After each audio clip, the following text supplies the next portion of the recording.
Oh boy, what am I doing? Hello? Hello. Welcome, one and all, to Final Fantasy XIV. I don't know what I am doing. This is either going to be great, or it's going to be a disaster. My setup's already kind of weird because I'm having to play this with, like, my keyboard on my laptop.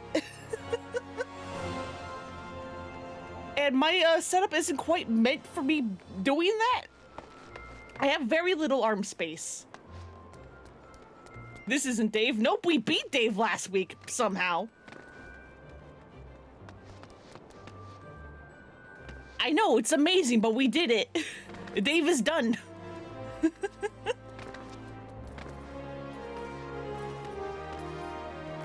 But yeah, this is Final Fantasy XIV. A big ol' MMO that has currently been eating my life for the past several months, ever since, like, Halloween. But I'm not here to show you all of 14 because that's kind of insane. Instead, what we are doing is I'm going to show y'all the Hildibrand questline, or very least the very first branch of it, because it's the first branch is the longest branch. And I'm actually hoping I can do this in one stream. I don't remember how long this took me the first go around. Because I'm pretty sure that even without, like, world context, y'all would enjoy Hildibrand. Because who doesn't love a good old himbo detective? Himbo detectives are great.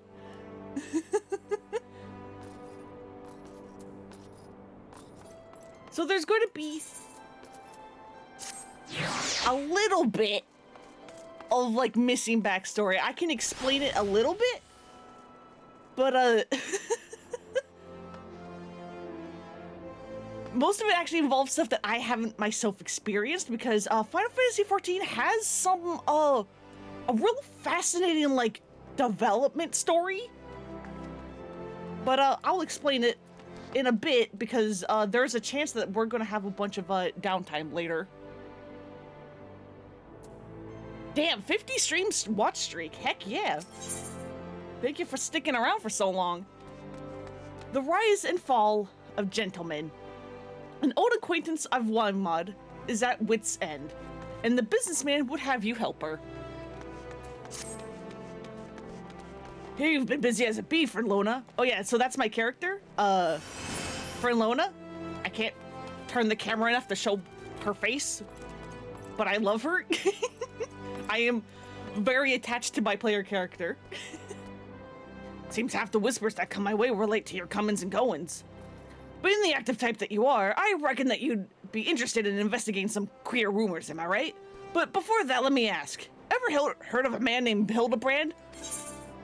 I certainly have. My character at this point in time would not have. To hear him tell it, he was Eorzea's greatest, most foremost inspector, and most famous inspector. Still can't say I'm surprised you don't know him. To his credit, Hildibrand and his assistant had a knack for showing up when something shady was afoot, and for sussing out the culprits. Well, he had his moments, though I hesitate to give him sole credit. Anyway, 5 years ago, he gets it in his head that he's cracked the code of Messiah 7's birth. Dalamud, the calamity, all of it can be stopped, he says, so long as he finds the hero of prophecy. And would you know it, the hero was Hildibrand himself. So he flies off towards Dalamud. Aye, that's right, he flew.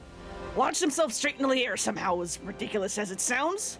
Of course, it's only logical that he's got to come back down. Though it was only recently that we found his body. I had a reason for bringing this up. Oh, right. So, Nashu, Hildibrand's erstwhile assistant, has since become an inspector in her own right. And at present, she's investigating the queer rumors that I mentioned earlier. She's a sweet lass and a bit daft, but sweet nonetheless. So when I hear that she's at her wit's end, I want to help. Thing is, I prefer to meddle in the affairs of the live-in. Zombies are most definitely not my forte. So if you're willing, I'd be grateful if you lend her a hand. As for where to find her, she's like to visit Hildibrand's grave in the Lich Yard when she's frustrated. Try looking for her there first. So yeah, I don't even know where to begin trying to explain the world state of Final Fantasy XIV. Because in order to do that, I have to start off with the current iteration of Final Fantasy XIV is not the original. I should have looked up when the release date was, but I didn't because I am very smart. But Final Fantasy XIV first released like well over a decade ago, and that is currently referred to, or commonly referred to, as either 1.0 or Legacy, because you cannot play that version anymore. Instead, the current version, A Realm Reborn, is version 2.0 and later, with each expansion like increasing the number. Like the first expansion, Heavensward, made it 3.0. The second expansion made it 4.0, all the way up to our current one, Endwalker, which makes it 6.0, and the upcoming Dawn Trail is going to make it 7.0. And again, you probably have questions like, what the hell's Dalamud? What the hell's the Calamity? I promise I will explain when I have a chance, because we are very quickly going to run into our first chance of some downtime, because the thing about this that I am most scared about is the fact that there are 4 bits that are going to have potential downtime that I have no control over.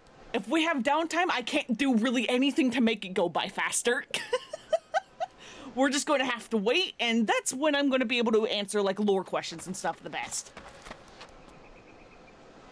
Didn't know you played this, but you recently met lots of people who play this. Yeah, I started playing this around Halloween, and it has eaten my life away. Send help.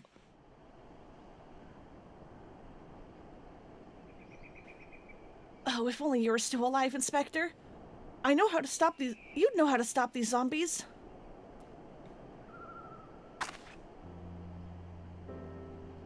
You there. Could it be?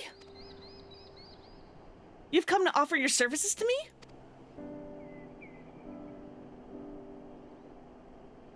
Oh, but where are my manners? Allow me to introduce myself. My name's Nashu, Agent of Enquiries, Extraordinary Inspector. At least, that's what I'm trying to be. It's not as easy as he made it look. Inspector Hildibrand was a great man, a real Eorzean hero. We traveled the world, me and him, solving cases and thwarting evil. No matter the mystery, you could always count on the Inspector to solve it with grace and style.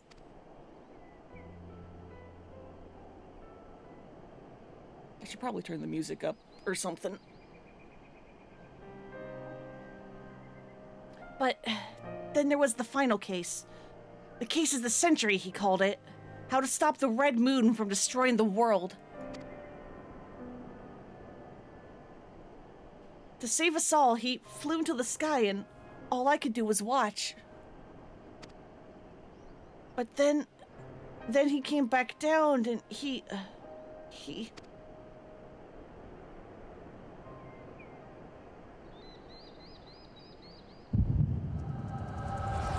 Okay, so this convenient power is called the Echo. Your player character is blessed with it. It basically allows you to have flashbacks of other people's memories, so that you, the player, can get exposition flashbacks for things that your player character would not have been there for. It's real convenient for storytelling. This is all a big joke. A big, funny joke, right, Inspector? Any moment now, you'll burst out of the ground and shout, "Surprise! How'd you fool, huh?" And we'll laugh and laugh and...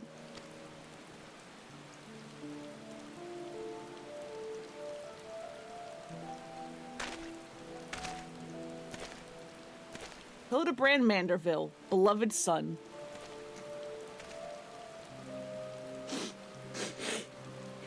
They say no one remembers the Warriors of Light. Their names, their faces, all gone. But I remember you, Inspector. Gentleman hero Hildibrand.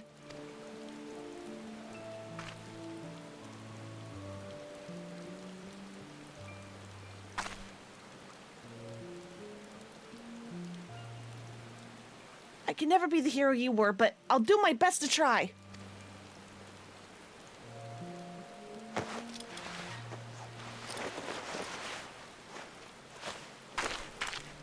Just change right in front of his grave, it's fine.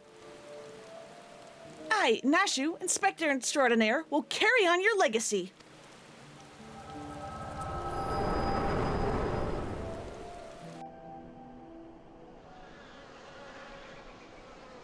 So I told myself, well, Nashu, there must be a leader, a head zombie, who tells the rest what to do.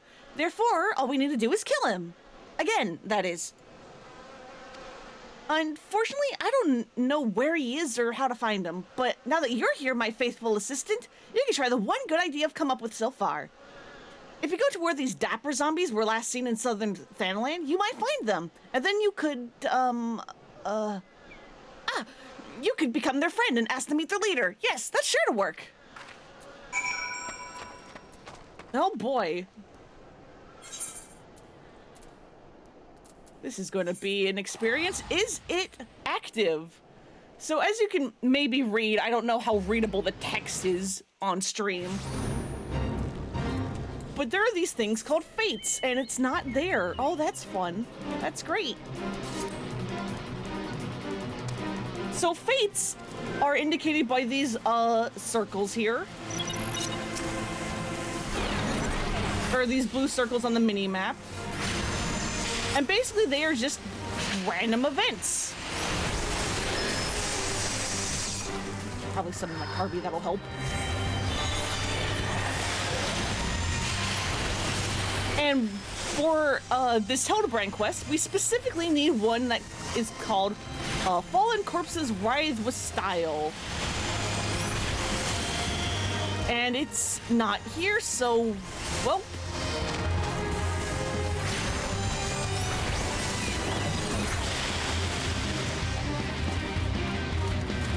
Our best chance is to kind of just do other fates on the map and pray that we cycle through them fast enough that Fallen Corpses decides to spawn. So that's why I'm doing this worm battle.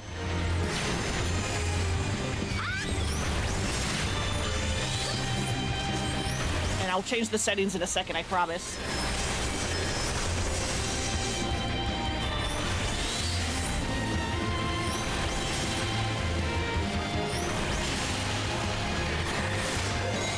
God, this is weird doing it on this computer because the buttons are slightly different.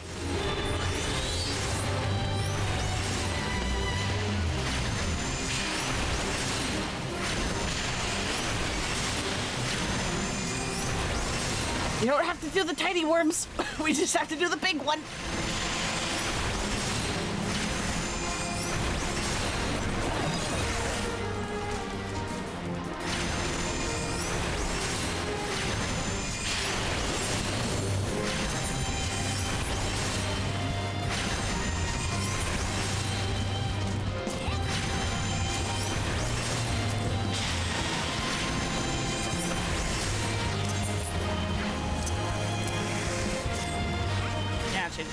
Fair enough.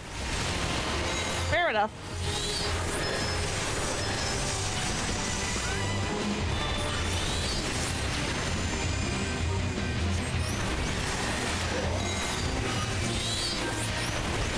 Come on. Worm.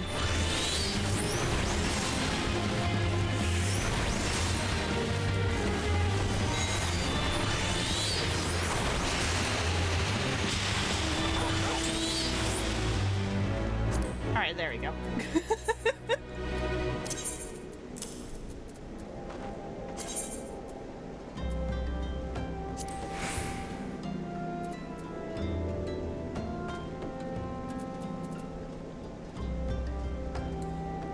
What are you doing? Do that. There we go. Okay. Now we have downtime. Kind of. Because they're not... Of course, the fate we want isn't spawning. So, okay. Let me just sit down. somewhere. Where's Sid? There it is.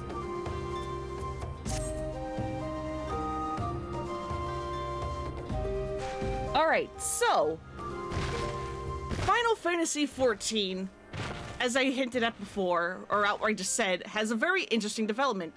Because there was the original 1.0 / legacy release that released well over a decade ago, I don't remember. But it was really bad. It didn't play well, it didn't review well. A lot of people didn't like it. And so they decided to kill off the original Final Fantasy XIV online release. But here's where the fun bit kicks in. They didn't just kill the server in the game. No, no, no, no, no. They incorporated the end of the world into the video game. Also, let me,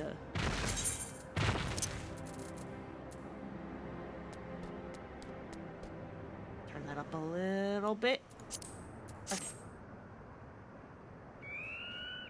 So this world, Eorzea, apparently used to have 2 moons. I don't know what the bigger moon is, but there was a lesser moon called Dalamud. And as the original Final Fantasy XIV was getting its final patches, people were noticing, hey, wait a second. Both players and NPCs were realizing, hey, wait a second, the second moon is getting bigger. Why is the second moon getting bigger? And eventually it is revealed it's not getting bigger, it's falling. It's coming crashing down, Majora Mask style. Because why not? And when this, and the bigger Dalamud got, the closer the end of the world and end times happened. Monsters were able to start showing up and entering safe HUD areas. Enemies are also getting stronger and whatnot. It's actually kind of fascinating how they incorporated the end of the game into the game. And basically it all comes down to a head when the servers finally shut down. But they didn't just shut down, they played a little video. Because as the world was ending, or the moon was falling, Dalamud was falling, obviously the story then became focused on that, trying to figure out, well, how do we stop the moon from falling and destroying everything? And the final little movie is of this one character, Louis-Soix Levier, basically sacrificing himself / using the power of the gods to try to stop the moon from falling, except the moon breaks open and freaking Bahamut is inside of the moon, apparently, because the moon wasn't actually a moon, it was a sealing device. And so Louis-Soix sacrifices himself to destroy Bahamut before Bahamut's rampage can go on for long. Back in that 1.0 era, as Nashu kind of explained, you can meet Inspector Hildibrand and his assistant Nashu.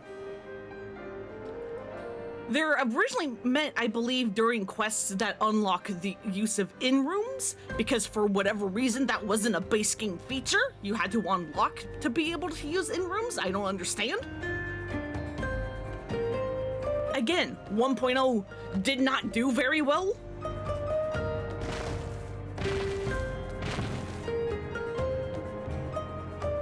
But, so it's you meet them trying to, during the in-room quests, where basically, you solve a little mini mystery where it's oh, my pen's missing, can someone go find my pen or my ring or whatever?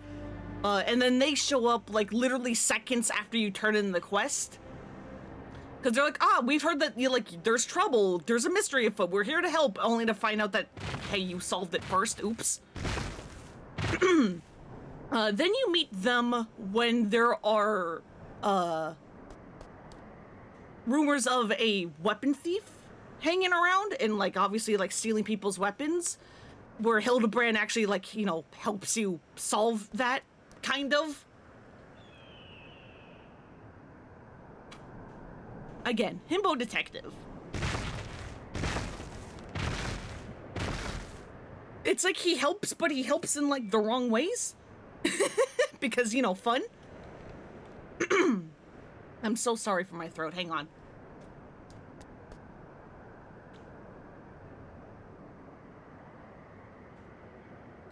Okay. But Hildibrand's little quest line in 1.0 comes to a head when he hears a prophecy about how to stop Dalamud from falling. And long story short, as the Wymud like had said, he figures out that, oh, we just have to find like a hero to stop the moon from falling. Easy. And then through a series of comedies, Hildibrand comes under the impression that he is the warrior of prophecy to stop the moon from falling. And so he, very incidentally gets his hands on a freaking gun lance, of all things, and, accidentally launches himself into the sky. So, and that is the last you see of him, basically blasting off Team Rocket style. It is truly something. If you want to see it, you're going to have to look up videos on YouTube because, again, you can't access 1.0 anymore.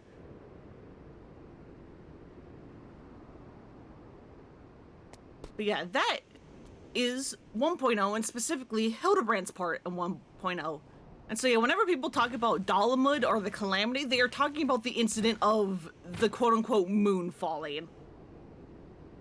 And that's kind of all you really need to know, I believe, for the world state. I might have to explain this all again later because people trickle in, but that's kind of it. Oh, hey, there we go. Fallen corpses writhe with style. Perfect timing. A brand of zombies has been exhibiting uncharacteristically civilized behavior of late, which has greatly unnerved the people of Thanalan. Dispatch the dapper undead for the benefit of the living. Well, if you say so. But yeah, they're just here dancing, and we have to kill them. It feels a little bad, but here we are. We gotta kill the dapper zombies. Apparently they're scaring people, even though they're not doing a single thing other than posing.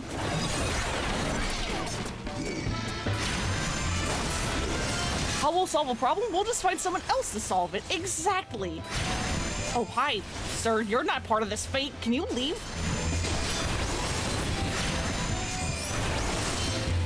Go away. You're not part of this. Get out of here.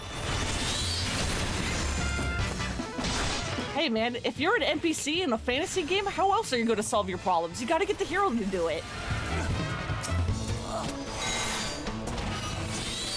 But yeah, if you did play 1.0, you'll notice that the poses these zombies are doing, and the fact that they are all focused on being gentlemen, is kind of familiar. I have no quarrel with you. I'm trying to fight the zombies.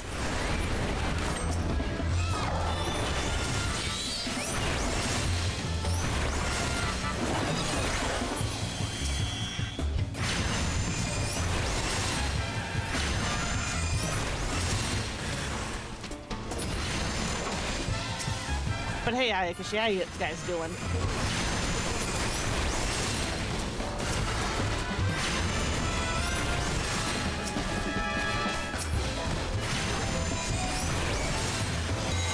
I might be lagging slightly because these enemies are like shuffling and sliding. That's fun. I guess I haven't really tested if my internet can handle this game and streaming at the same time, so that's gonna be fun.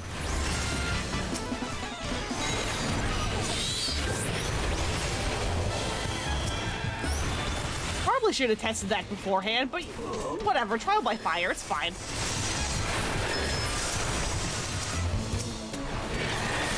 But But yeah, the reason why there's so many other players doing this with me is because there is an event, a Yokai Watch like collab event going on at the moment, which is encouraging people to do fates together. So yeah, welcome. I don't know if I if I welcomed you because I was busy fighting zombies.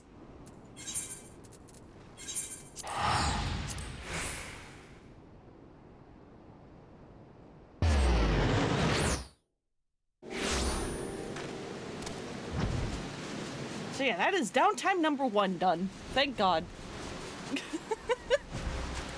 I'm just glad I managed to get through that explanation, like, with perfect timing.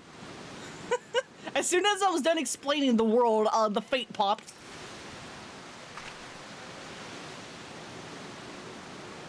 Did you find the zombies? You did? Oh, that's wonderful. I've been busy too. The head zombie will rule the day he meets me, you'll see. So, tell me, what did you learn?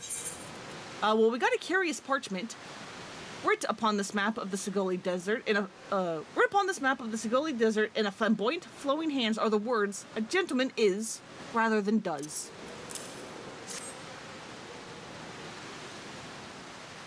Oh, so you weren't able to make new friends. That's a shame. But this parchment, this is a map of the Sigoli Desert.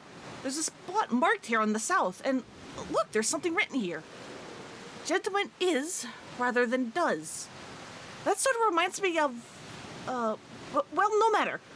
Let's see where this map takes us, assistant. Onward to Sigoli, aka back to where we just were.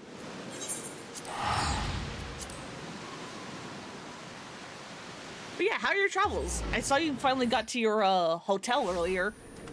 Looks real fancy.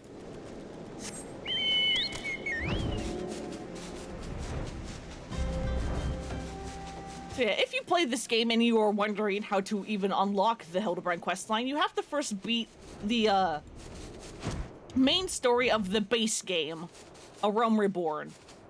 Once you do that, you can you will unlock many more quests, especially optional ones, and one of them will be the Rise and Fall of Gentlemen, which will get you started on the Hildibrand path.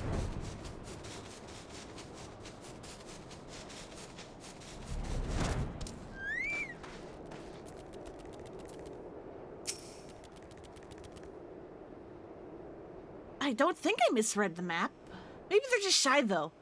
I say we call out to them and let them know that we come in peace. And when the leader shows himself, we strike. A gentleman is rather than does.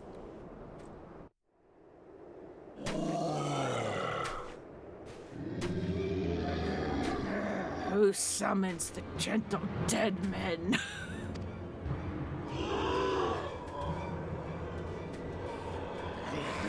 They live, and we hunger.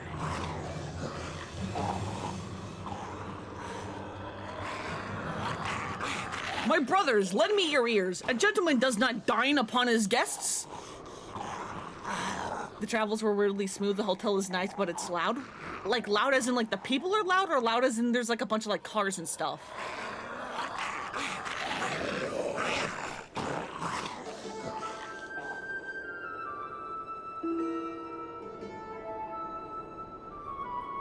Spare these two fair ladies your mastications. Withdraw, I say, and harass them no more. Up in the sky, look, it's a bird. No, it's an airship. No, it's the inspector. We hear and we obey.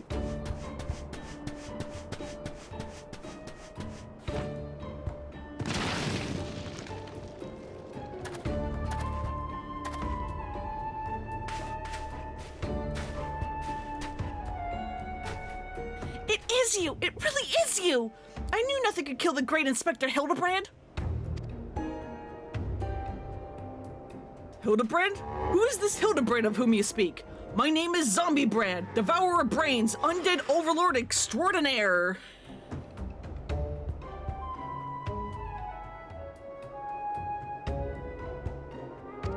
I'm gonna be fiddling with like sound settings for a while, excuse me. What are you saying? You're not an undead overlord. You're a gentleman inspector. Inspector, overlord, inspector, overlord. Oh, Inspector, you're just confused is all. Don't worry, I'll knock some sense back into that noggin of yours. Stay your hand, my lady. You know not what you do. Even if I were the esteemed gentleman you purport me to be, the concussive force of the blast is more likely to liquefy my... If crushing into the ground made you forget, then an explosion of equal force ought to make you remember. I'll save you, Inspector, or kill you trying. See, even you acknowledge the possibility of this plan will result in my...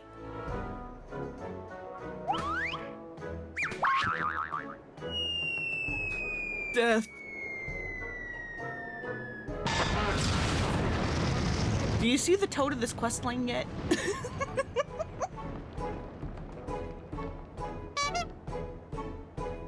Do you see the tone of this quest line yet?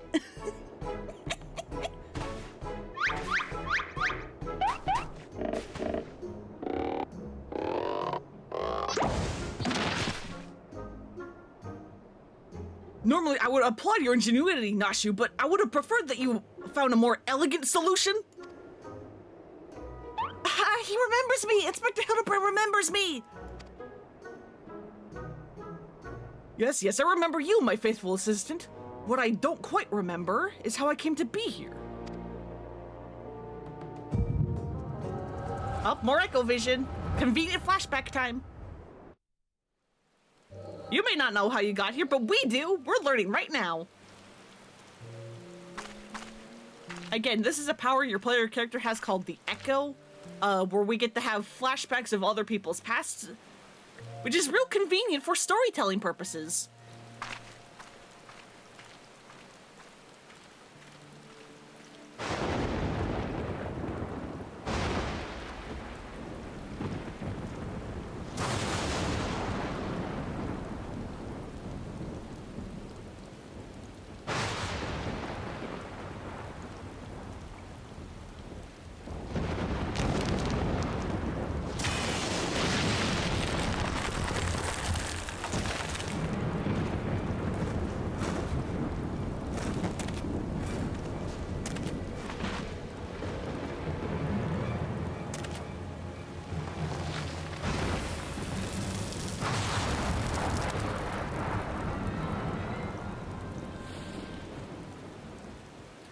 Ah, such a wonderful dream. I slew a dragon and...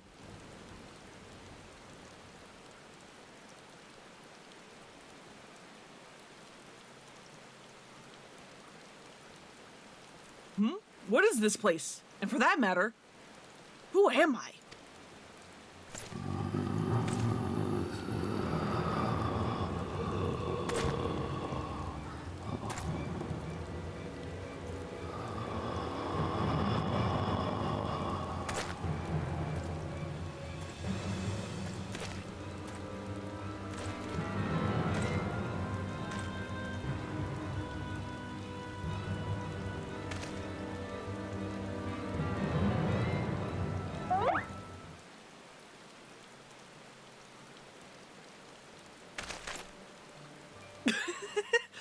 There. It happens to the best of us.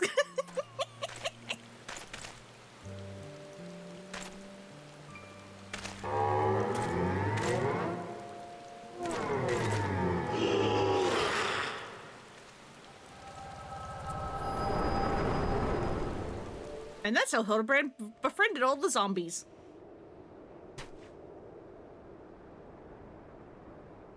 I, Hildibrand, agent of Enquiry, inspector extraordinaire, have awokened at last.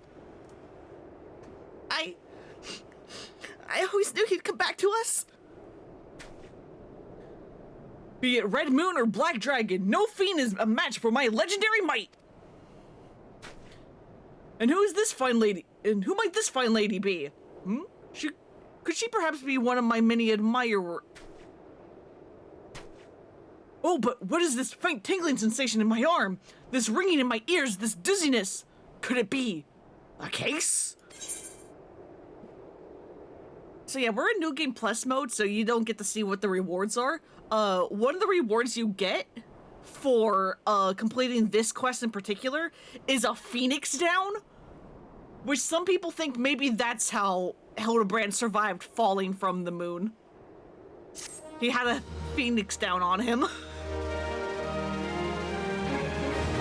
His posing is kind of Onomichio in reverse. It is a little bit. And speaking of that Phoenix down, hey, I have it right here. This is the Phoenix down you get from that quest. I keep it on me at all times.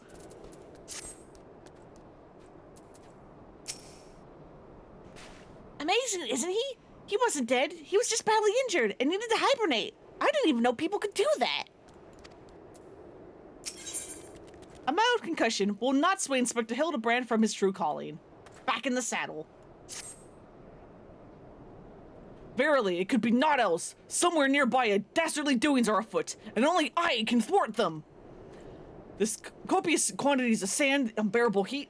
Aha! The Segali Desert. I bet my life on it. Which means Ul'dah is but a short trek away. Yes, it all fits.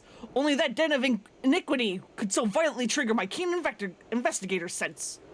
Fear not, law-abiding citizens. Inspector Hildibrand shall soon deliver you from evil. And off he goes.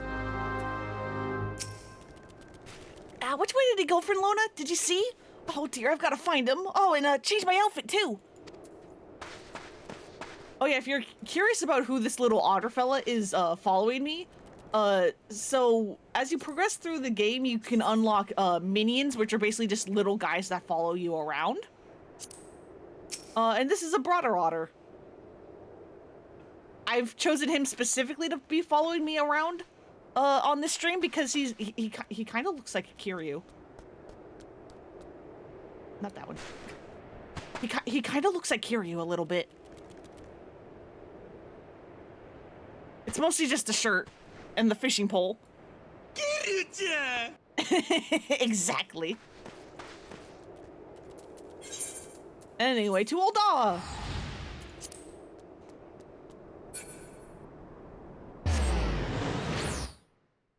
As I said in my Go Live notification, what if I introduced y'all to the world of Final Fantasy XIV in the dumbest way I possibly could?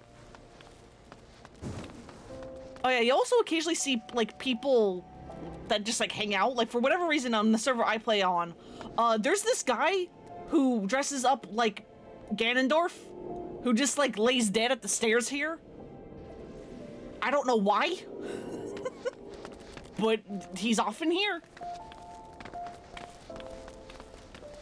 Because games are fun. Or, like, these people are, like, so if you choose to be a archer slash bard, you actually get like a little instrument you can play, and like it actually like plays notes corresponding to like what keys you play. And so people have figured out how to use like macros to make your characters like play songs. And so like that's what these people are. They're basically like an orchestra.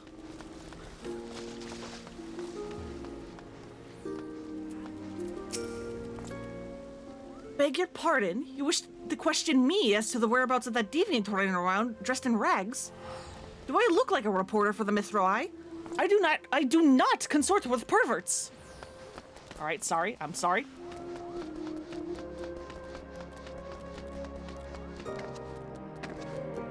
I'm just trying to investigate. I apologize. What, you're looking for a half-naked Highlander what likes to catch criminals? I think I'd remember something like that. If you do manage to find this inspector of yours, do tell him to do something about that goddamn duelist. Me mate's Pa's cousin's kid's best friend lost his blade the other day due to that bastard. All right, so there's a weapon thief going around. Yet again.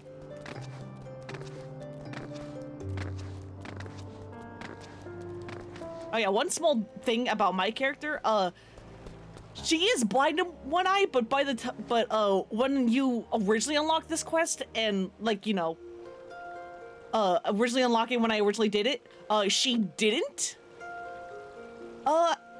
lose eyesight in this one yet.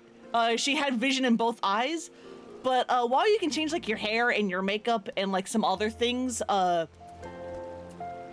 not for free, but like anytime you want in game.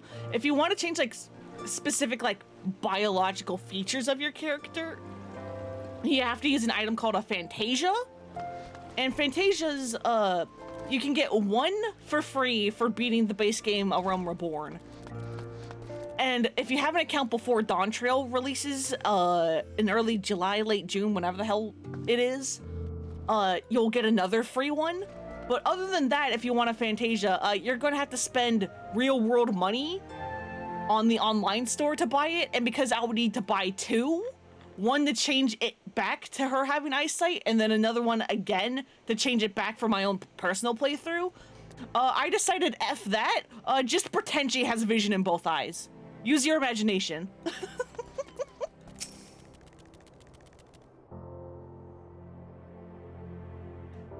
Sorry, lass, but if it's information you want, you'd be served best by going to Wyman.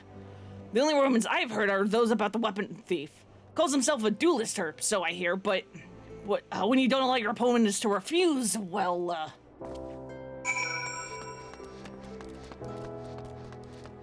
So back to Wyman. The rumor monger.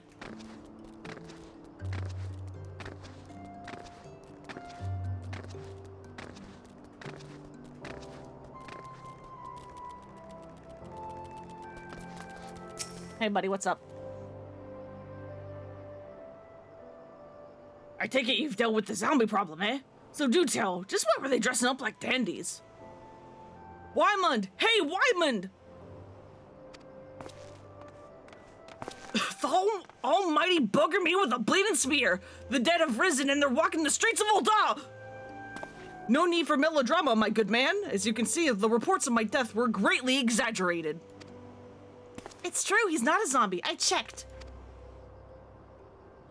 You do seem to be hale and healthy, which begs the question. How in the seven hells did you survive that fall? Why question divine providence? What matters is that Eorzea's champion has returned, and that he, and by that I mean I, shall bring this thieving duelist to justice. Heard about that, did you? Might be harder than you think. Even I've got no inkling of that fellow's current whereabouts. Inconceivable! I refuse to believe that the ever-inquisitive, ever-ambitious, ever-reliable Wyman is without a single shred of information, even one of dubious relevance. Well, I make no promises, mind you, but there was some talk of a fair maiden who said that her most... This knave assaulted a young woman as well? The audacity! I should fly to her side at... Well, if it isn't the lady from the Segoli! A serendipitous encounter indeed, unless... You too seek the belligerent duelist. Capital! It will be invigorating to engage in a friendly battle of wits. Already the spirit of competition fills me. Come, Nashu, we must away.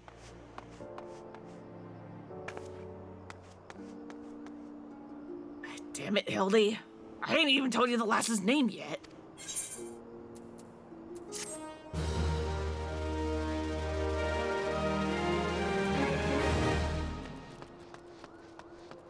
I totally forgot to be on the lookout.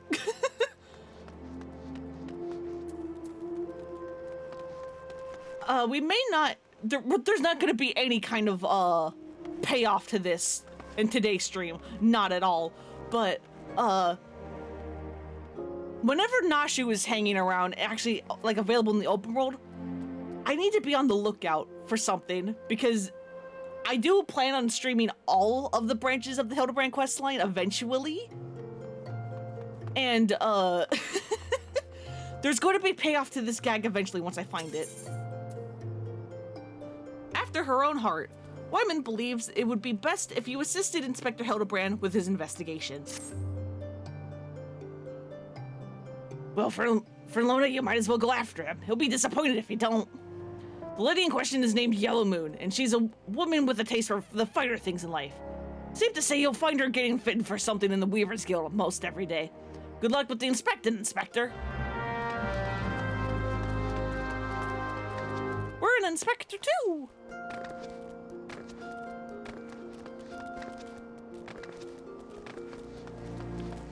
Woohoo! Oh, the other guy who was dead on the ground is up. Oh, it's... I think it's because they're dancing over there. To the Weavers Guild.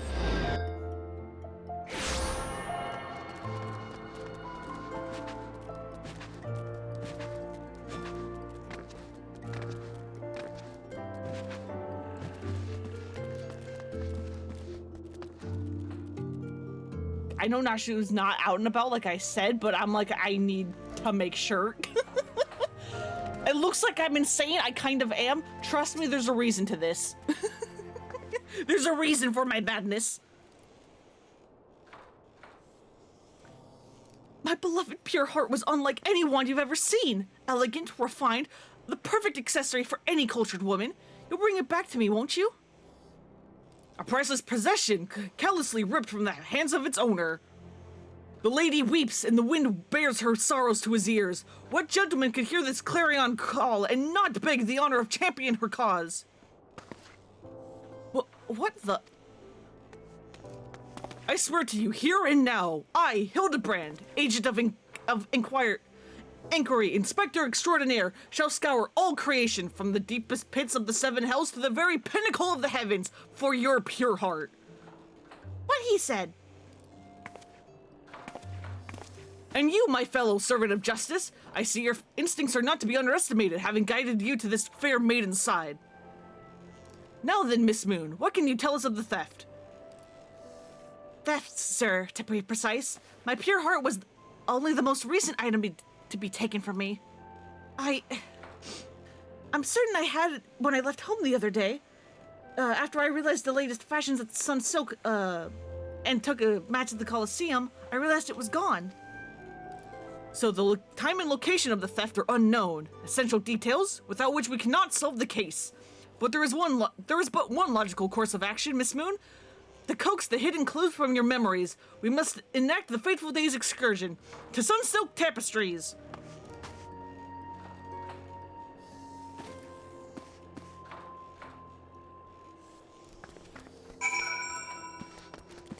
And off we go again. On the steps and all, that's the outside ones, I think. I've been playing this game for months. I still don't know the locations of everything.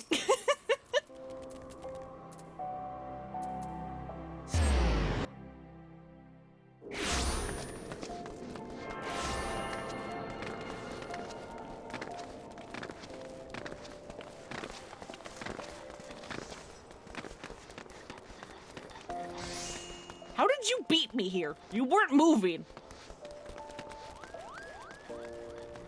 Okay, Nashu is out and about.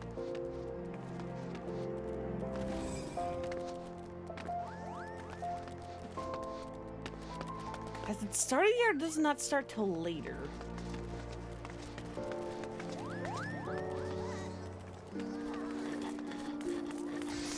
Again, trust me? Yeah, I don't know why, but I have a habit of whenever I'm like just like walking of like jumping and spinning.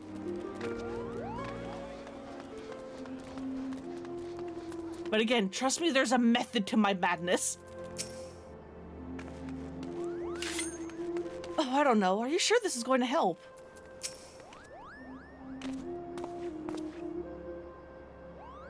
Miss Moon, would you be so kind as to describe your visit in detail on the day in question? Nothing unusual happened, but if you insist, I was pondering whether or not to purchase a new dress when a man approached me and confessed his undying love.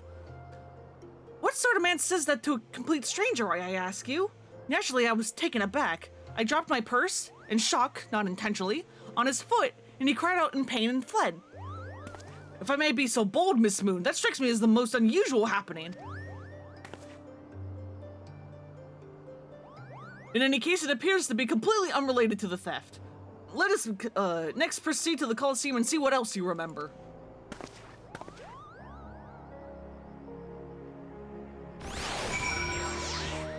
You sure about that? You sure about that, buddy?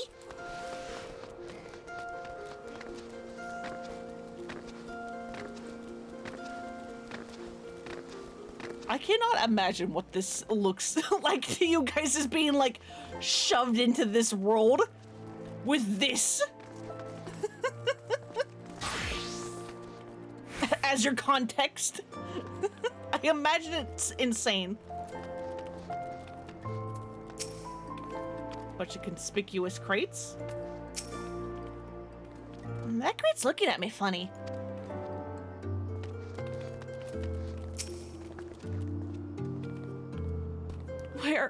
Where could my pure heart be?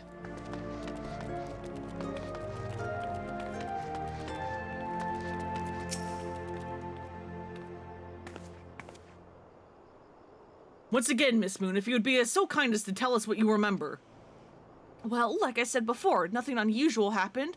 I felt like gambling that day and was debating which match to observe when a gladiator approached me from behind and confessed his undying love. Naturally, I was taken aback, rolled around and struck the man in the face with my purse. In shock, not intentionally. Unfortunately, since I was carrying a tremendous sum of money, my purse weighed about six score ponzes, and the blow was enough to render him unconscious. 120 ponzes! Miss Moon, you are a remarkably strong woman. Which is precisely why you were targeted. Oh, it's so obvious in hindsight. That thief bore you a grudge. No, it's more than that. He hated you with a passion. Sure are a lot of crates in Ul'dah. At the Weaver's Guild, at Sunsoaked Tapestries, and here too.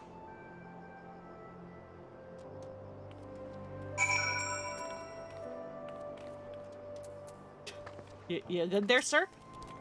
Stand back. I'm on the verge of unraveling this mystery. I must be allowed to focus.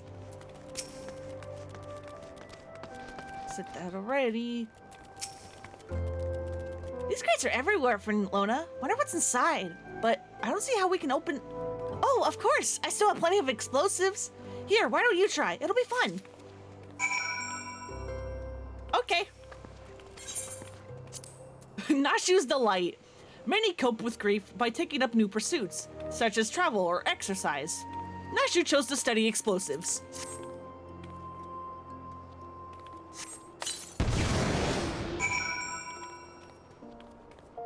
Well, hello. Oh, gods have mercy! Wow, there were people in there? I guess it explains the breathing and... Isn't that Yellow Moon's pure heart? Inspector! Oh, Inspector, look!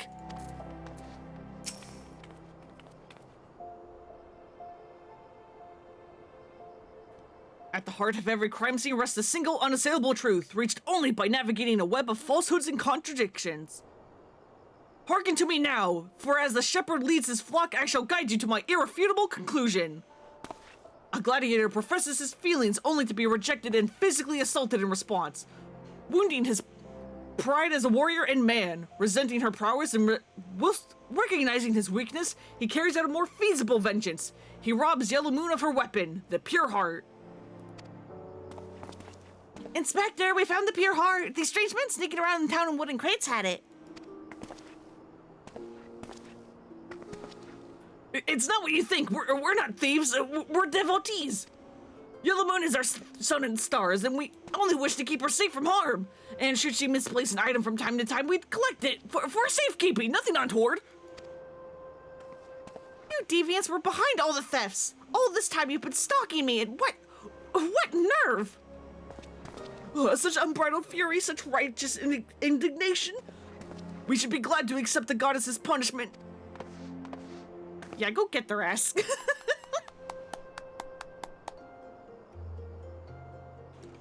Goddess, devotees? But of course! That I had you inspect those crates was a stroke of genius indeed. As I was elucidating but a moment ago, those fiends are obviously the ones responsible for the recent rash of weapon thefts, as... Those thefts were carried out by a single individual, you imbecile. Lest you've forgotten, the culprit is a duelist? He only claims his victims' weapons after defeating them in single combat. If your powers of observation are as great as you claim, you should have deduced that those buffoons in boxes were incapable of such. I should know. I'm a reporter for the Mithril Eye. My name is Ellie, and I've been investigating these incidents for weeks. Inspector Hildibrand, gentleman investigator and agent of Enquiry, I presume? You're looking well for a dead man. Would you like to meet one of the duelist's victims? I'll introduce you, with pleasure. You would be willing to share such precious information with me? Your generosity is commendable, Miss Ellie. May this mark the beginning of a long and beautiful friendship. Yes, yes, very good. The name of the man is... And off they go. Huh? Where the bloody hells do you think you're going? I haven't even told you anything yet.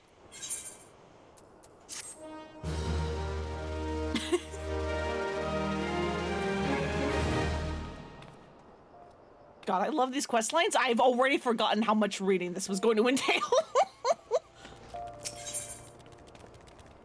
I already forgot in my throat. I'm already halfway done with my drink and we're only an hour in. Luckily, I have 2 drinks, but still. The Immaculate Deception. Having no other recourse, Ellie would instead tell you the identity of the victim. Well, I suppose you're the imbecile's friend and you intend to help him. The man you want to find is an adventurer named Humphrey. At present, he can be found at the Golden Bazaar. With luck, the inspector may find his way there by the time you arrive. If not, then so be it. I wonder what will happen when he discovers that the victim is a perpetrator as well.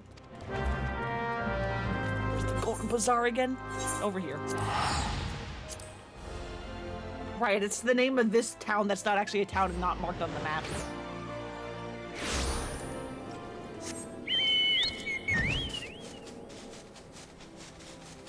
I forgot.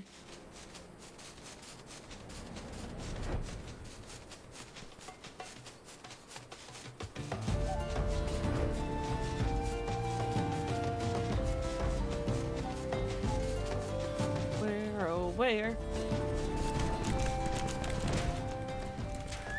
Oh yeah, but this is my, chocobo. You get a chocobo, relatively early on. I think you need to be like, it's a level like 15 quest or something, I don't remember. You can dress them up as I have. And you can even feed them certain foods to change their color. Hang on, let me, Chocobo.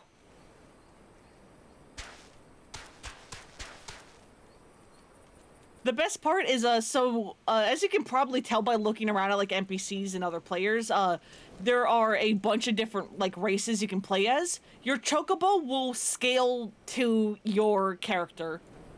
So, like, since I am what is called a Rogadine, which is one of the, tallest races you can be, I have one of the biggest Chocobos you can have. If you choose to be a Lalafell, which is what this guy is, your Chocobo is the smallest it can be. It is tiny.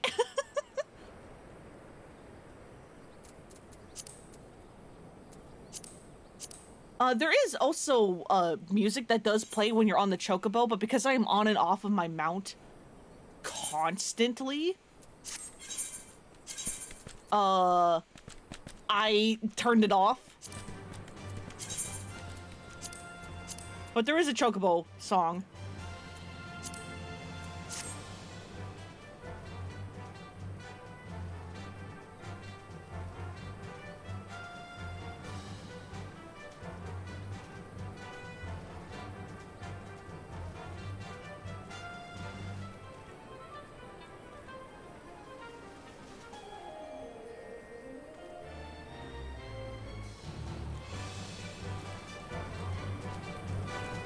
I don't know why it's so quiet, even though I turned it up.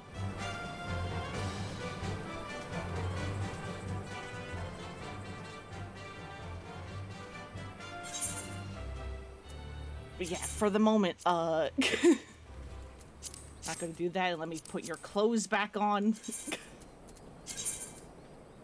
What did I give you? Right, Wild Rose.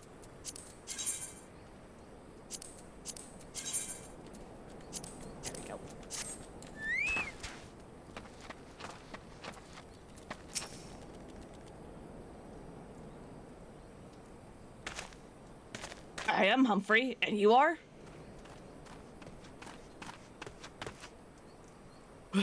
At last, I have caught up with you. You there, young sir. I am told that you were a victim of the marauding duelist. Me, a victim? How amusing. You amuse me. True, I was challenged by the duelist not long ago, but where he thought to find a whelp, he found a warrior of light instead. I defended my honor and my blade. See for yourself. You mean you won? That's amazing. Well, it was nothing compared to what I faced at Carteneau. Carteneau is also the name of the name of the place where the moon, like, fell. So that is also just another word for, like, hey, remember the incident where the moon fell?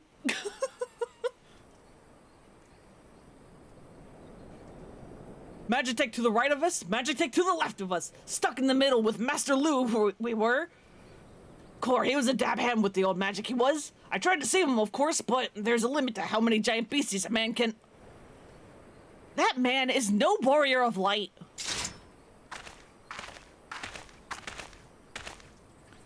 Tell them, Elazar. Tell them how he lost and surrendered a sword that was not his own.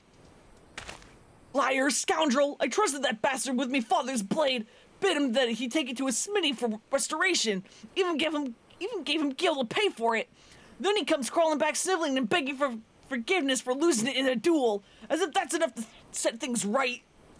Look at me, you bleeding horse son, look at me! Me flowing golden locks are no more. I've gone bald from the stress and heartbreak. I swear to everything holy that you'll face a reckoning if you don't bring her back to me.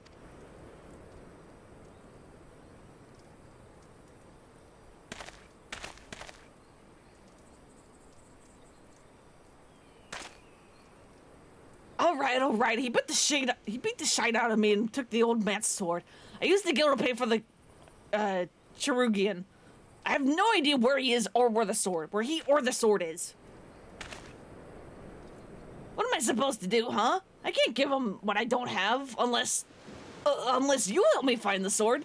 That's what you do, right? Help people?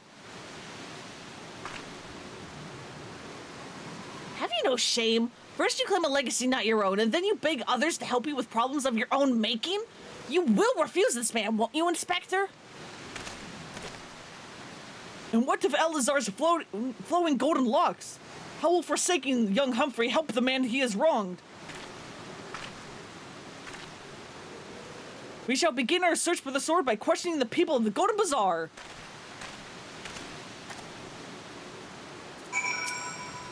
No inspectors dressed like that? I've never met one before, so I don't know what to expect. That blade was a rare and ancient relic. He can't possibly think he'll recover it so easily. But maybe he will. You never know. It begins! Okay, so what I've been looking around with Nashu, is this pink Lalafell with the straw hat. He is never interactable, but a lot of the times when Nashu is out and about, he will also be nearby, staring at her.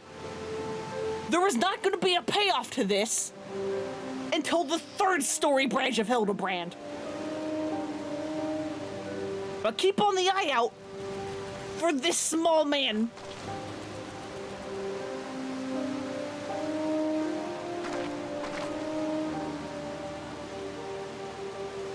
Be wary of him.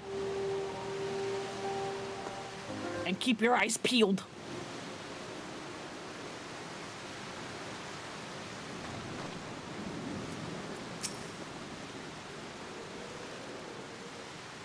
Antique swords? Oh, I haven't the foggiest about that. The traveling merchant Jojompa is the one you ought to speak with, assuming he hasn't left.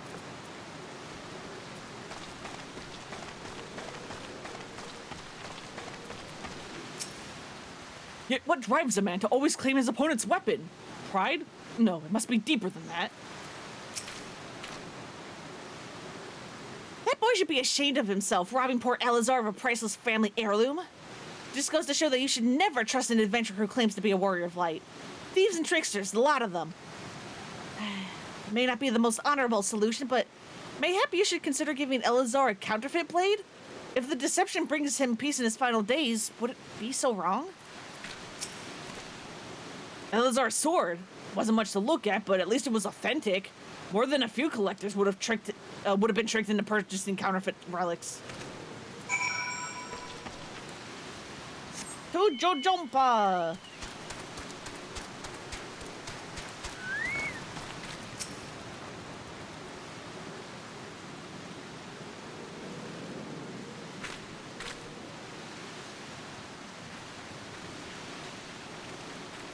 Hey, Hildibrand, can we get you some, like, new clothes? Or something? I think you've been wearing that outfit for, like, 5 years. Because that's the amount of time that was in between, like, in-universe, between, like, the moon falling and this game starting. I'm afraid I have no knowledge of an ancient sword. At least, not one I can guarantee to be authentic. You see, anywheres I determine to be of dubious origins, I immediately discard in the spring east of Camp Tribode. Although I have no swords for sale at present, I may have disposed of a facsimile similar in design to the one you described. This presents a contrary. Though I am loath to deceive an honorable man like Eleazar, a well-intentioned ruse may put his heart at ease, thus spurring the rejuvenation of his flowing golden locks. Whilst we continue to search for the genuine article. Well, if there's a sword in that spring, it won't remain there for long. It's one of the more convenient sources of fresh water for the common folk in Camp Tribode.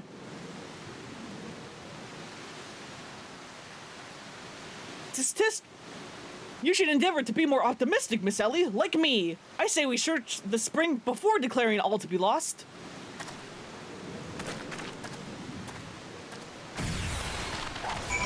Guy tie, Jesus.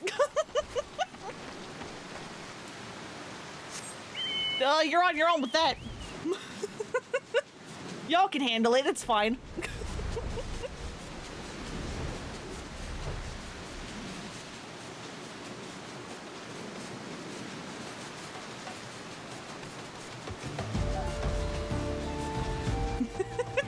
That town's not under attack or anything. It's fine, it's fine. They've got guards.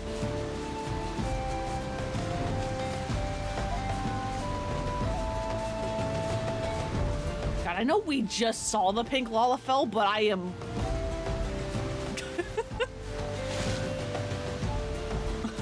I'm on the lookout. I need to know where he freaking is.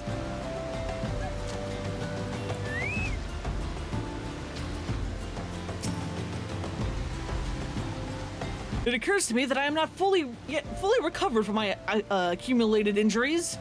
It would not be prudent to immerse my body in water. Not without first coating it with a liberal application of salamander oil. That is. Indeed, on many occasions, my dearest mother attended to my childhood scrapes just so. You understand the importance of physical help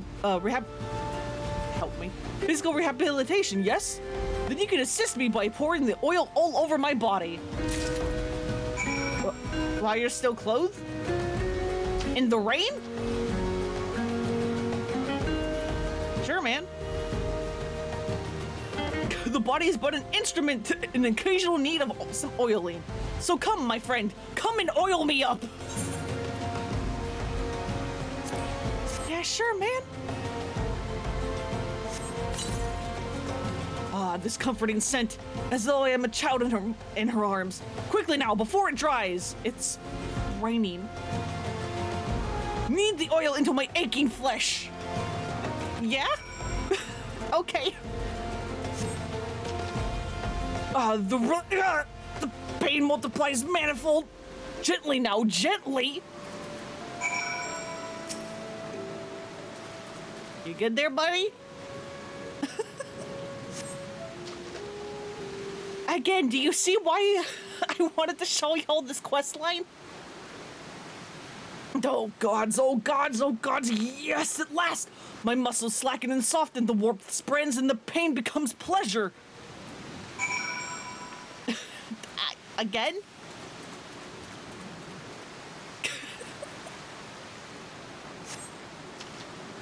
Right there, yes, keep doing that, just like that, just like, yes, now once more with feeling.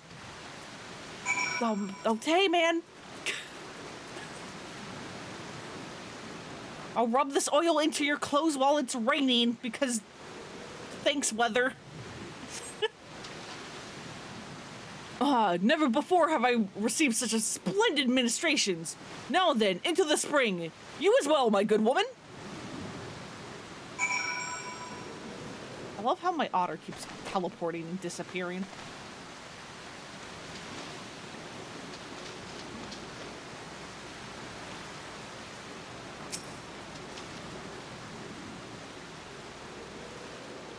Oh, I guess it can't be out the same time my umbrella's out, for whatever reason.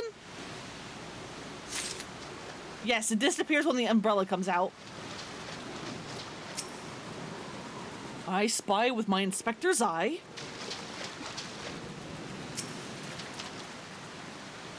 Well, there's a pot. And a bottle.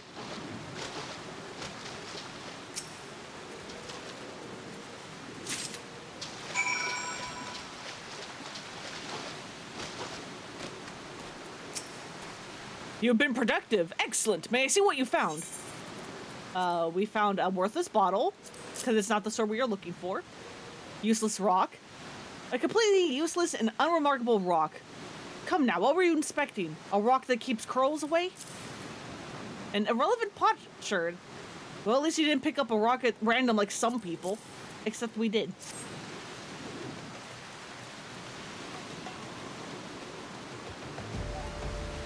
No sign of the sword Jojompa mentioned, I see.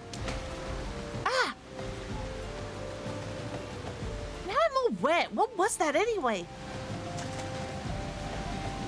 Huh? Did something cause you to...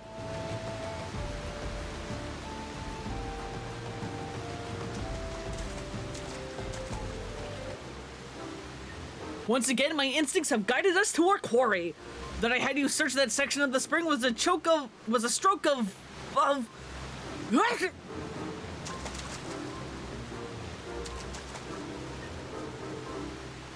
Inspector, it's bad for your health to conduct investigations in those clothes. I'll go to Alda and fetch you some new ones. How thoughtful of you, Nashu. While you're there, purchase a few bottles of hair tonic for Eleazar as well. The newest, most potent blend you can find.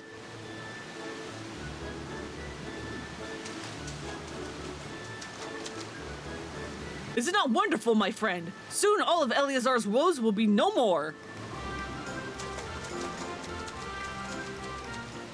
So we're going to lie to this man. Although I suppose Hildibrand did say we're just going to lie to him until we can find the real sword. So I guess it's fine.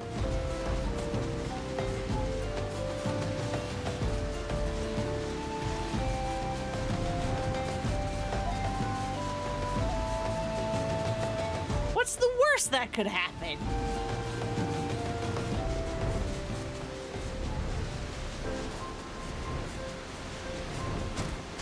All right, you're inside.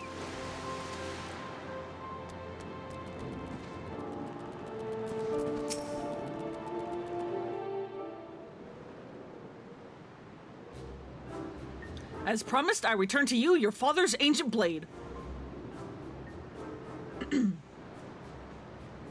Aye, it is her! Every chip and scratch just as I remember. God's bless ye, sir. Never expected you would go through such lengths for two strangers without thought of reward. Altruism is a rare trait these days. Just common enough if you know where to look. A gentleman recognizes the good in every soul and understands that none deserve to be forsaken. Spoken like a true gentleman, though your garments beg to differ. Inspector, I brought your change of clothing. I also brought a supply of tonic from this peddler I met in Pearl Lane. Excellent work, Nashu. Now if you would just bring me that case.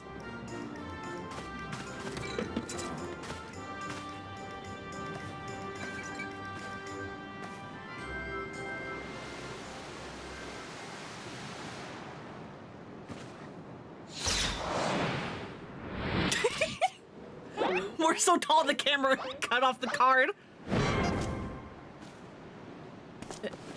Inspector?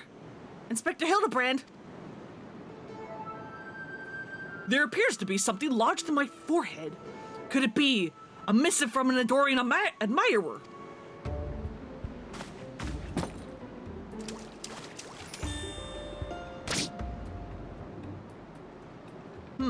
author neglected to pen her name.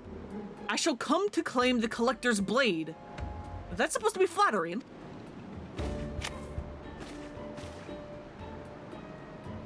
No, you... It's supposed to be intimidating. The duelist wrote this. He's daring you to stop him.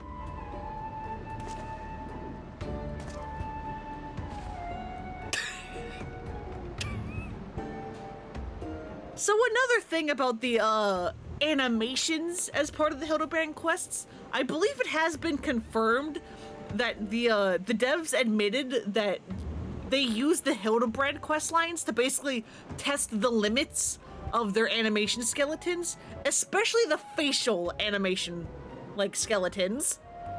So that is why throughout this whole thing you are going to see Hildibrand make some interesting faces, to say the least. A challenge for me! Oh, at last, the curtain rises!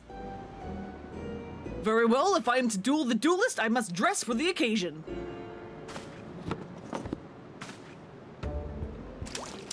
Meanwhile, Eleazar has been just slapping tonic on his head in the corner all goddamn scene.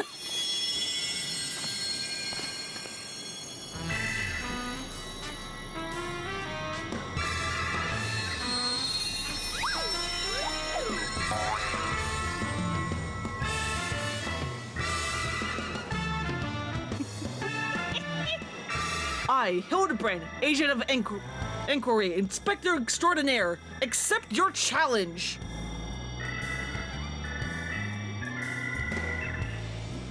He's incredible.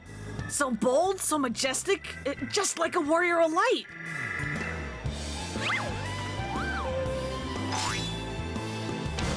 No, a gentleman of light.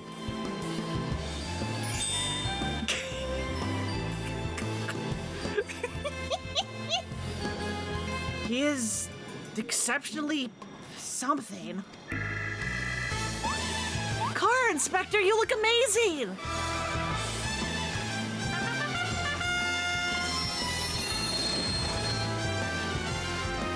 And hey, look, the hair tonics work.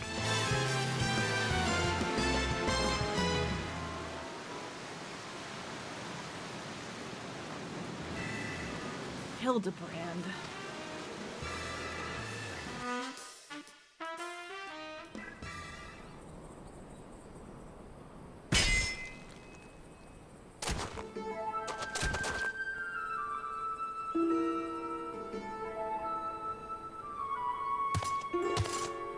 This is far from the strongest of swords.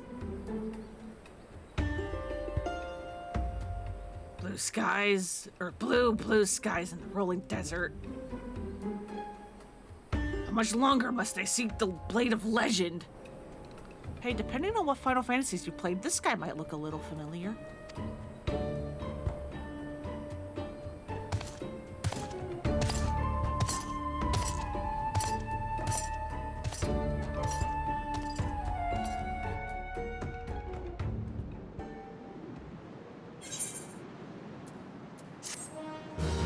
So there is a pun here that is unfortunately lost in English. Wait, I'm gonna wait for this. I'll wait for this to end. Challenge accepted, my worthy opponent. You shall not claim the blade. With my, let us call it what it is, genius, shall bring you to justice. Wait, you wish to duel with weapons, not wits? This bridge hardly seems appropriate for such an epic battle. Hildibrand will return in the 3 collectors. Hey,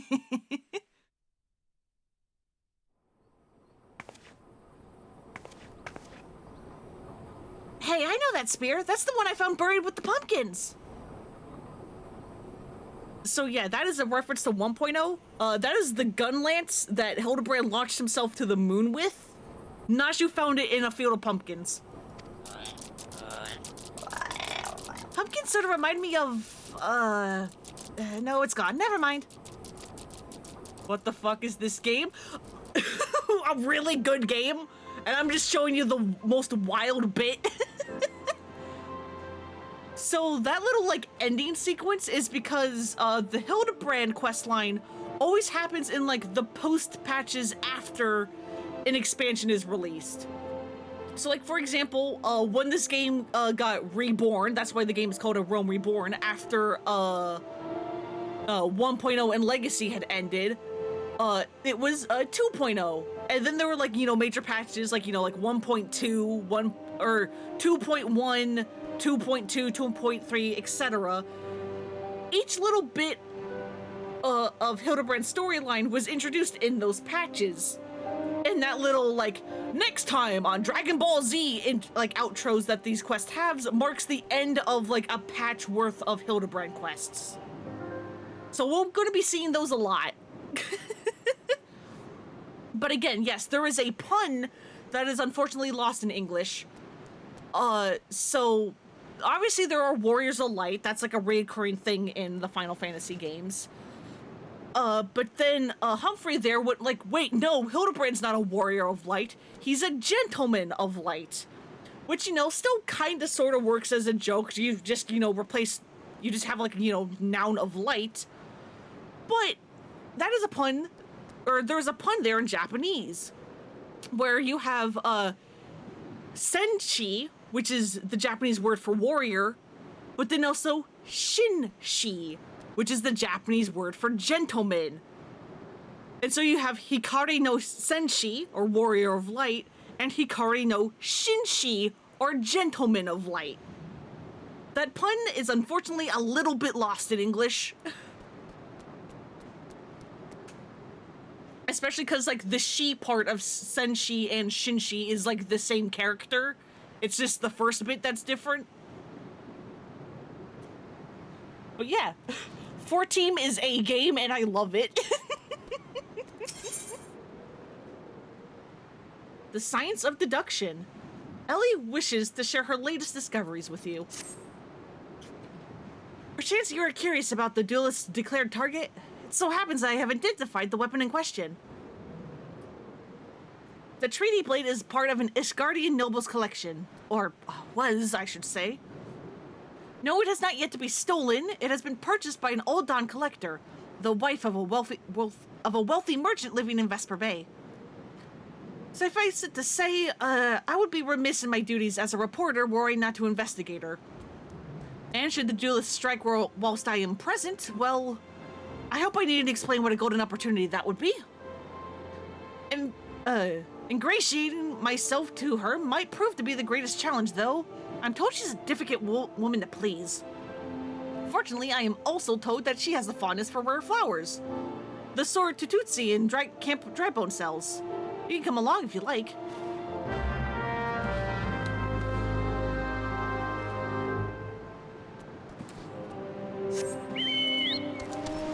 Excuse me, just gonna have my chocobo in your house for a bit. It's fine.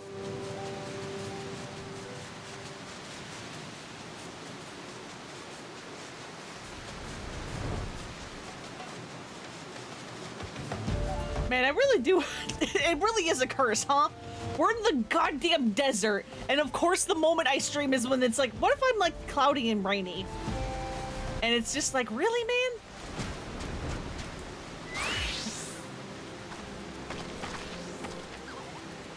When does it rain in the desert?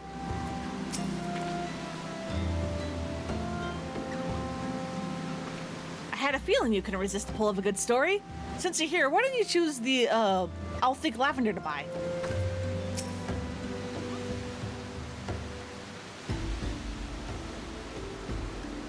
There you are, miss. Thank you for your patronage.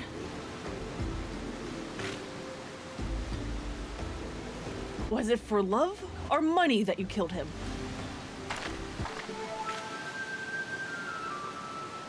It was you? Have you gone mad? It was an Amalja arrow in his back. I don't even know how to shoot a bow. Amalja don't shoot fleeing unarmed merchants. They capture and temper them. Not that you or your victim make for convincing merchants. If you're going to misrepresent yourself, put some effort into it. Wear gloves, for God's sake, or at least don't wave your hands in front of my face. The calluses on your fingers betray you as a veteran archer. Doubtless you used your skills to great effect 5 years ago, as did your partner. So, I ask again, Was it because he took from your share? Or your sister? You don't touch a man's kid. He knew that, and yet he... Damn. And I thought he did it for the money. You too? He's all yours. Yes, of course. Thank you for the help, Inspector. At least he's competent. But when did investigating crimes become such a popular profession? It's not his job, you know. He just likes doing it. He belongs to one of the Ishgard's high houses. Some say he's a baron. Not at all like that buffoon Hildibrand, don't you think? Hey, don't you go insulting my friend. I try not to think about Hildibrand. Well, we should get going. Lady Durilla will not take kindly to wilted flowers. Pray return to the waking sands.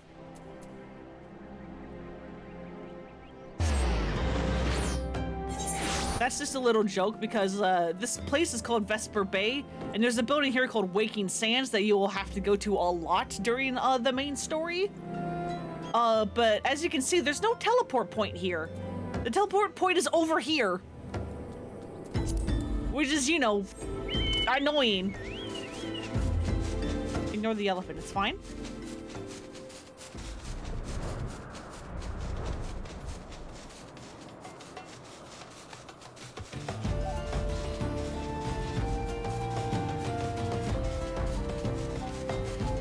So yeah, I have my chocobo as my mount because I love my chocobo. Especially because you can feed Gissel greens and have your chocobo like hang out as like a temporary party member to like help you out on the field and stuff. Which is a fun little touch.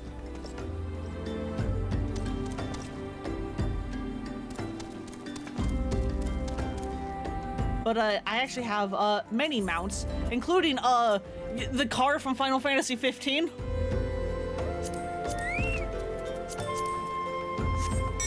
Don't worry about it. It can also fly again. Don't freaking worry about it.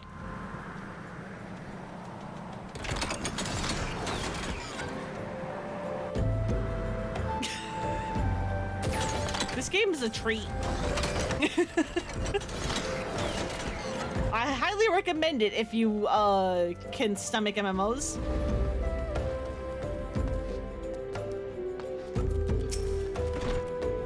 Believe you have something to present to Lady Durilla? Or, yeah, Dorilda? Go on, then. Again, as I told the last 20 who came here before, if you have come looking for work, you are too late.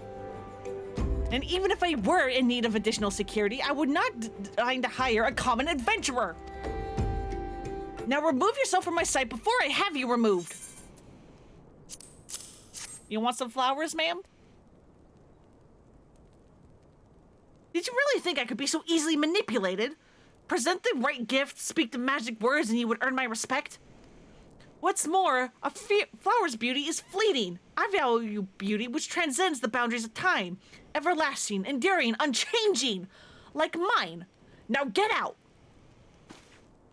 Forgive us, Lady Dorilda. We mean no respect. We were afraid that you would not heed our warnings or otherwise.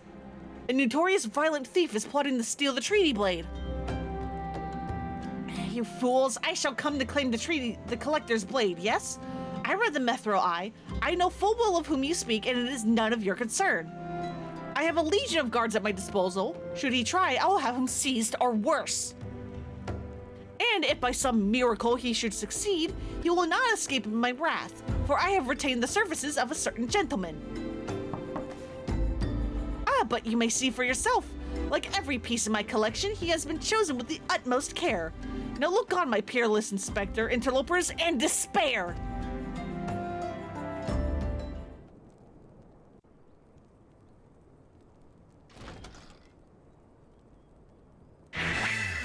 Ships that pass in the night, a signal shown in the darkness. The lady cries out for a guardian, and the gentleman must oblige.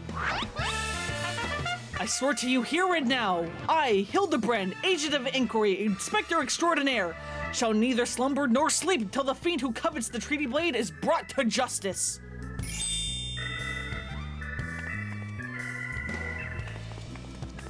My lady, what brings you here? Are you come in pursuit of the duelist as well? Or perchance in pursuit of me? How about both? As if I would spend a single gil on insufferable incompetent... To be fair, you are not expending a single gil on me.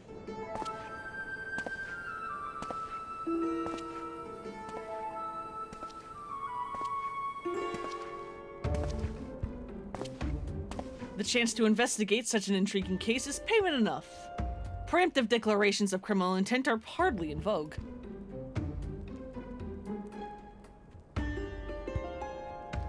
Sorry I'm late. I was busy solving a murder. Riordan, Consulting Inspector. At your service, my lady.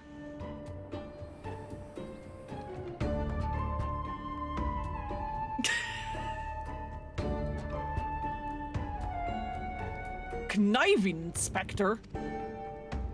Consulting Inspector. Rotting flesh and salt pepper. Hildibrand Manderville and Nashu Makaraka, I presume? Like how I stumble under the, like, most basic of words, but I can say Makaraka just fine. What is wrong with me? Why is there such a disconnect between my mouth and my brain? God, you know that one meme that's like, you know, like, it's like a side profile of somebody and like in their head, it's like, you know, like intelligent thoughts, and then it's like question marks as like an arrow points to like their mouth, and then like outside of the mouth is just like garbage. I am the living embodiment of that.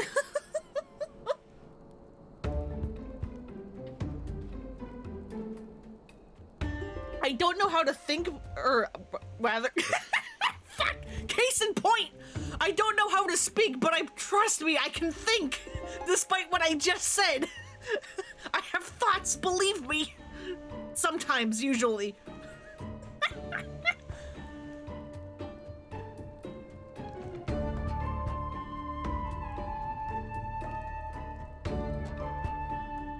Two rank amateurs playing at a profession of which they know not. He's so offended. Look at him. Look at him. Call me when you've finished with these wastrels.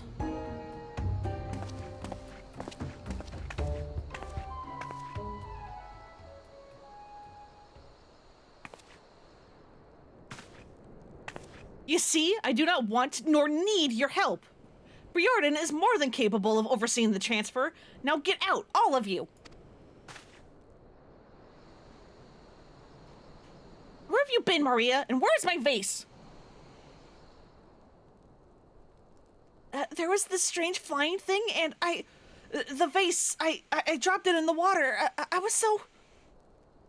That vase once belonged to the royal house of Thorn. Do you have any idea how much it was worth? You will go back outside right now and search for my vase, and you are not to return until you find it. Do I make myself clear? Mother of the Year. My lady, please, pray allow me to go in the girl's stead. It is not safe, for she herself spoke of a ferocious wild beast.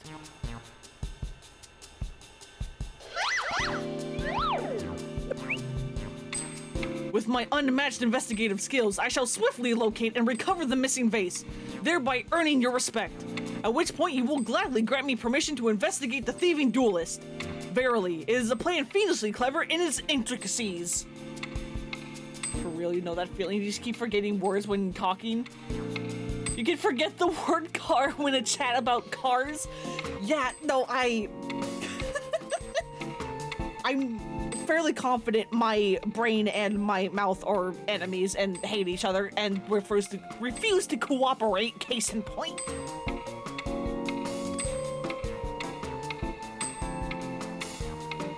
Not when spoken aloud.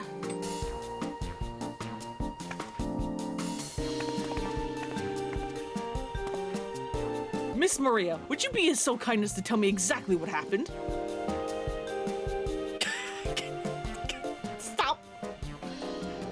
Buddy, I picked up a vase in Old Doll like Mother said, and I was on my way home. When I was crossing the bridge, then a flying thing came and I got scared, so I ran.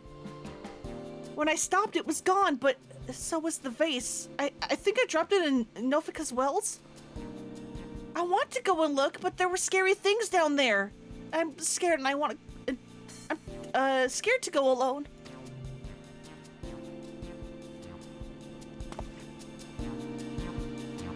You are no longer alone, Miss Maria. We shall go together and look for the vase. All 5 of us. Yeah, we're down. All 4 of you. I'm going after Inspector Briarden. If the duelist strikes, I mean to be there. But Miss Ellie, how can you ignore the plight of a young girl for the sake of a story? Because that's my job, you imbecile.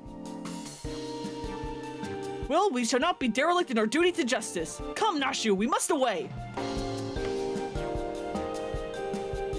You don't even know what the bloody vase looks like.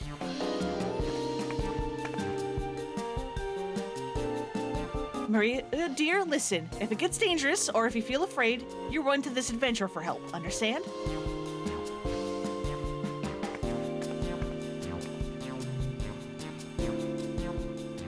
God, I love Hildibrand so much. Like, yes, it's also just like, you know, like goofy stuff, but then it's like, yes, he has the unfortunate characteristic of claiming others' ideas for his own. But it's like, he has a good heart. He's a himbo, and I love him. A little self-absorbed, but it's like selfless at the same time. I don't know how it works. But he's great. Fine. Out. I have forthcoming appointments with very prestigious guests, and I will suffer your presence no longer. Rude, I saved the world, you know. Eager to get started, eh? Capital, you have my leave to canvass the... I don't think I've ever seen canvas used as like a verb. You have my leave to canvass the scene for clues. Maybe we may even find a witness or two.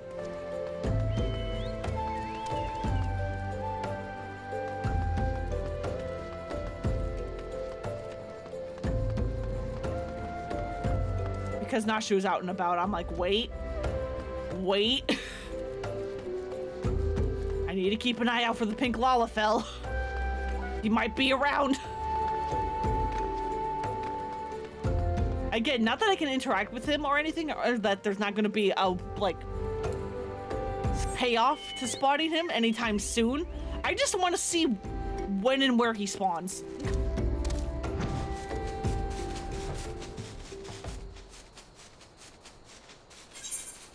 All right, where are we going? Over here.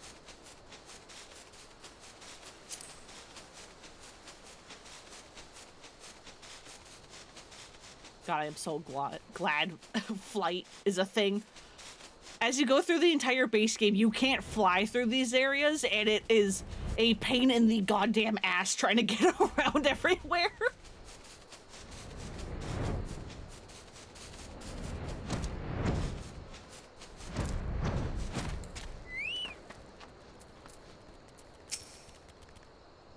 That girl what ran by earlier. I seen her. Had something in her hands, but dropped it while crossing the bridge. Didn't get a good look, but I reckon it don't matter any road. Whatever it was, it's long gone by now. Cool, thanks.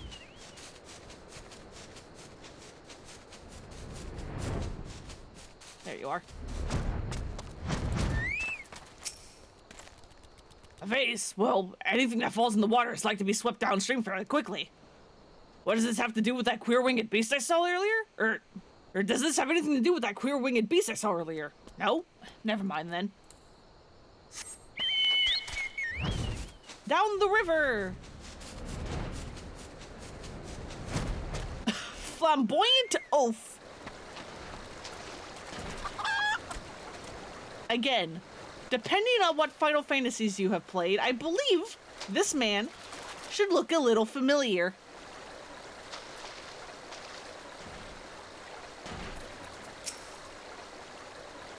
Pox upon that thieving demon bird. He shall rule the day he cross paths with me. Oh, a vase. I know not of what you... God, curse this infernal refuge underfoot! Every point is a dagger! There's something in the water at the man's feet.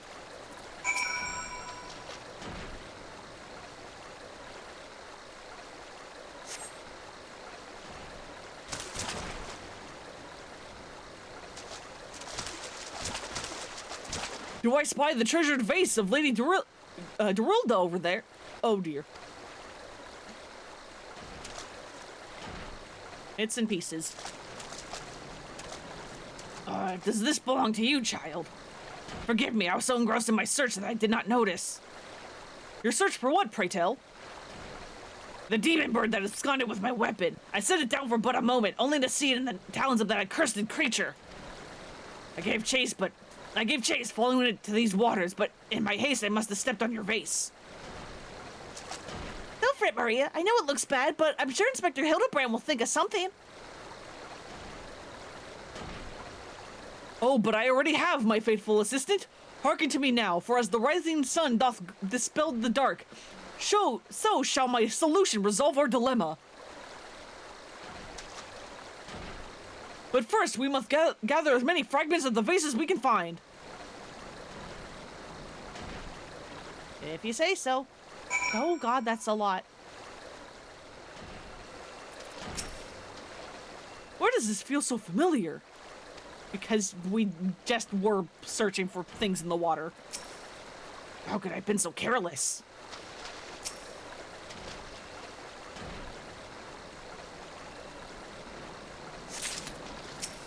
Not you.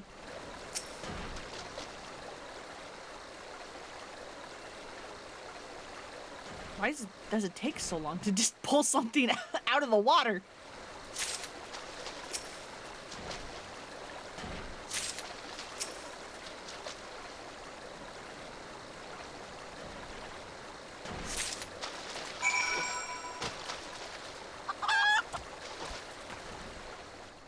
Just doing a quick look around for that pink Lalafell. Okay, I think we're good. Come to present your findings, have you? Splendid! Let's have a look. All the Sultan's chocobos and all the Sultan's men couldn't put this vase back together again. Well done, my friend. This should be more than sufficient for our needs. He's performed miracles with far less, after all.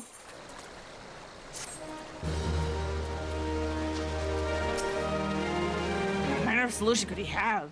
The vase looks to be beyond all hope to me. The hammer. A shattered antique vase will not deter Inspector Hildibrand from his mission.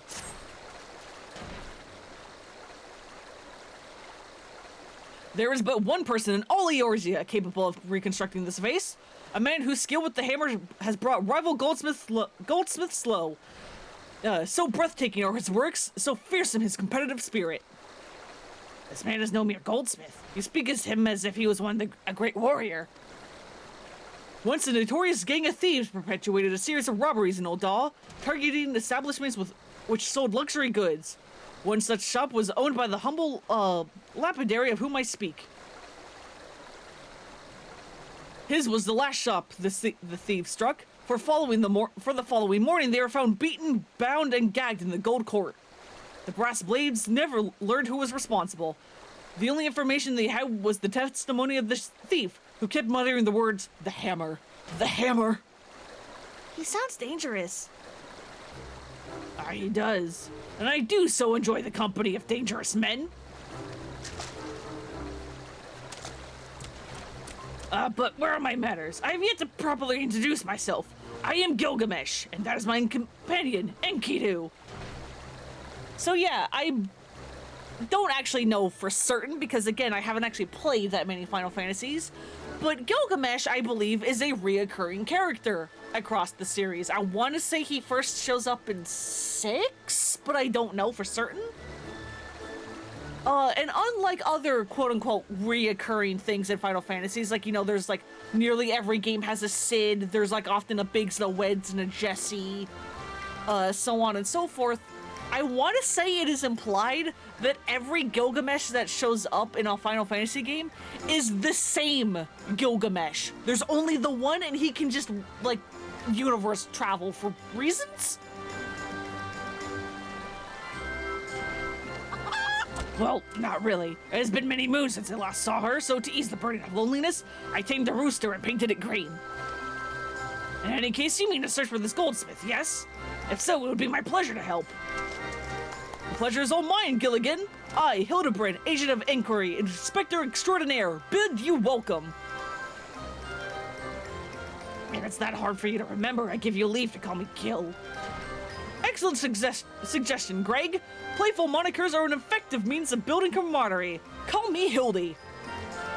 Now then, from what I know of the goldsmith's propensity to procure minerals himself, I have deduced that he is most likely to be found in the vicinity of Blue Fog. Okay, yes, I did say that right. Blue Fog. I don't know what it is, but I keep wanting to say Blue Frog instead of Blue Fog. And I'm like, that's not the name of the region. He is most likely to be found in the vicinity of Blue Fog in northern Thanaland. It is there we shall begin our search.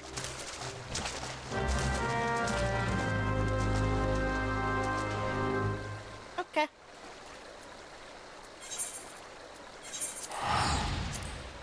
Let's go.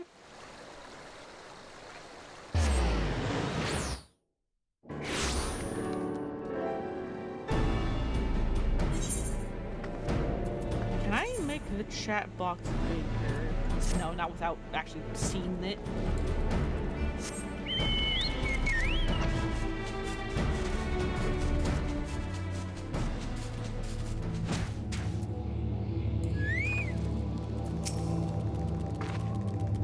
If a Doblin became a zombie, would that make him a zomblin or a zombie? No idea.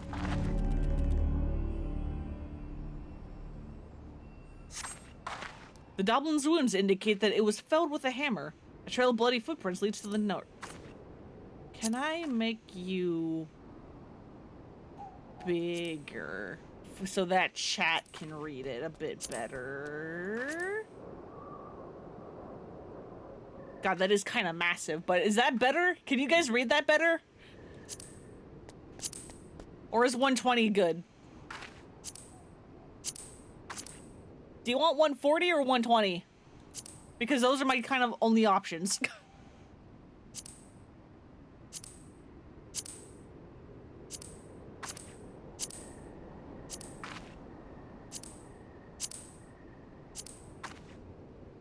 Because, like, while there's, like, a bunch of other stuff that you guys don't exactly need to be able to read, I'm like, you guys should at least be able to read the text box.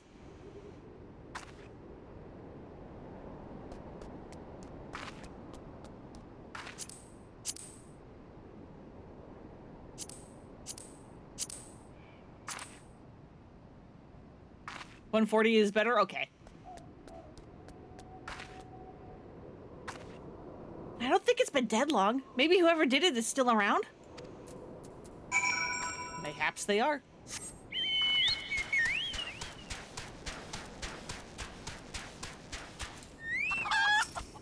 This goldsmith is not to be trifled with. Not you. Not. Go, Greg. Greg, how big is your hitbox?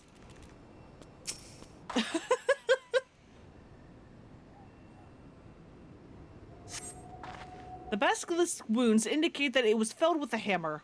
A trail of bloody footprints leads to the north. Single blow to the head. Impressive.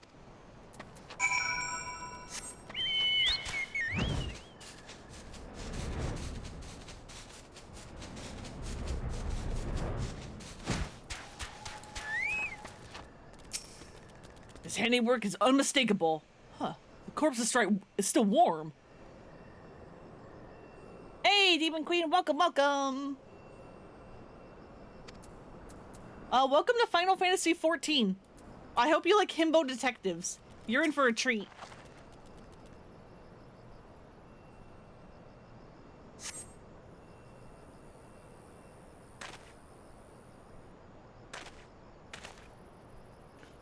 The Doblin, the Basilisk, this Ariman, all were slain with a hammer, as was that beast over yonder, unless I am mistaken.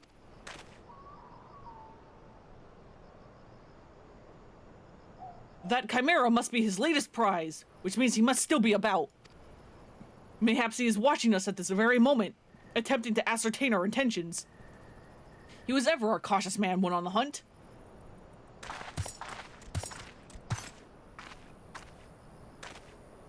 Alas, it comes to this. Though every fiber of my being cries out in rebellion, I must break my oath to do the unspeakable.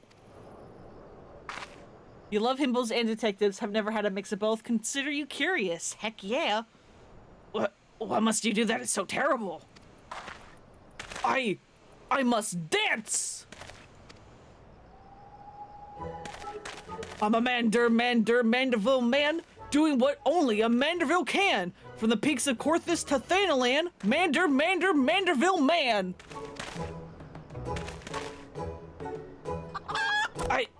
I cannot avert mine eyes.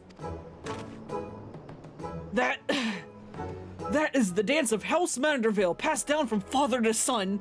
Yeah, you joined it at a really good time, Demon Queen.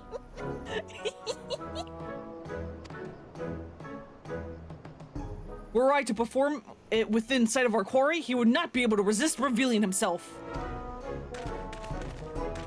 Alas, I neglected to properly stretch my legs beforehand, and my good woman, I see no other solution. You must dance in my stead.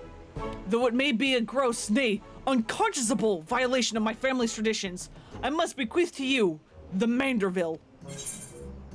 And so this quest you would normally get a little, like, emote reward for the Manderville. Again, because I've done this already, I already have it. Why is he so tiny? He's actually not that small. I am gigantic. I am one of the tallest races you can play as, and I set my height to max. Most players, I want to say, if you're like playing as like a human, are supposed to be like around his height or like between like, you know, like him and her.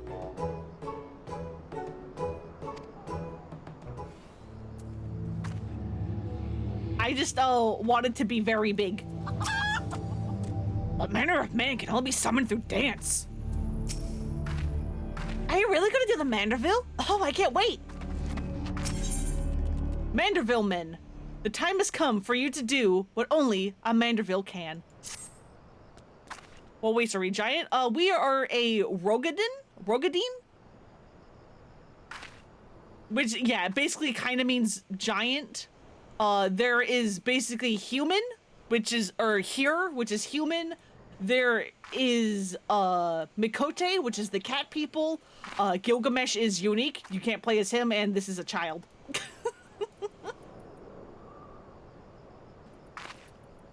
We are as siblings now, my constant comrade, for I have shared with you the secrets of House Manderville. Now you must use that knowledge. Go to the fallen chimera and dance like only a Manderville can. Okay.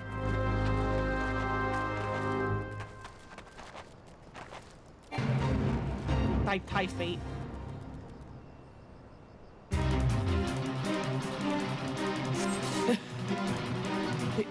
I mean, there's cat boys too. You could be a female or male Mikote.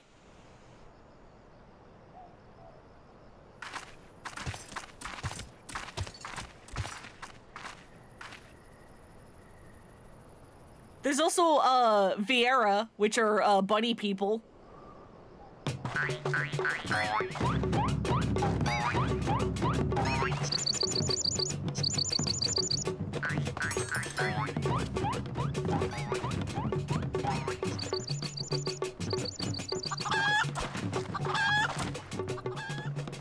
Fancy yourself a Manderville man? You would do what only a Manderville can? Then lift your legs and put up your hands, be a Manderville man! He comes.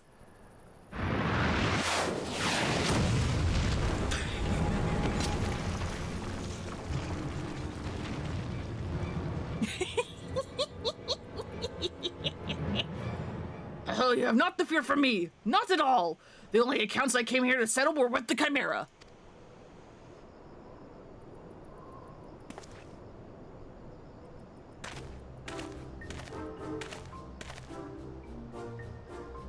But you were not drawn here by some coincidence, were you? No, you came here in search of me, Godbert. Why else would you gyrate your hips in such a gentlemanly fashion if not that? Wait, I know you. She of strong yet tender fingers. And now we have a nudist harassing us. Yep. This is Godbert.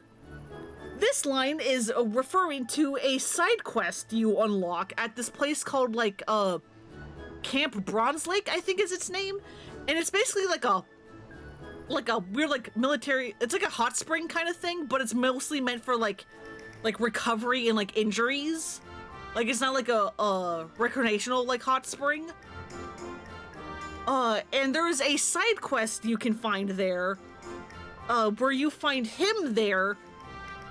And much like how earlier we had to rub salamander oil on Hildibrand several times, we had to rub salamander oil on Godbert as well. So yeah, if you had done that side quest before doing this, Godbert actually recognizes you, which is a fun little touch.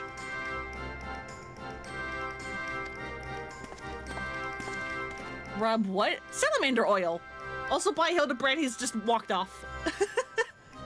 Listen, he had aching muscles and needed some like oil and a massage. So we used salamander oil.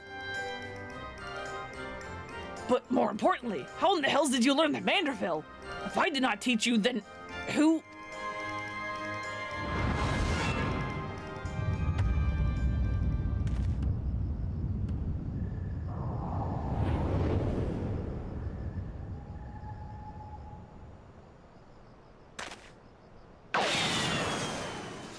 Goodbye. By the Grithus Thaw, what sorcery is this? He yet lives?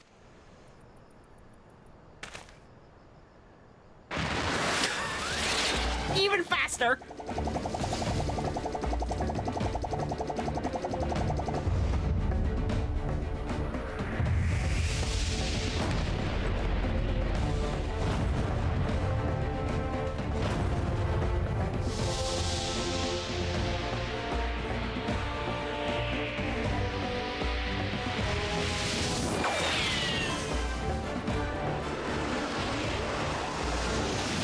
He's flash stepping. Hildibrand, Heliodor, Maximilian Manderville!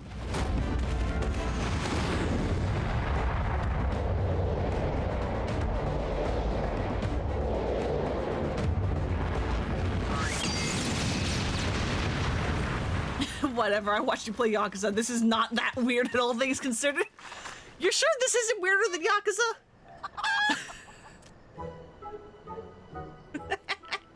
Anyone else getting Madagascar vibes? Oh, a little bit. That one scene when, oh god, what are their names? Alex and Marty, like, reunite, on the beach.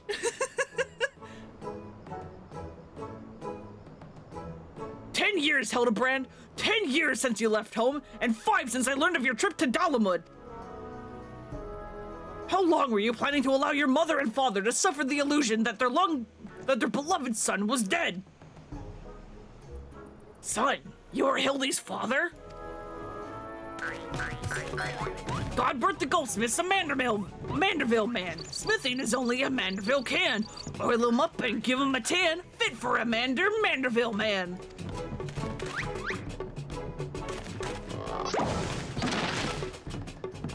Father, please, cease your undulations at once. There are more pressing matters at hand.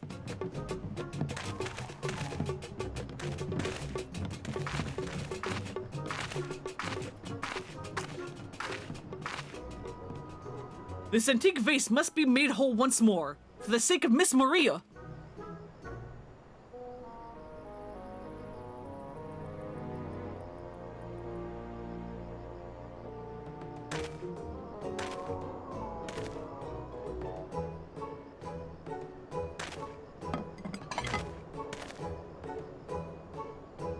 Ha!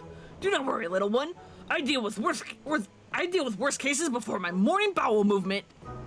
Gross, I didn't ask. Very sure. We'll see. We'll get there. Hold your applause until the end. Bygert, guide my hammer!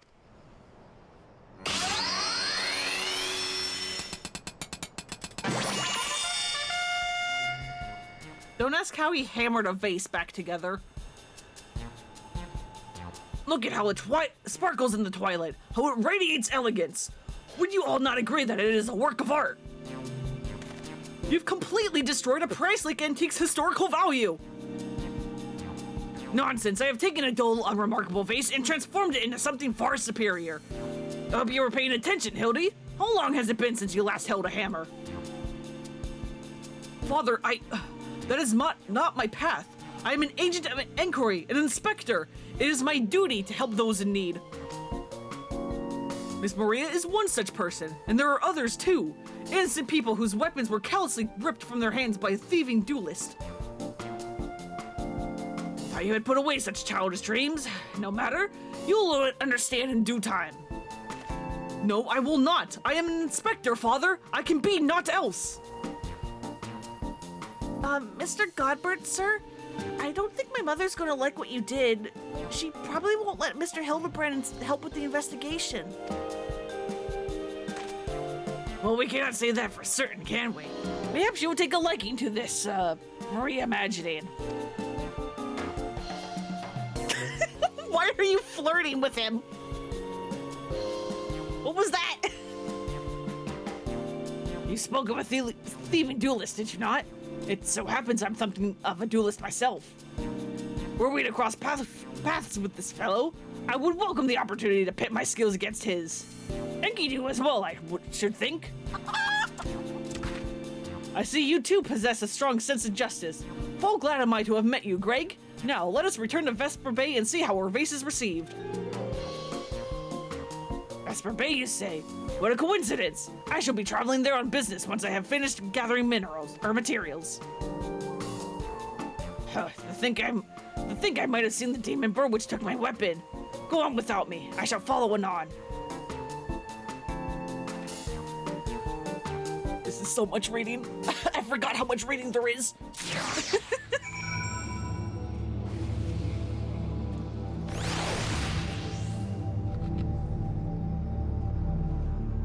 Oh, so I was hoping that I would be able to do this in one stream. I absolutely can't do this in one stream. I'm pretty sure I'm not going to be able to make it. I know we're only like 2 hours in, but I'm like, wait, there's like way more to this than I remembered. This is at least a two-parter, most likely. Oh, well, that's fine. More 14 is always good.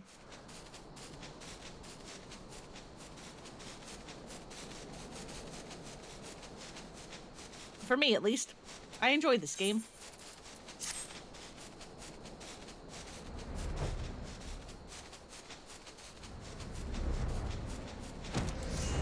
Hey, we're back, and we kind of have a vase or something.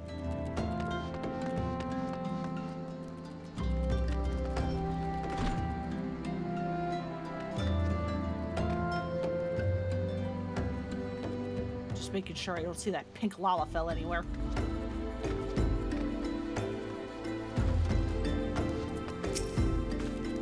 Mayhap Miss Maria should be the one to present the vase. I hope she likes it. If every component of an object were to be replaced, could the resulting object be fundamentally considered the same? Philosophers are unsure. Godbert does not care.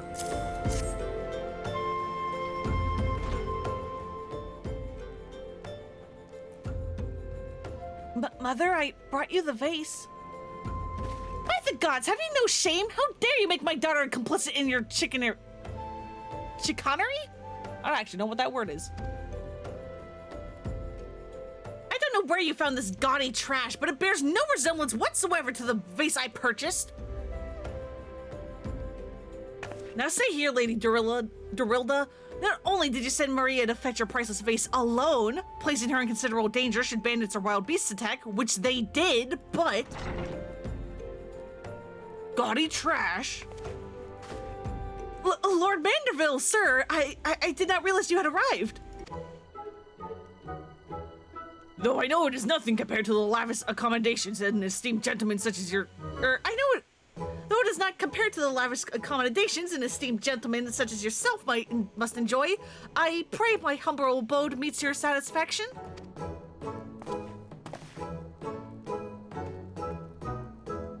Oh, it does, my lady, it does indeed.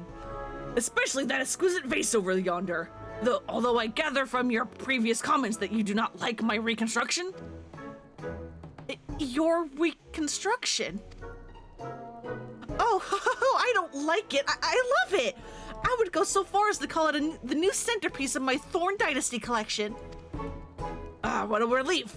I would have been most distressed had you said otherwise. We Mandervilles do so take pride in our work and ever strive for professional perfection. Oh, but why am I repeating what my son Hildibrand doubtless told you when he offered to investigate the duelist threat? Enough expository banter, I say. I cannot recall if your son used those precise words, but I do remember thinking that his help would be most welcome. You will be helping us, Inspector Hildibrand, will you not?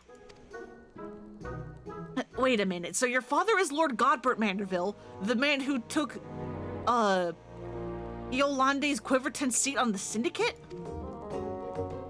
It appears there have been a great many developments over the past 10 years of which I was completely unaware. In any case, we must redirect our energies towards the investigation of the thieving duelist. Our first order of business will be to review all the facts with consenting Inspector Briarden. Okay. I think she likes it. Hope I did not speak over much earlier. My wife would describe it as proclivity to pontificate, but I prefer to think of it as an earnest desire to establish rapport with my fellow man. Come, we have a thief to catch. Let us seek out Inspector Briarden at once. Well, apparently he's just right outside.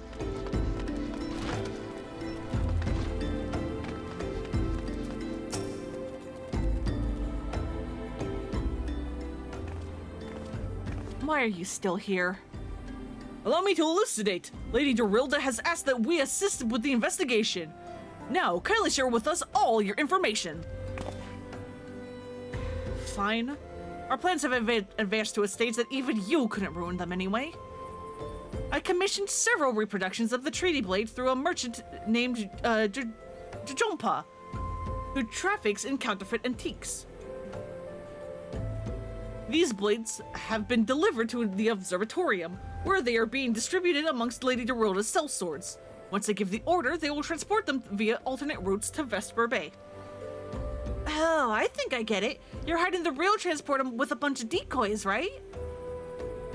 They're all decoys. The moment the thief strikes, all our forces will converge on his route, including those disguised as small folk along each route. The real Treaty Blade will remain in its original owner's vault until the thief has been apprehended. Everything has been accounted for. You are superfluous.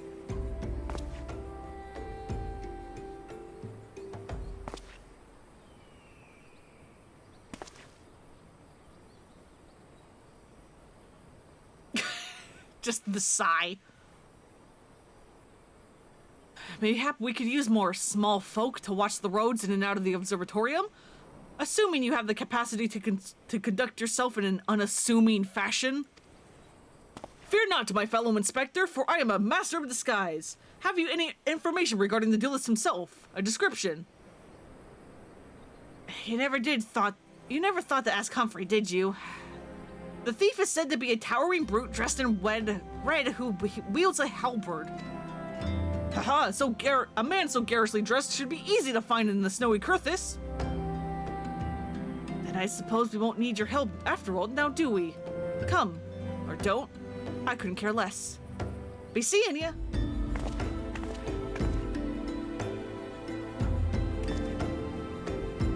Pray forgive my lateness.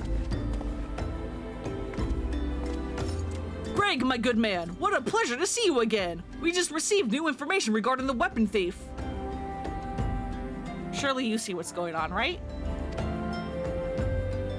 A victim described him as a halberd-wielding brute dressed in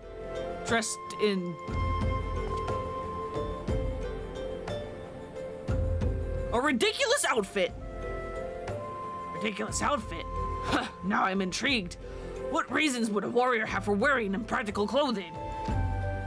Haha, what reasons indeed. It is enough to make a gentleman laugh.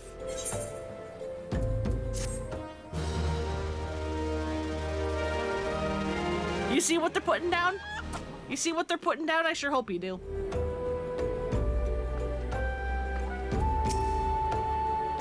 The damnable demon bird continues to elude me, but no longer. Soon I shall claim my revenge and weapon both. Why are raised your hitbox so big?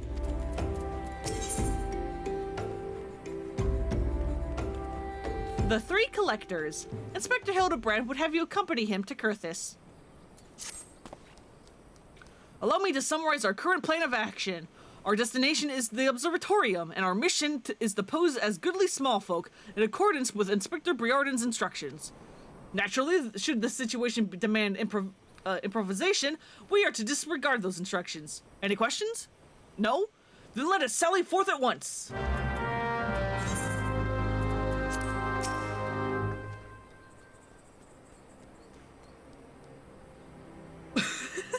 My redoubtable confederate, you're an experienced traveler, are you not? Why don't you lead the way to Kurthis?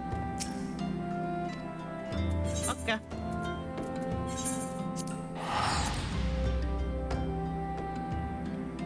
You're still gonna beat me there somehow, probably, because that's how this always works. Regardless of how fast I get there, everybody else always beats me there.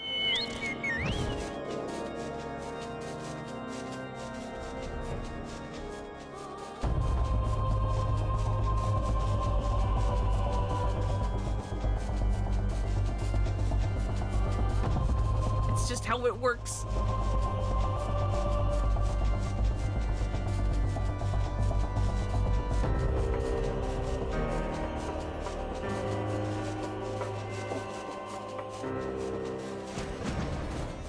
There you are.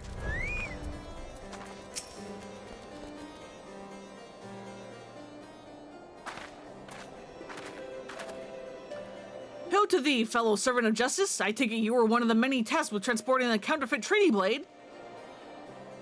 Clearly you've mistaken me for someone else, sir. Ideas, Sergeant. They're with us, more, small folk. Keep an eye on them, or else... But I... Fucker me. Don't you bloody move till I get back.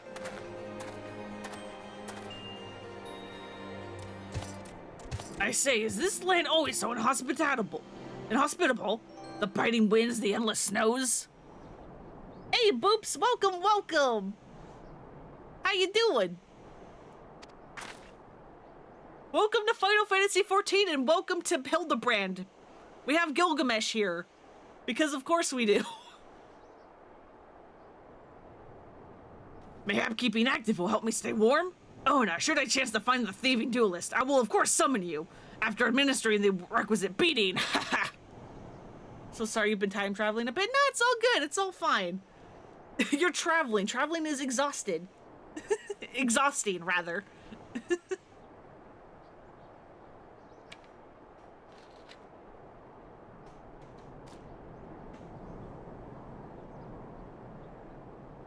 Boops, you've played Final Fantasy VI, have you? Gilgamesh is from that one, right? Like, that's where he initially shows up?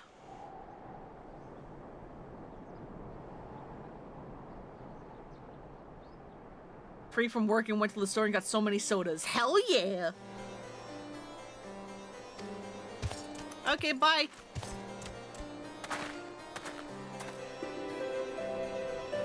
Good, you're still... Wasn't there someone else with you just a moment ago? Ah, you speak of Greg. He ventured outside of the gates mere moments before your arrival, full eager to catch the thief.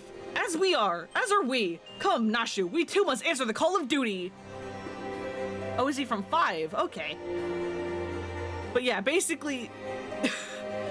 Gilgamesh's whole thing is basically that he shows up in several different Final Fantasies, but unlike other, like, reoccurring quote-unquote characters like Sid or the Biggses and Wedges and Jessies, Gilgamesh is always the same, right? Well, it's like obviously clearly like different Sids. Mind giving me a lore dump? Who are we and what are we supposed to do exactly? So this is my character. You get to build your own. Her name is Frenlona. God, I gave this like before. I unfortunately gave a lore dump like earlier, and I'm like, okay, how much do I need to like repeat? By the time you unlock this quest line normally, you have beaten the base game of ARR, so you have like kind of saved like the world of sorts. Which is why people keep, we are like a warrior of light, but we did just start off as just like a regular adventurer of like helping people, which is why people keep calling us that. And despite us being the one to save the world, nobody like recognizes us that we're the one who saved the world, and so that's why like nobody comments on it like at all. At least, you know, inside stuff they often don't. You look like you might actually be useful. Why don't you have a word with my man near the East Gates? We're undermanned over there. Sure thing.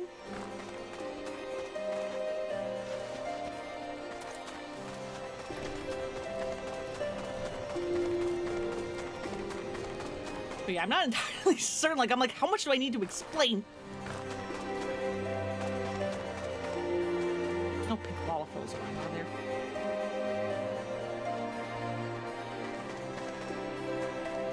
I think we're gonna be clear. Maybe. What's this little creature following you? So there's my carbuncle over here because I am a summoner. And then I also have a little otter fella who I have following me because he kind of looks like Kiryu. As you progress through the game and you do side stuff, you can unlock like minions, and I have many minions. And for purposes, I decided to have this little guy be following me for the day. Yeah, they're adorable. Hang on, can I like get you up higher? Can I like... Nope. Don't follow me that well. Fuck. There we go. I love him. And there he goes. Because you're not one that stays still.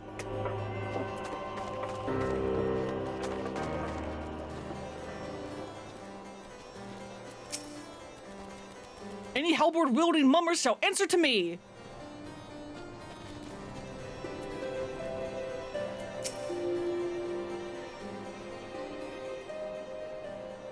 You see that just now? No? Don't think me eyes were playing tricks on me, but there's only one way to be sure. You wait here. It's back there. Over there, look. What is it, Nashu? Pray, tell me what you see. Aha, I see you, demon bird. You will not escape me this time. Why, hello there, my friends. Is aught amiss? You're so tired I have to go. Go to sleep. Go take care of yourself. The VODs will be here. Don't you worry. Oh, it's just Greg. For a moment I thought you might have spotted our thief. Come, Nashu. We have lingered here overlong. We must egress post haste. He has a chicken. Yeah, so this is Gilgamesh, and this is Enkidu. Well, not his actual Enkidu, as he said. It has been many moons since he has last seen Enkidu, and so he tamed a chicken and painted it green and has named it Enkidu.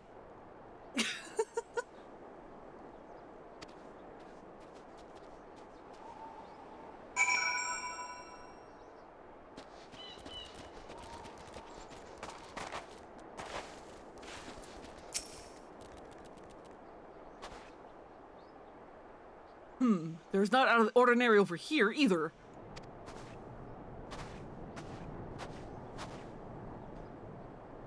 Now luck, huh?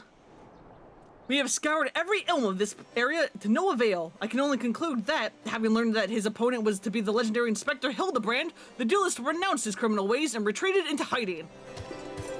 Or perhaps he's waiting patiently outside the walls for more wagons to leave?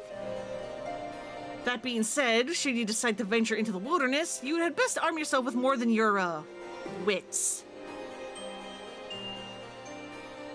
Hey, Boops, you came in here right before the reveal. We're searching for a thieving duelist who keeps stealing the weapons of people he beats. And the thief is described as to be a giant man wearing a red, ridiculous outfit. Clearly, we've never seen anybody of that description, so it's a mystery. I appreciate your concern, Miss Ellie, but a gentleman should abstain from violence unless absolutely necessary. I'll fight for you, Inspector. I even found a weapon to use. Yeah, we don't know what we don't know who the duelist is. Doesn't sound like anyone we know, not at all. By the 12, is that the self-same spear which propelled me to the Red Moon? Wherever did you find it? It was buried in the snow. Well, one cannot ignore the will of destiny. Return it to me, Nashu. Though I will still endeavor to avoid fisticuffs, I will be duly armed should the worst come to worst. Now then, we begin our search for the duelist in the east of the to the east of the observatorium.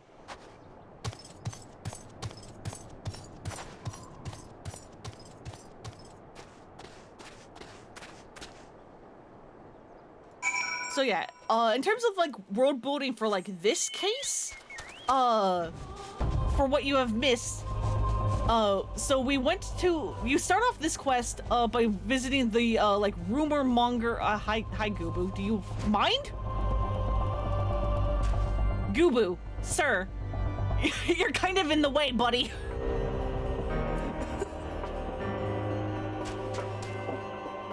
We went to a rumor monger that was basically like, hey, have you ever heard of Inspector Hildibrand?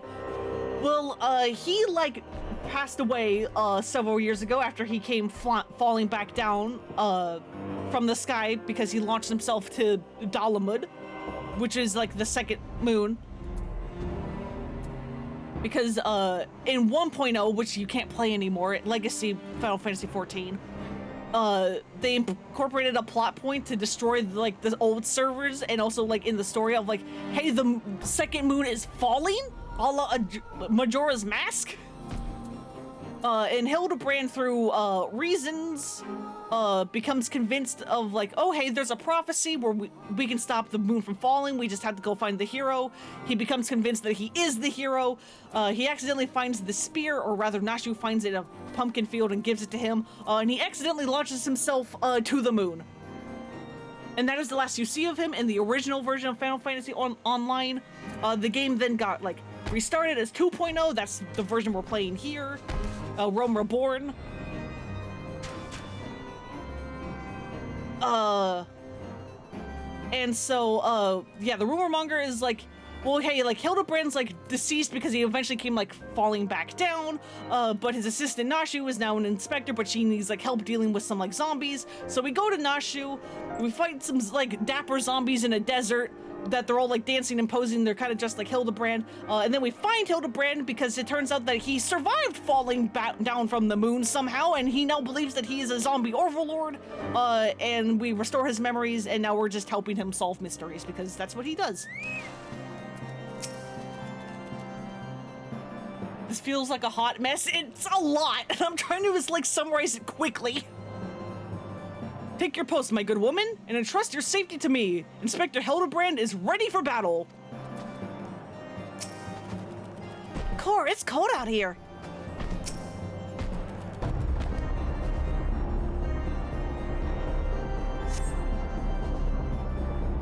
Yeah, meanwhile, the Gubu's just scratching his butt crack. Yep. Gubu's just hanging out. Wherefore art thou, my nefarious nemesis? 'Twas not the self-same creature, but one of many. Nevertheless, I know that my weapon is close by. You sense it too, don't you?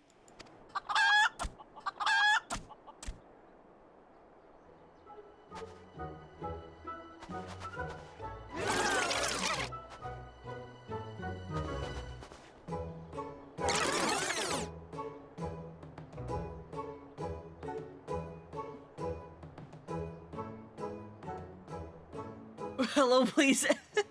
Add a green chicken to my emotes, please, and thank you. Sure? Why not? Greg, I've been meaning to ask, why do you covet this weapon so? If you but beheld it, you would understand. In some ways, it bore resemblance to a spear, but in other respects, it was quite different. It was crowned with a magnificent axe blade, to which was welded a musket barrel.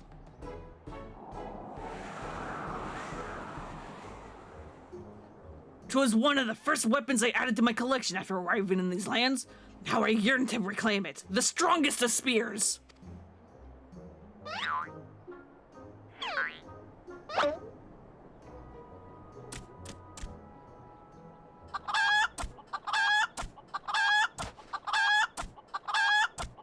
These two deserve each other. They're great.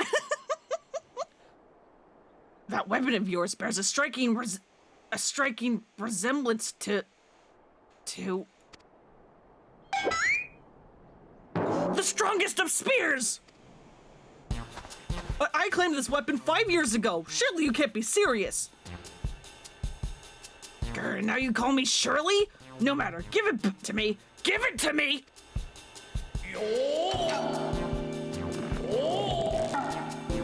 This spear and I have traveled together to the very heavens. I will not relinquish it again. The spear and I have bested many a man together. I will not relinquish it again.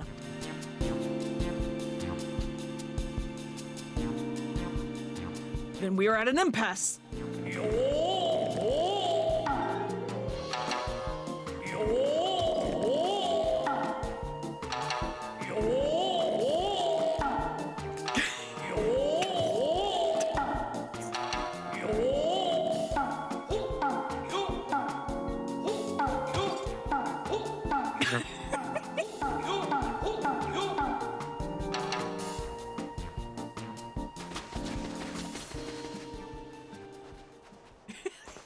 I love this questline so much. I love Hildibrand. I can't believe I'm saying this, but well done, Inspector. Thanks to you, we've caught the weapon thief in the act. Miss Ellie, you grossly misread our dispute. Greg is a good, honest man who I am certain has never stolen a weapon in his life. Indeed, I have not. Every weapon I have claimed was by rights mine. Each was a trophy for besting my opponent in single combat.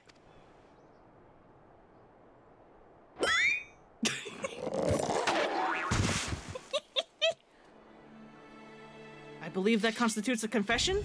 Seize him.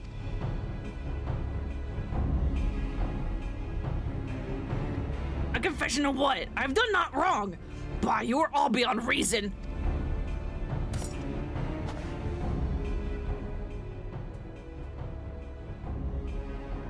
Aha! Yes, my plan to secure Greg's confession was utterly flawless, and his capture will be the coup de grace.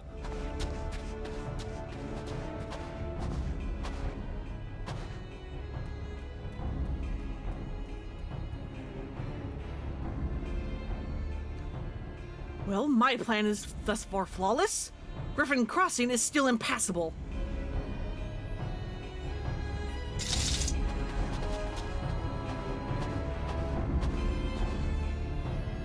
I know who you are, even if that imbecile doesn't, so let's not mince words. Only you have the skill to face the duelist in battle.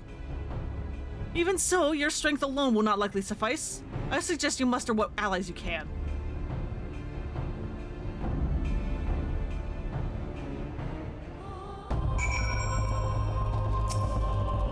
Which way did it go, Finlona? Did you see?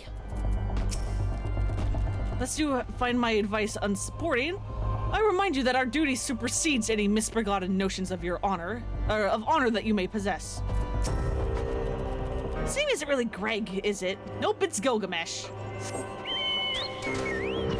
But we call him Greg.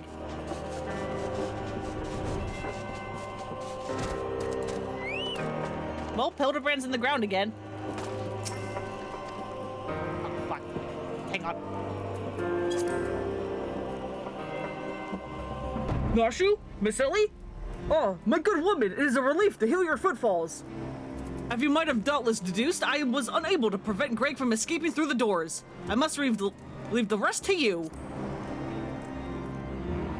No, I wanted to hide the chat.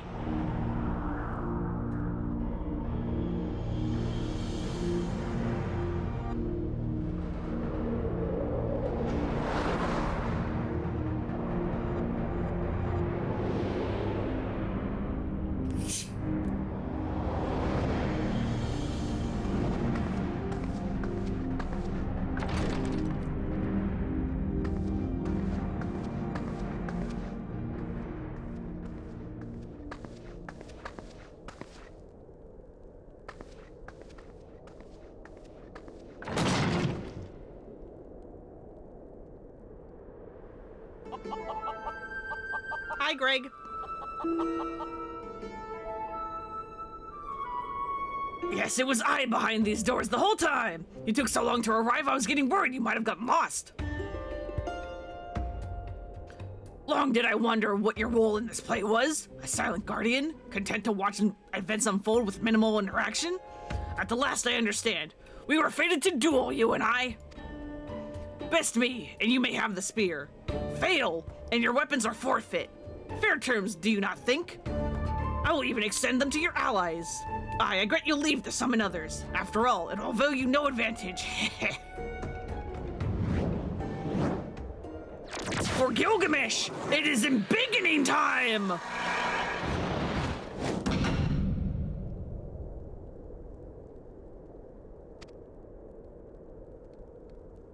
Oh, I'm big now. And coming from one of the tallest players you can possibly be, that is something. Or were they villainizing him for taking weapons from opponents when that's literally what you do when you run around and kill monsters and bosses? Because he's doing it from people.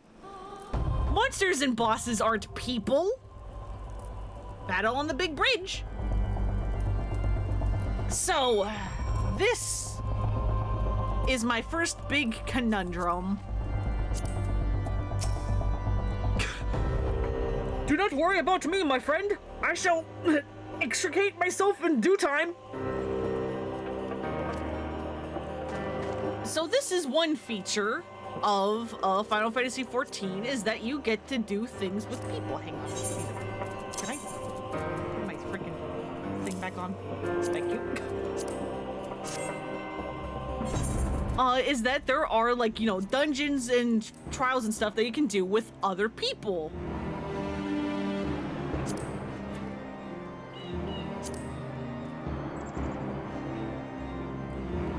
The problem with this, though, is that, under normal circumstances, you are supposed to do this with 7 other people for a party of 8. And, do I want to tank this, or do I... I'll tank this. Tanking this one. And so it's like, I can do this, and okay, it's actually saying less than 5 minutes, but, this guess is often wrong.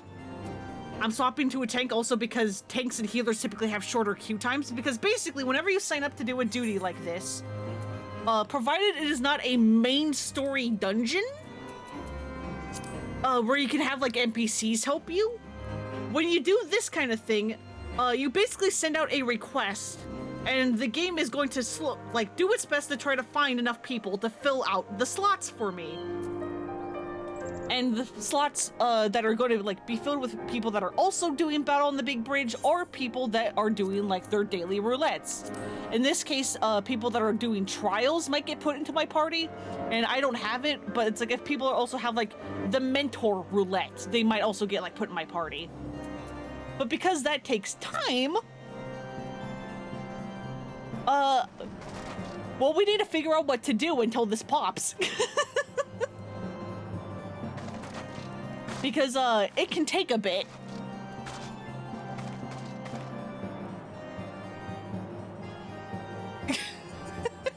Yeah, exactly. Looking for a group and all that.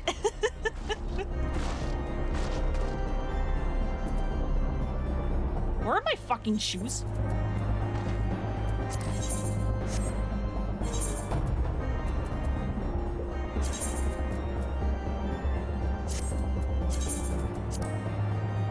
That was weird.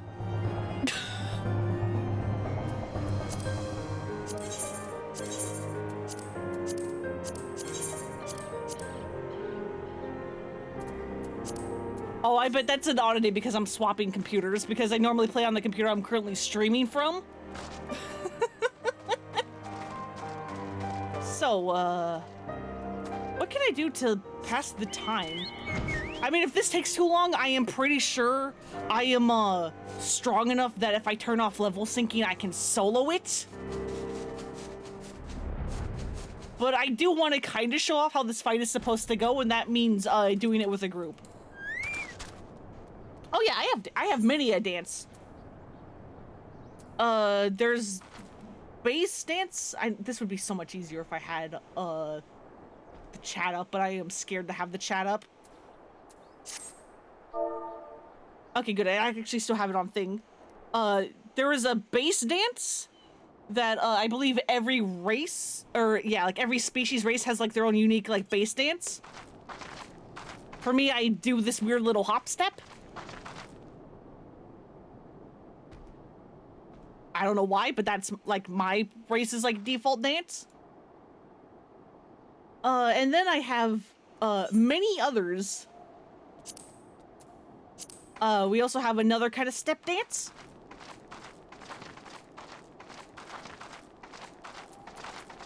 We have the harvest dance.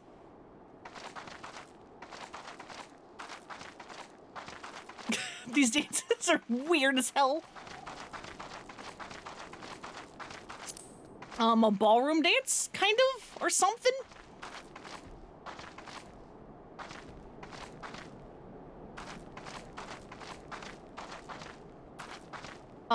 As we have learned from Godbert, we have the Manderville.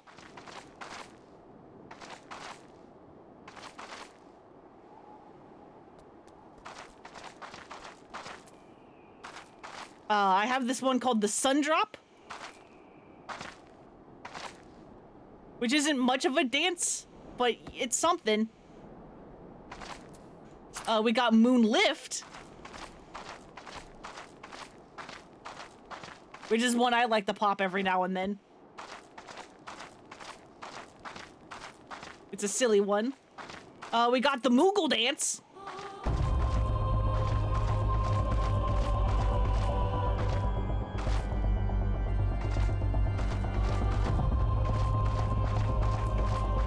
The Yole dance, where we get to dance like a chicken. I don't know what this dance is supposed to be for, but here we are. And another dance you get from a much later Hildibrand quest, the Manderville Mambo.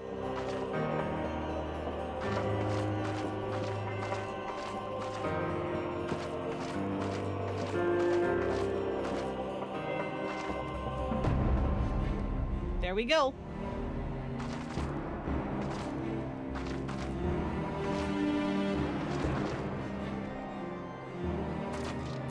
And I believe that's all the dances I have.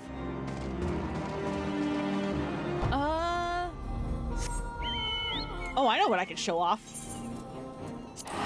Hey, did you know there's a gold saucer in this game? No, get away. Put chat away. Because there's a gold saucer. This is the gold saucer I know. Actually, I haven't done my mini jackpot. Hang on. So this is something you can do on the daily. It's a mini like lottery thing. So on this 3x3 grid, there is the numbers 1 through 9, and there's one of every number. When you start off, you get to pick. One of them is already revealed, and you get to reveal 3 other ones for a total of 4 revealed. You can then pick a like row or column or anything.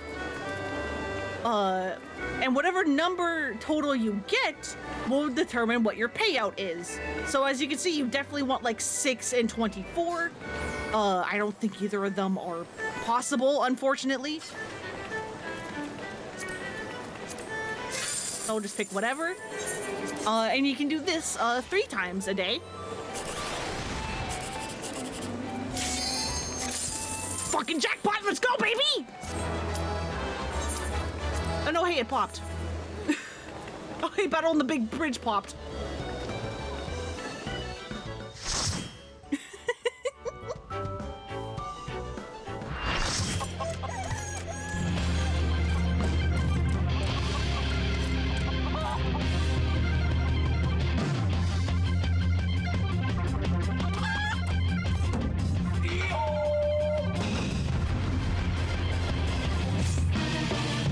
Let's go! Let's go fight Greg!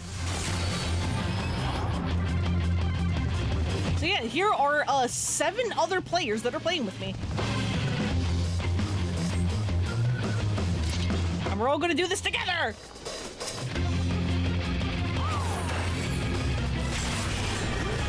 So yeah, I am a tank, so I'm gonna want to face Greg away from everybody else.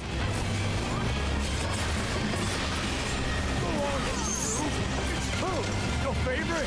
So yeah, one of Gilgamesh's attacks is that he will turn a random party member into a frog, and Enkidu will chase them around.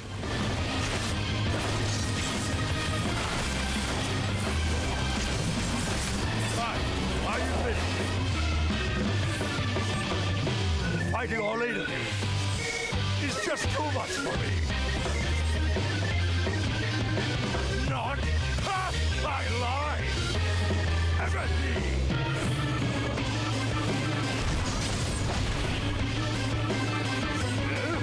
Why, I've been hurt! I feel so goodness gracious. I don't know why his voice line is so quiet. And now we book it, because he has a bomb, and he's running.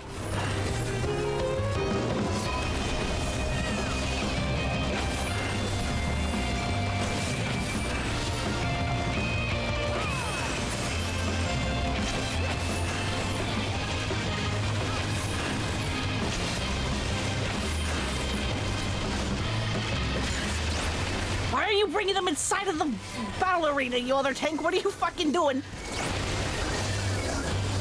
Are you insane? I must say, I quite enjoy these tussles. I feel we've gained an understanding. Hey, fucker, over here. I will pound you, silly! Aha! You promise? Pound me silly? No, why am I a fart? Why am I tiny? I'm a baby. He shrunk me. And so yeah, now he has more Enkidus. He will sometimes have little gales that you don't want to stand in, or else you take damage and get launched up in the air. He can turn you small, where you do less damage and take more damage.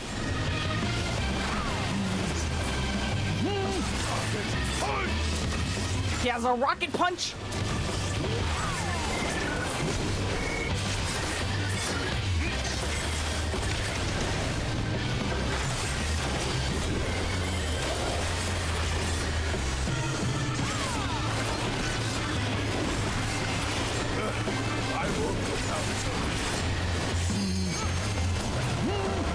Stop making me small.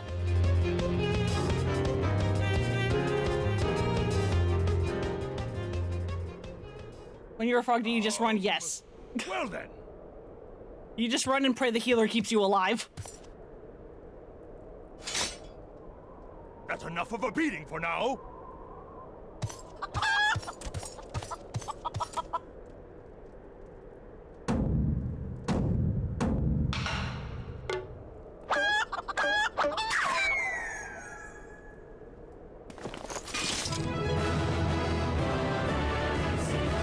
Victory! He jumped off a cliff. Very interesting in mechanics, yeah. So if you are a tank, you actually kind of mostly get to ignore the mechanics because your job is just keep the boss away from everyone else.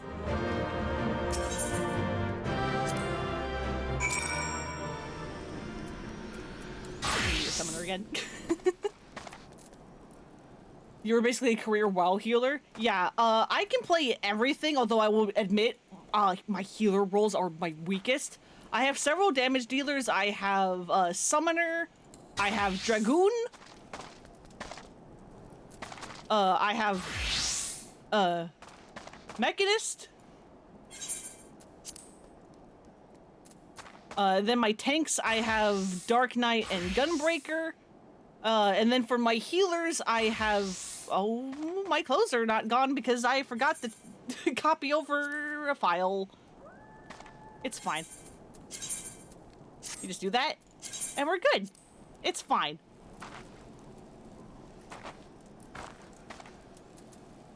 And same with Scholar. Scholar is also another healer I got. But they have the same, they have the same outfits because they share gear. Yeah, this is fine.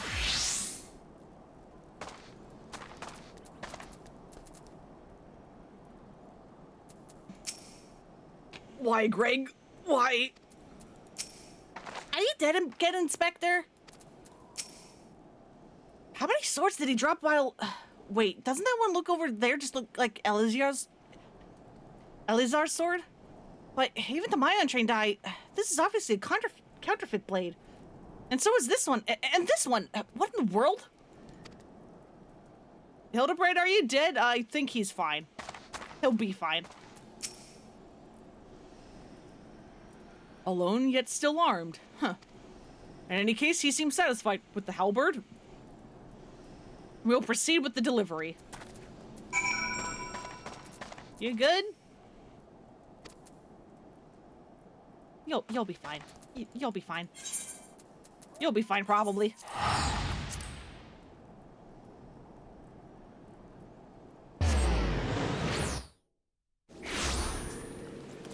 So yeah, I'm actually, so these are all supposed to be like level 50 quests. All of my classes are like level 86 or higher, I want to say. And so when you have gear that is better than whatever duty you are doing, you will get like level synced, which means like your like gear and stuff will technically be like lowered to be what should be appropriate for whatever duty you're doing. The thing is, though, is even with that, if your gear is better than the duty that you're doing, like again, I have level like 80 gear, and I'm doing stuff that is level 50. Even with the rescaling, my rescaled level 80 gear is still better than level 50 gear. So that is why these bosses are going to go by pretty swiftly when we get them. Because everybody has higher level gear.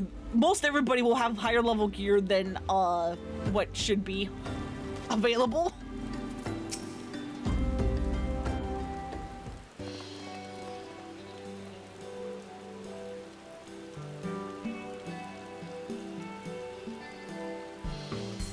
Oh yeah, you can get like fashion accessories. Mine is on umbrella, and you can set it so that like if you have an umbrella, you can set it so that like, hey, if I'm ever in the rain, auto equip an umbrella for me. It is more magnificent than I imagined. It will make a fine addition to my collection.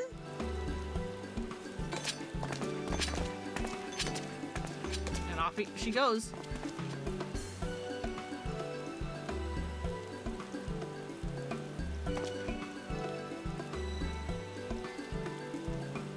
And with that, our business is concluded.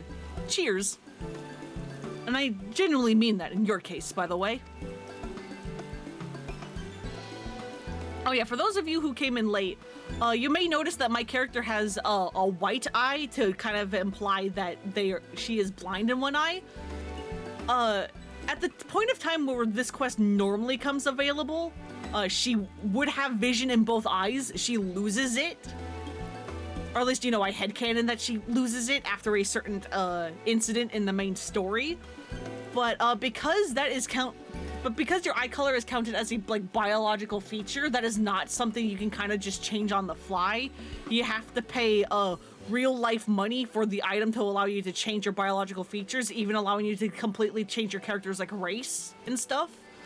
And because I would have to buy 2 of that, one to turn her eye to normal and then one to turn it back to quote unquote blind for my own personal playthrough, I decided F that.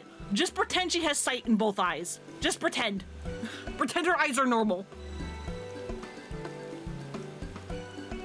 All's well that ends well, right, Inspector? Though it's a shame that Greg turned out to be the thief.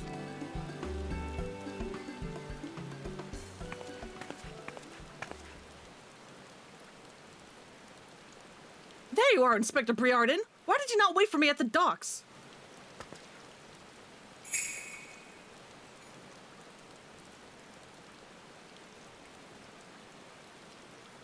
Why are you all staring at me so? Oh, never mind that. Where's my treaty blade? But didn't we just give you the treaty blade?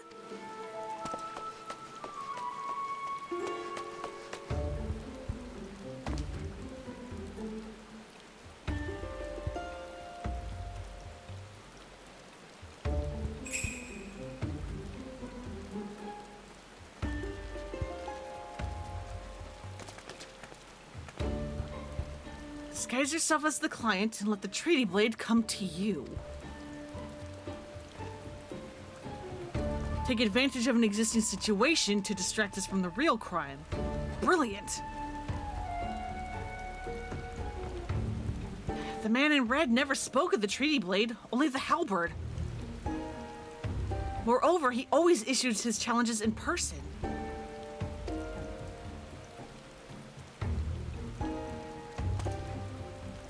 Dear gods, isn't it obvious? What is it like in your funny little brains? It must be so boring.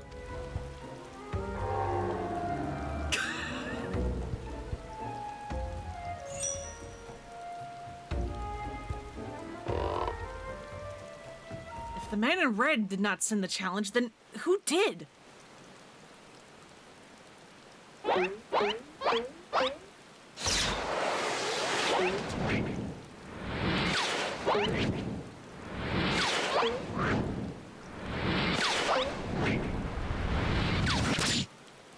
Hey, I missed Hildy this time.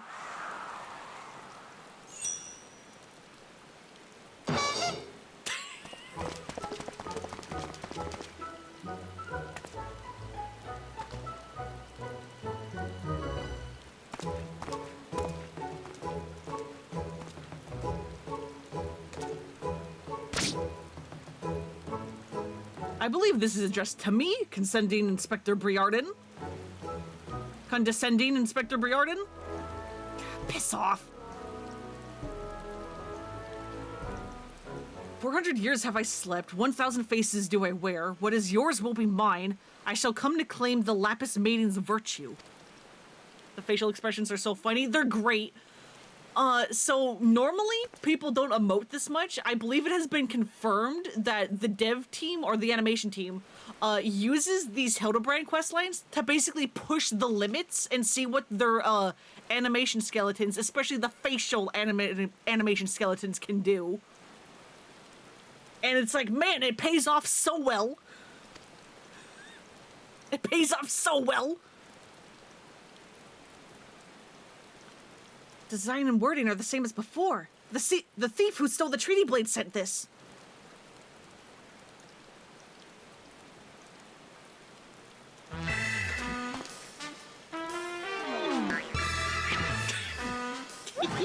Very well, I and I alone, Hildibrand, agent of Enquiry, inspector extraordinaire, once more accept your challenge.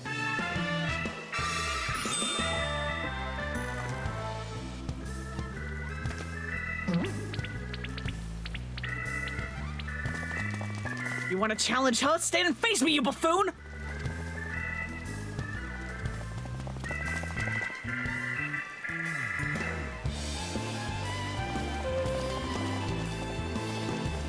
He's having the time of his life. He loves it.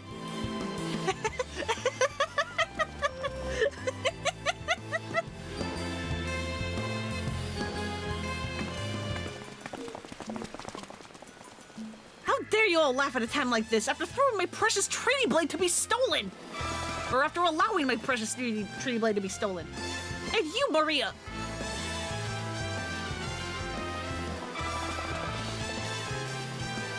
Well, I suppose it is a little funny, isn't it? The two of them dashing to and fro. A pair of gentlemen mummers. You know, it's been far too long since we've seen a show. We ought to head into the city later. Just you and me. Not bad, Hildy. Not bad at all. You are indeed a Manderville man.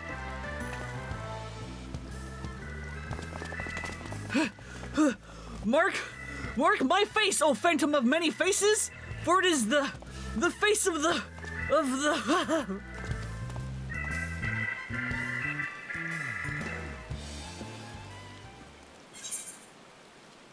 I think I missed the pink Lalafell, because I'm pretty sure he's supposed to be on one of the benches in that square, and I completely missed him. Oopsies.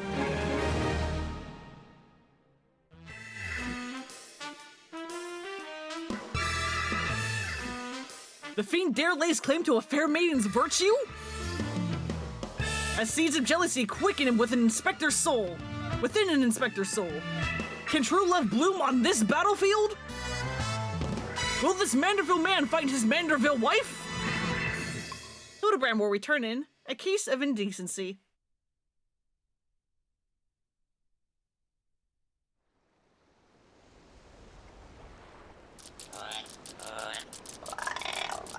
Hey, what's with the goggles those men were wearing? They look special. Maybe if I ask nicely, they'll give me a pair? Guess we'll find out next time.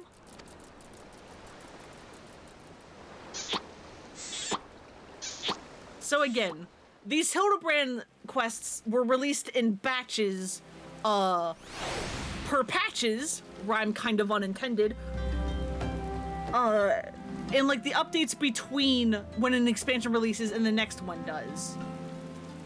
So like if that first bit we did was the 2.1 patch, I believe, this, I believe, just concluded the 2.2 patch of stories, and we are now starting the 2.3 patch of stories. The business of betrothal. I didn't read the frickin' thing. Oh well. Ah, there you are. I've been doing some investigating on my own since we last parted, and I believe I found our Lapis Maiden. The girl's name is Arabella, the daughter of one Master Guguremu, a prominent member of the East Alternate Trading Company. Her eyes and hair a most exceptional shade of blue. Her beauty is the talk of the Sultanate. Her purported beauty, I should say. See, none have actually seen the girl in the flesh. Apparently her father is the overprotective sort. Some say that the maiden has never set foot in the family's well-guarded, or has never set foot outside the family's well-guarded estate. But this is all about to change. Rumor has it that the girl is to be wed, and not just to anyone, mind you, to the heir of the Bruguiere Consortium. The formal announcement is to be made at a commemorative feast to be jointly hosted by the two family businesses. The venue is Costo del Sol, where preparations are going on as we speak. Word on the street is that the bride-to-be will be making a rare public appearance. It is here that the thief intends to strike. I couldn't be more certain of it. Piqued your interest, have I? My sources tell me that the bride's father is already in Costo del Sol overseeing the preparations. This is one scoop I'm not going to miss, and you're welcome to come along.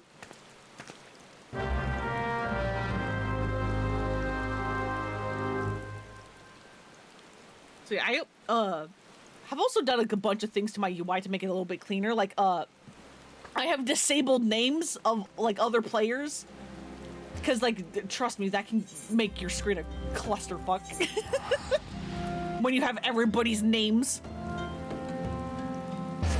especially if you're in like a populated area.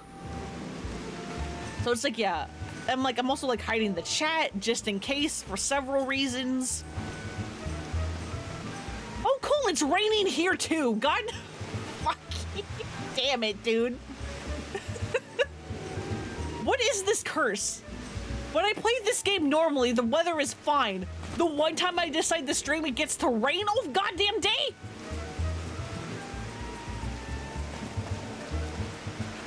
Of course.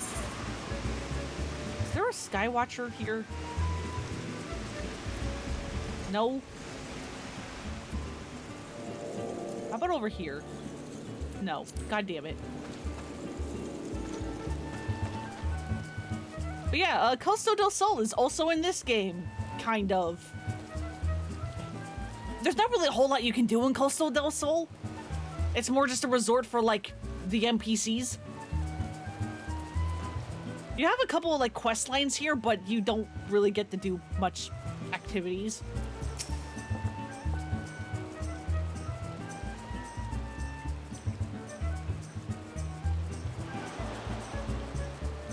This is Master Guguremu of the East Alternate Trading Company, and the father of the bride. Let's see what he can tell us.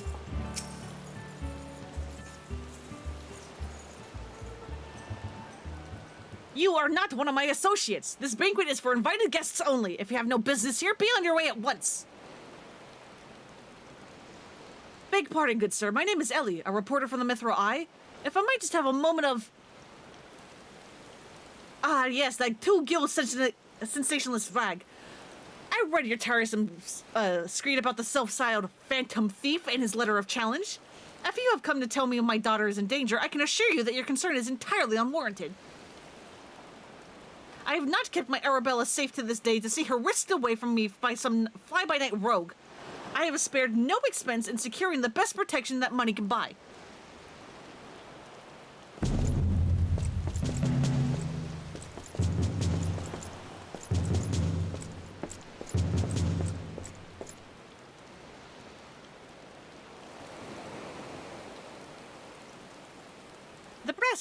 The brass blades of the Geruba, an elite unit of the most lethal swordsmen in the Sultanate. They say one of them once caused a man's heart to burst just by looking at him askance. The moment they set eyes on the would-be thief would be his last. If the thief is obliging to allow himself to be seen, or do those goggles serve some purpose other than making the wearer look utterly ridiculous?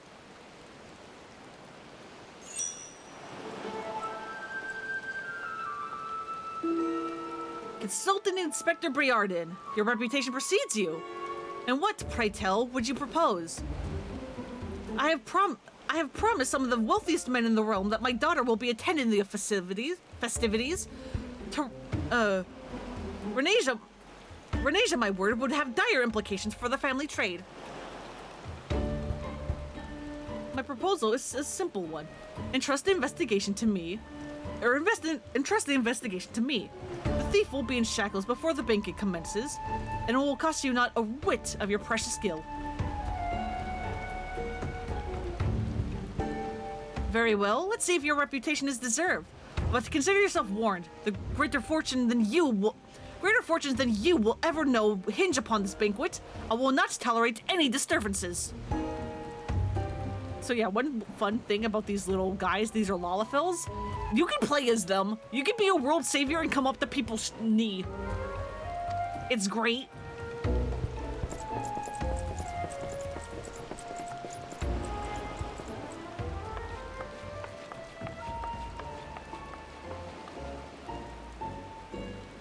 Such touching concern for his coin purse. If only he could muster the same for his daughter. Also, I don't know what that white flashing is.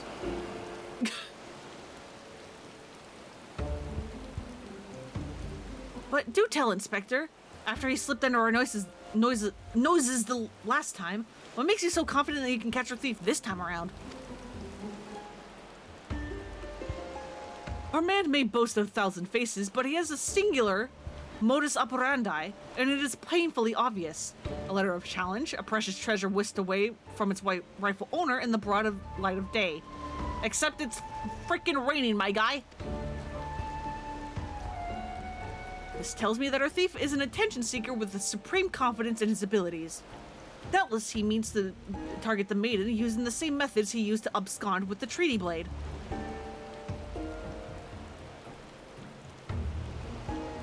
Even now, the fiend is in our midst, having assumed the identity of someone who will be in close proximity to Miss Arabella at the feast. I've already narrowed the field. Arabella's betrothed, Vanez, would be an obvious target for a thief. So too would be his father, Morgant. Yalto Noto and his wife, Sainana, the guests of honor, will give a toast to the couple's happiness. Both will be standing close to the stage where the bride-to-be is set to appear. Needless to say, we cannot rule out Guguremu himself. Finally, we have Lowenhart, a steward of Guguremu's estate and Miss Arabella's personal attendant. All the key players, save for the matronly Lapis Maiden herself, have assembled in Costa del Sol. Doubtless the Phantom lurks among them, his face concealed, gathering information and planning his course of attack. Hey, do you see someone in this crowd? Someone who looks a little familiar?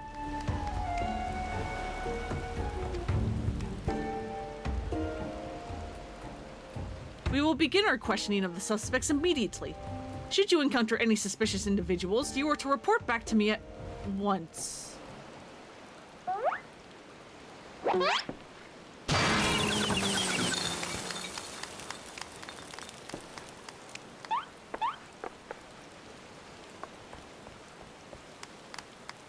Hildibrand Manderville, I could smell the stench of idiocy and incompetence from a mile away! The pleasure is all mine, contriving Inspector Briarden. Forgive me for not revealing myself sooner. I was simply conducting a bit of preliminary undercover investigative work. Yet, to see through my ingenious disguises with such ease, yes, I dare say your powers of observation rival even my own. Fear not, friends, I, Hildibrand, agent of Enquiry, I can't help. Fear not, friends. I, Hildibrand, agent of Enquiry, Inspector Extraordinaire, have arrived to defend the maiden's honor as only a Manderville man can.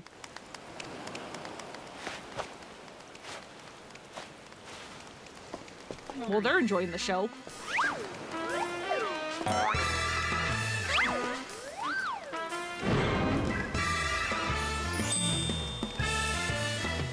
He does realize there's still a fish on his head, doesn't he?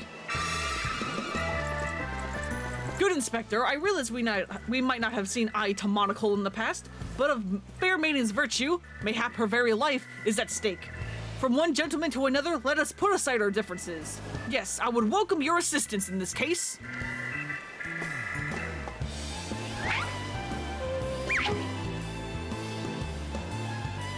Me assist you? Aren't you a funny man? Oh, it makes no matter. My plan is so flawless that not even your bungling can interfere this time. If you wish to assist me, you may do so by keeping watch over the suspects.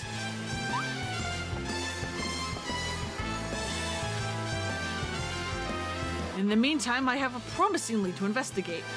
I shall return before the banquet begins. While I know this may be asking much, do try not to do anything too stupid in my absence, will you? I would speak with you, but not here. I'll be waiting for you outside Costa del Sol. Come quickly, for we do not have the luxury of time.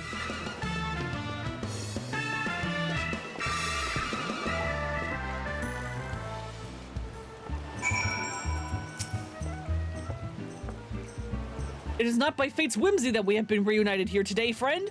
You were destined to be by my side as I apprehend the fiend and defend the fair maiden's virtue. Inspector Priordan seems to have taken a liking to you. You should be proud. As you can see by his treatment of someone we know, the man doesn't suffer fools lightly.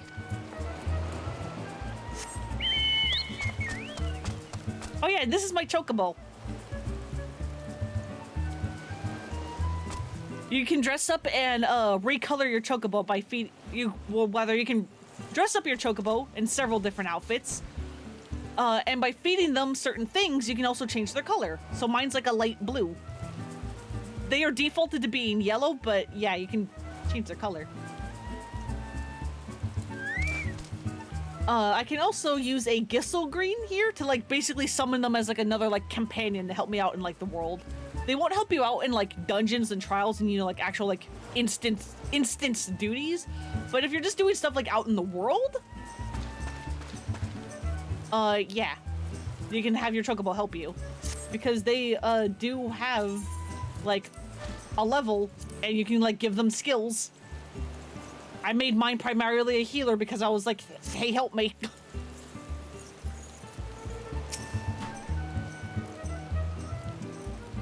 You've come. Excellent. With that buffoon suitably distracted, we can get to more important matters. But before we proceed, what might I call you? Did you just insult my name? Are you insulting my name?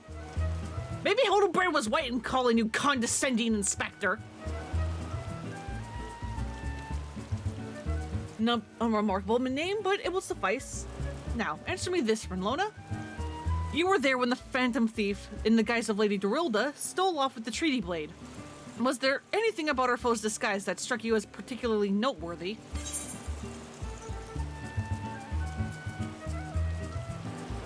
The identical appearance?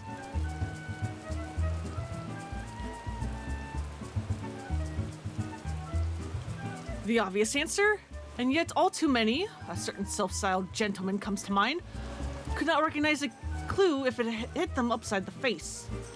Your observation is astute. is astute. A thorough inspection of the mask left behind at the scene revealed a tiny prism sewn into the fabric. It is this stone that allows him to change appearances at will. Clearly, our man is no ordinary thief. Magics far outside the grasp of the common folk are at his disposal. This, in itself, gives us insight to his identity and his secret and his ways. Yet, this is not what caught my eye. No, from movements to mannerisms that are utterly I can't read, help me. No, from movements to mannerisms to that utterly obnoxious personality, the thief did not merely look like Lady Dorilda, he was her. Such a feat could not be accomplished by magical trickery alone. We are dealing with a clever disguise and a thorough criminal. Not content to rely on his ample powers of disguise, he studies his targets closely before assuming their identities. He emulates them utterly and completely, that not even their closest friend or family could detect that aught is amiss. All the key players have arrived at Costa del Sol 3 days ago, when preparations for the banquet began. This would afford our thief more than enough time to study his would-be target. And yet, some disguises are more challenging than others. Put yourself in the mind of our phantom friend Lona. If you were the thief, whose identity would you first assume? One of the guests. Or a brass blade, because they're unknown, as he's pointing out. Would he? The guests are all well acquainted with each other. One misstep and the thief's cover would be blown. No, there's a more logical first step, and that would afford him the opportunity to gather the knowledge he needs, and at less risk. Yes, one of the blast braids of Gerbera. Strong in number, few of words, and able to come and go as they please. A fearsome reputation to scare away any who would draw near enough to realize something was amiss. An ideal entry into Costa del Sol for our man. Deducing as much, I made a point to question the brass blades in the area. Little to my surprise, I learned that there was one man who had not yet been seen at his favorite alehouse for the 3 days past. The bride? Also the bride! If no one has seen her, except for the father. Our thief has not made a habit of wanton murder. Doubtless the poor man is lying naked in a ditch not far from here. In addition to general security duties, each of the blades has been assigned to serve as a bodyguard for one or more of the guests. If the man can tell us of his assigned charge, like as not, his answer will reveal the current identity of our thief. Our thief will not have had time to carry the unconscious man far. I will canvass the immediate area. You begin your search on the outskirts of Costa del Sol. Okay. Luckily, I have quest markers telling me where to go.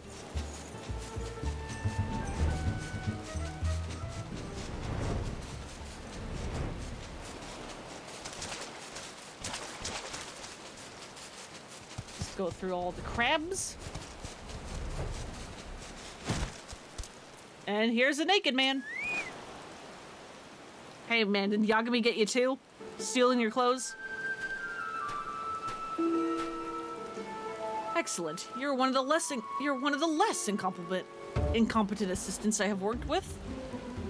Thank the gods! Please free me from these chains before the snippers eat me alive!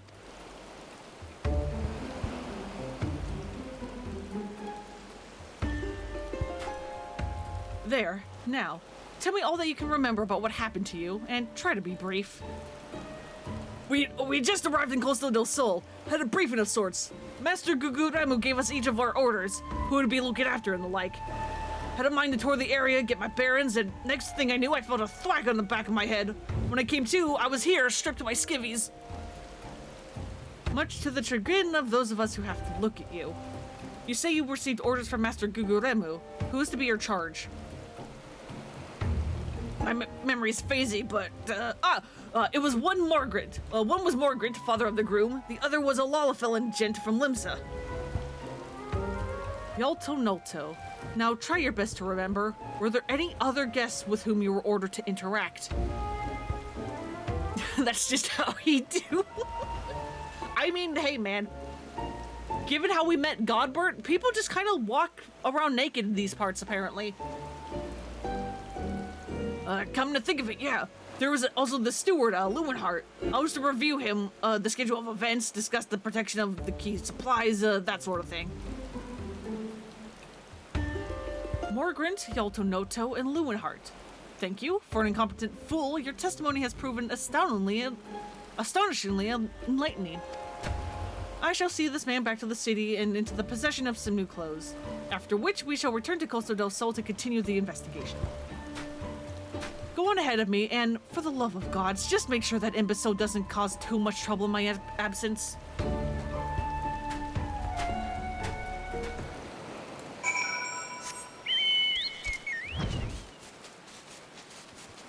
right, Hildibrand, what have you been up to? What deductions have you made?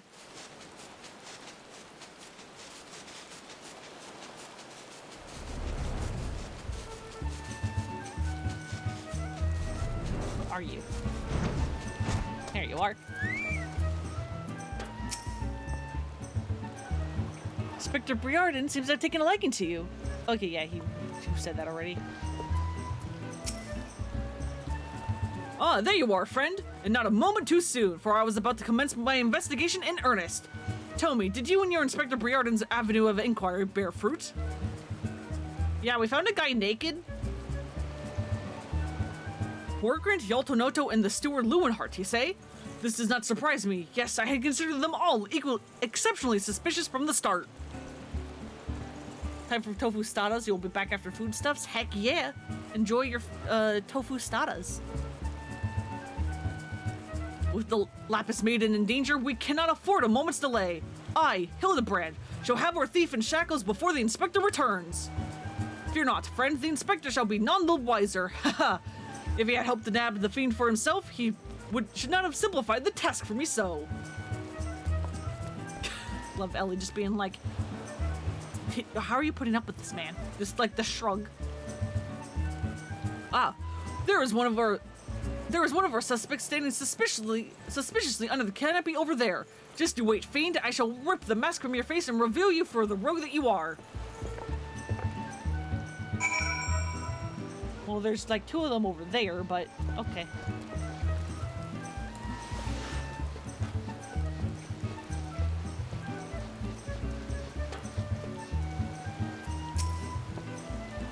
The lucky father of the groom-to-be, or the fiend who shall sully the maiden's virtue. In a matter of moments, all shall be revealed. All I have done to raise Arabella to a young, beautiful woman has been an anticipation for this day, and I have never been more proud to call myself her father. I am Vanez, heir to the chairmanship of the Bruguiere Consortium. And who exactly were you again? No one you need to concern yourself with. Stand back, friend. The man we pursue is a criminal mastermind. The mere slip of the tongue could put our case, nay, our very lives in danger. But have no fear, Miss Ellie. Ready your quill, and that you might record my every word as I employ the time-honored art of parley, handed down from Manderville men of ages past to reveal our foe. I can think of a few topics that would interest my readers less than your blatherings. Just catch the thief so I can have my story, would you? Worry not, Inspector. I brought my quill and journal too. Your Dorian fans won't miss a word. Capital. This is why you're my favorite assistant, Nashu. Now, behold as I ensnare our prey with a web of words leading to his inevitable demise.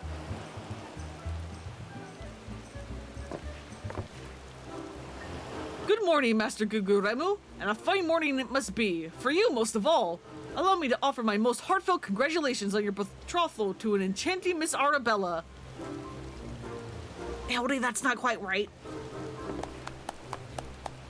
What is this nonsense? Arabella is my daughter, you... Who in the seven hells are you anyway? Guards? Guards! I know. Hold your tongue, Guguremu. I recognize the lad. This is Hildibrand, agent of Enquiry and Inspector Extraordinaire. Come to save our lovely lass from the clutches of the phantom thief, have you? I reckon we owe the man our gratitude. Ivanez? The phantom thief? Balderdash and rot, if you ask me. That said, my betrothed must be quite the beauty indeed to have such rumors told about her. Perhaps she is worthy of me after all. He exudes an unusual degree of confidence for such an effete, fashionable challenged youth. Most suspicious. It's a damn sight easier in the eyes than you. Is he?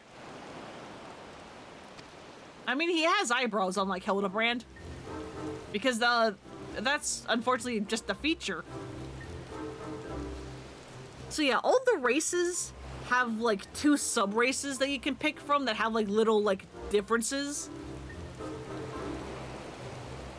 like with the Mikote, the cat people, for instance, I believe it can either be a Seeker of the Sun, where you have like the cat eyes, but your teeth are kind of normal, or you could be a Keeper of the Moon, where you have circular pupils, but your fangs are really sharp, and stuff like that.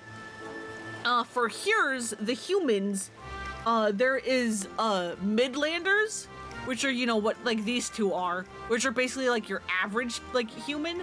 And then there were Highlanders, which are like Hildibrand and his father Godbert. And for whatever reason, male Highlanders don't have eyebrows. I don't know why.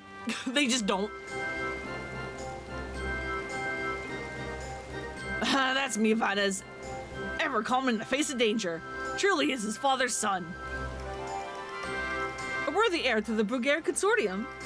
And a worthy match for my daughter, I must say. Yes, I foresee many years of prosperity for our families. Or family, I should say. Ho-ho! Which reminds me, Master Vanez, Arabella asked me to convey her gratitude for you for the golden clasp that you sent some months ago. It has not left her neck since that day. Oh, that little trinket was nothing. Tell your daughter the greatest treasure in the realm will be hers once we are wed. Haha. Alright, well, it stopped raining, but now it's foggy.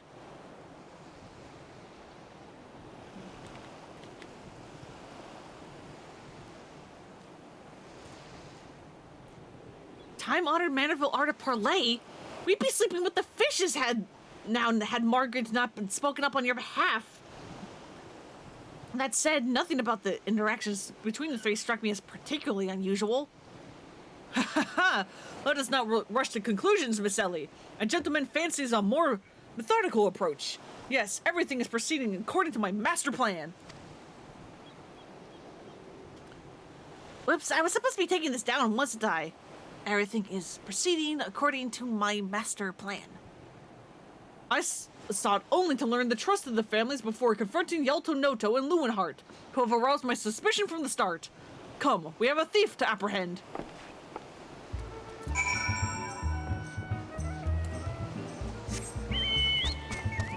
Alright, over here then.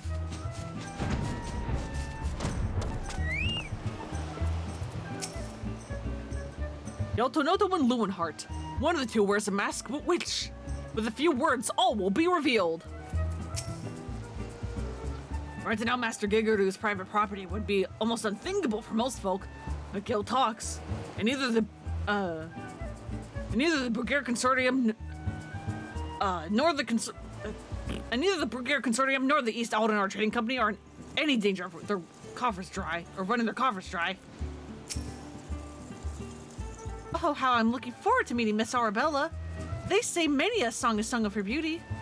Mind you, there was a song or two sung of me in my day.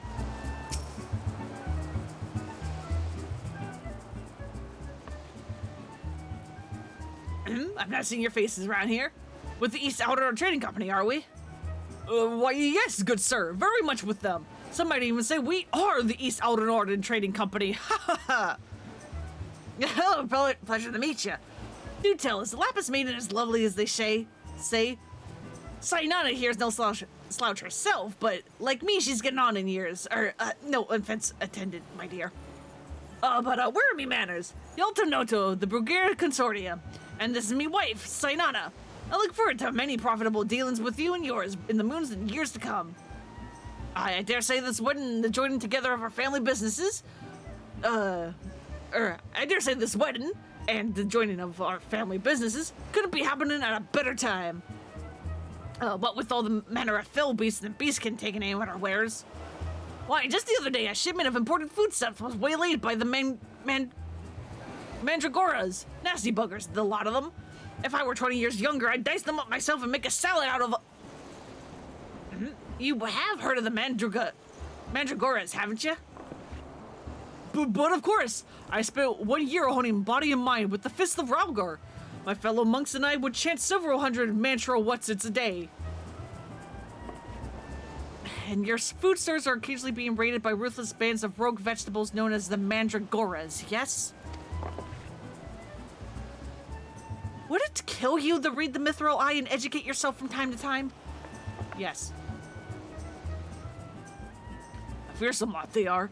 Rumor has it that they'll not rest until every fruit or vegetable harvested for consumption has been freed from captivity. Why, they struck at the larder here just days ago. Our supplies were decimated. Fear not, milady, for I was able to arrange an emergency shipment to replace the stolen produce. It has arrived safely some time ago. Settle down, Nana. Forgive my wife. She's always saying about how meat is bad for her figure. And with that, I best go prepare my speech. Carry on, lads.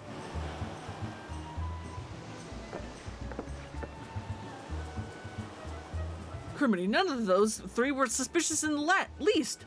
We must not give up hope, lest he of many faces have the last laugh. Where there is a will, a gentleman shall find a way. Come, Nashu, we must move quickly, or the Lapis Maiden will not be the only one to come to harm. You speak so fast, Inspector. The sign of a quick mind, I'm sure. Now, where was I? Give up hope. He of many faces will laugh. Last, the Lapis Maiden shall not be the only one to come to harm. I'm not sure that captures the Inspector's intended meaning. But this is no time for us to be standing around. Inspector Briarden will be back any moment now, and he's not the type to suffer excuses. Quite so, Miss Ellie. Fortunately, I have a plan. Let us investigate the foodstuffs of which Master Lumenhart spoke. Should we find any contradictions in his testimony, we can consider the man a prime suspect. Inspector Briarden will be back ere long. Come, Nashu, this is no time to delay. God, there's so much reading. I forgot how much there is.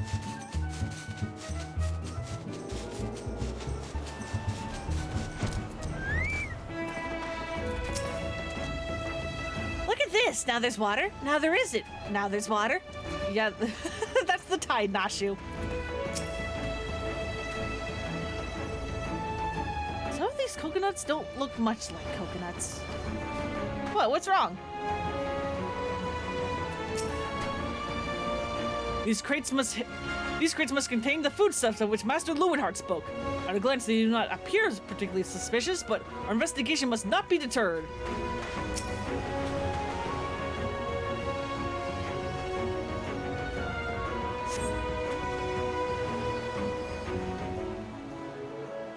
Crates of assorted foodstuffs and a veritable host of luscious-looking coconuts.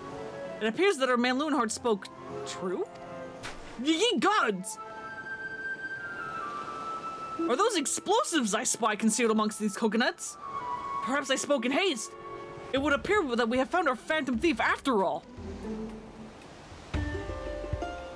Oh, those are mine, Inspector. I was looking for a place to set them down, you see, and those coconuts were looking awfully lonely.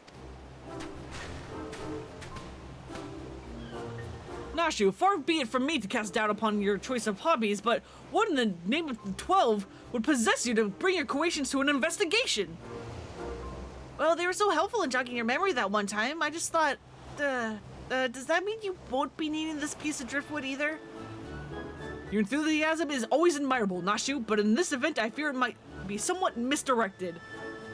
Now, sit the driftwood down over there and concentrate on taking your notes like the astute assistant you are.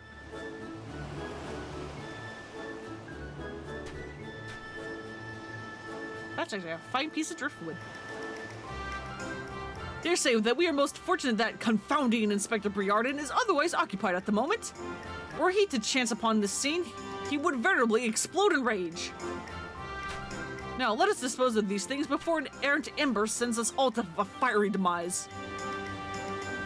Confounding Inspector Briarden, explode a fiery demise. Got it. Are you sure about that?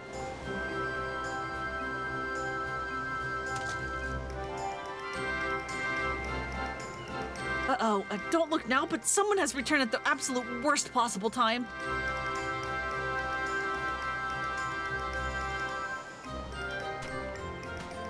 You two were supposed to be keeping an eye out on suspects and staying out of trouble, yes? The inspector will have a fit if he sees you here. But Miss Ellie, should Inspector Briarden come upon these explosives, the consequences will be even more dire. Fernlona and I will see that the inspector keeps a wide berth at this beach. You two just get out of here and be quick about it. Quick thinking, Miss Ellie. Come, Nashu, we shall return for your creations once Inspector Briarden has been led safely from the scene. Investigation calls us, and we must heed its cry.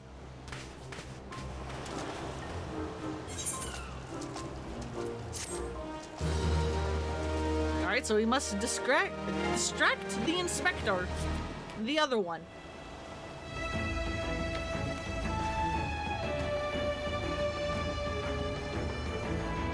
The lesser one, if you will.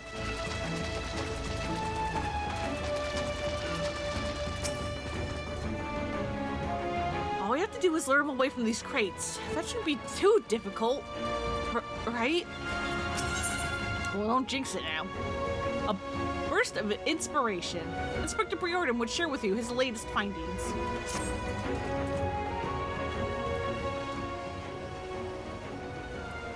So Hildibrand has managed thus far not to destroy anything. Consider me something almost resembling impressed. Indeed, but enough about Hildibrand. Verlona and I have been waiting to hear your latest theories. We should go somewhere quiet and... An excellent idea, Miss Ellie. Yes, that spot just over there by the crate should suffice. There, of all places, surely we can find somewhere more scenic.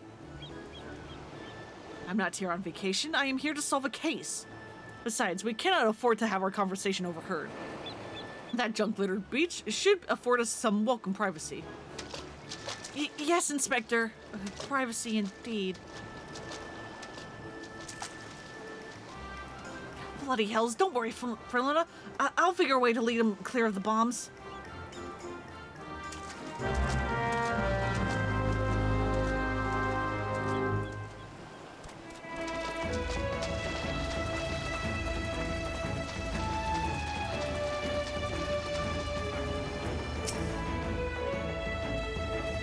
I think the tide is rising. We really should move to higher ground.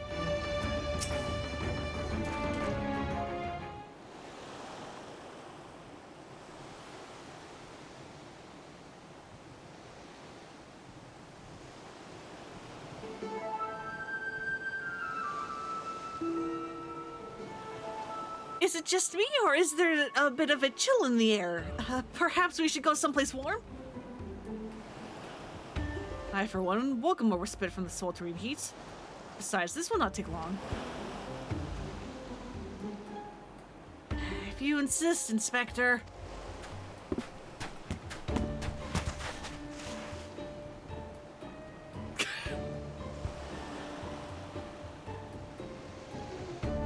Through the questioning of a brass blade attacked by Enquiry, I have identified 3 individuals most likely to be our thief in disguise. To wit, Morgant, Yaltonoto, and Lumenhart. The 3 of us shall split up, with each of us keeping watch over...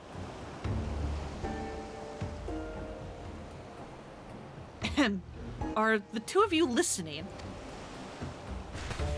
Of course we are! Beg pardon, Inspector. Yep, we're definitely listening and not just staring at the bombs 2 feet from you. You're looking well, Miss Ellie. Perhaps you are right. I, too, feel a chill in the wind blowing in. Perhaps we should continue our conversation elsewhere. But there's no need. Wait here and I shall build us a fire. Ha ha ha! Methinks the inspector has taken leave of his senses. The chance of locating suitable kindling on these barren shores is infinitesimal.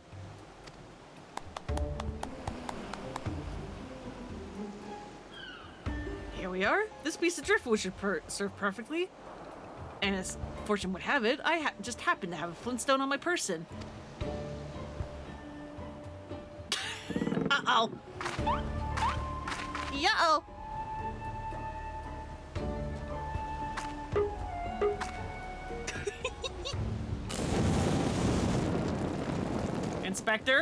Inspector, put it down.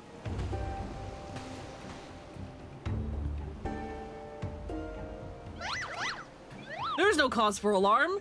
'Tis not blood that courses through the inspector's veins, but ice. I could not fathom a series of events that would lead to such a calm and composed individual to lose his firm grip on that fiery torch. Fire next to the bombs. Great. Absolutely nothing will go wrong. Definitely not. Don't you worry about it. Remarkable sight, Inspector. I must record these words for posterity. Whee! It's flying!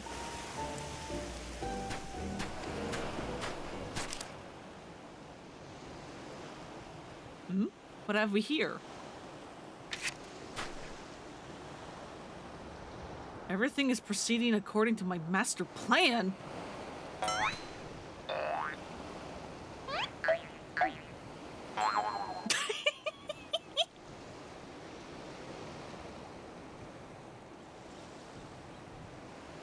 Could this be another challenge from the Fiend?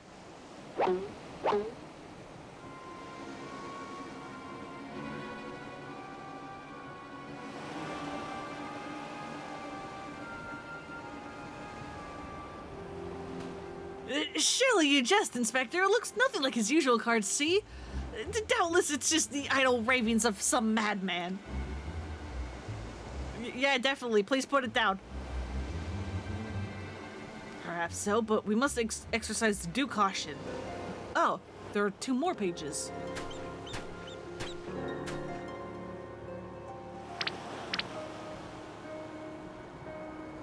Nashu?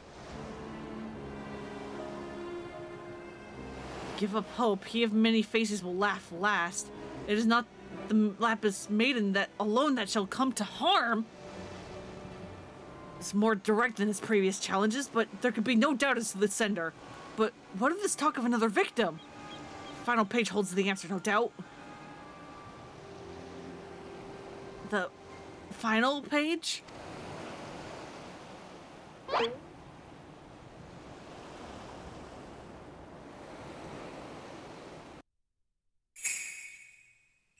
Confounding Inspector Briarden will meet a fiery demise.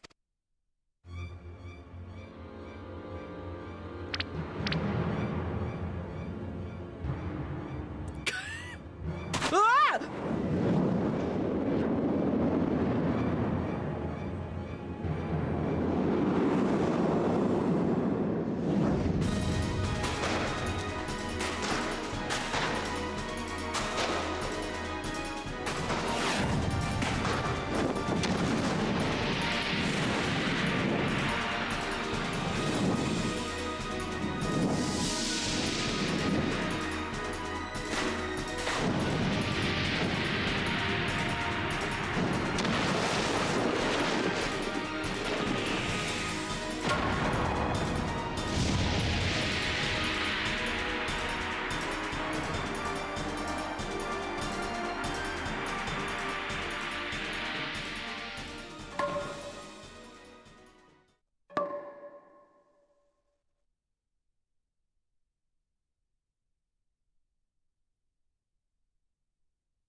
Somehow it worked!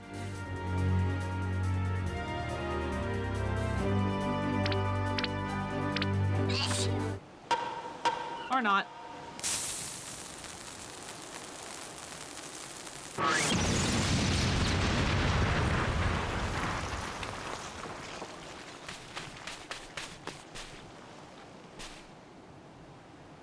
Well, there goes the food. Oops.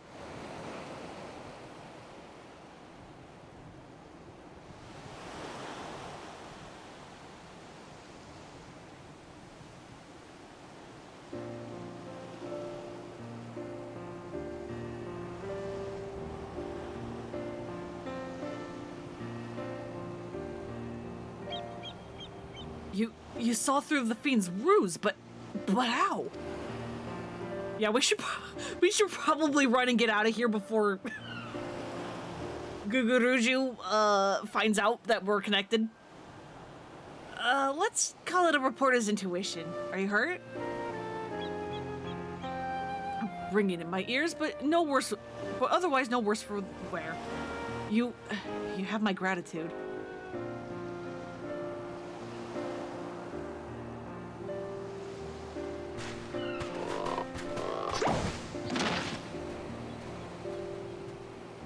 Hildibrand Manderville, were you able to learn of aught of the Fiend who made this ignoble attempt on my life?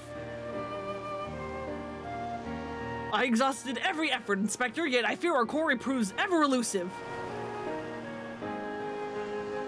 Excellent. I might have died of shock if you had. At any rate, our foe has revealed himself as no mere thief, but a madman who will resort to cold-blooded murder. We must redouble our vigilance, lest the others come to harm.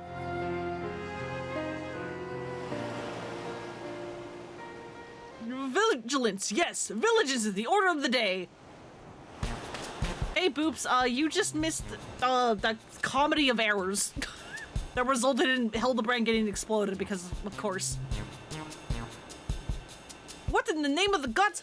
Those teeth, those vegetables cost a fortune! And they're ruined! Ruined! Agents of Enquiry, more like agents of injury and incompetence! You're to replace the supplies that you destroyed before the banquet begins, or I will see the entire lot of you rot in a jail!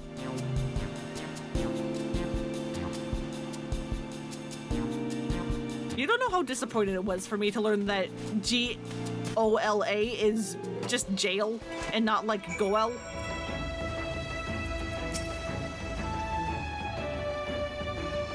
Is that a fish? I'm getting hungry.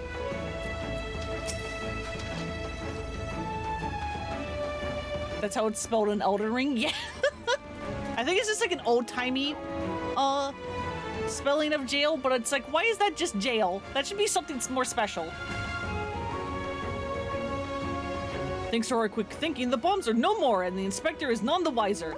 Tis a shame to see such good food go to waste, though. Those coconuts looked positively luscious. I would ask how he survived an explosion at point-blank range, but something tells me that's one more mystery better left unsolved. Clearly, our thief has decided that my prodigious intellect presents the greatest threat to his schemes. Perhaps he's more clever than I had thought.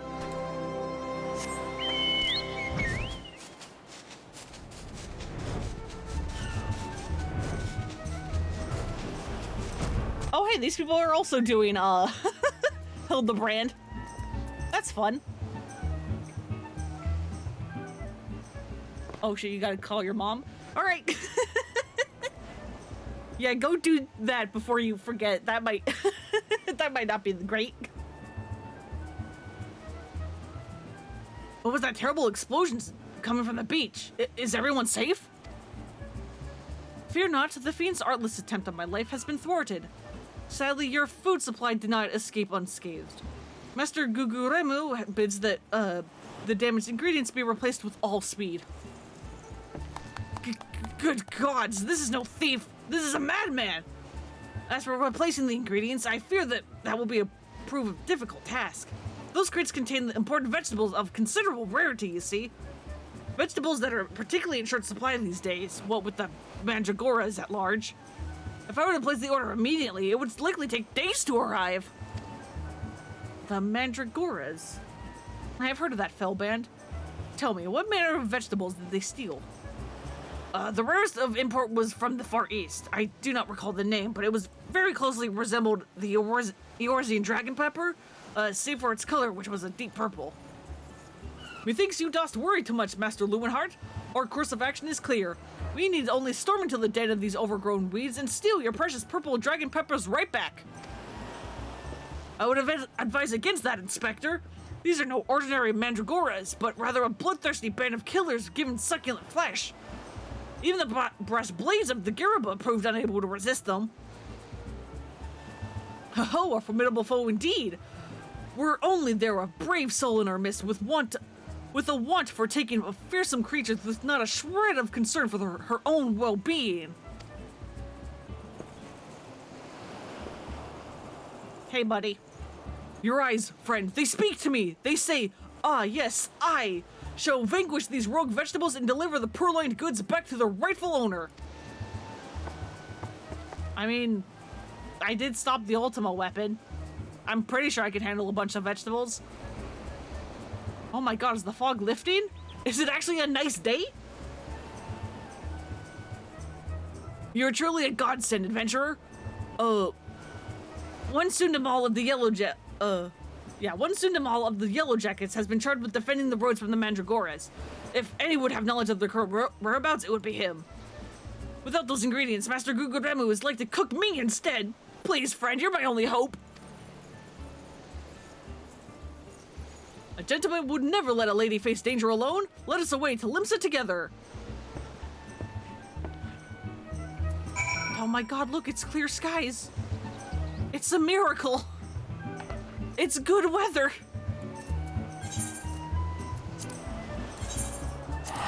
Anyway, to Limsa.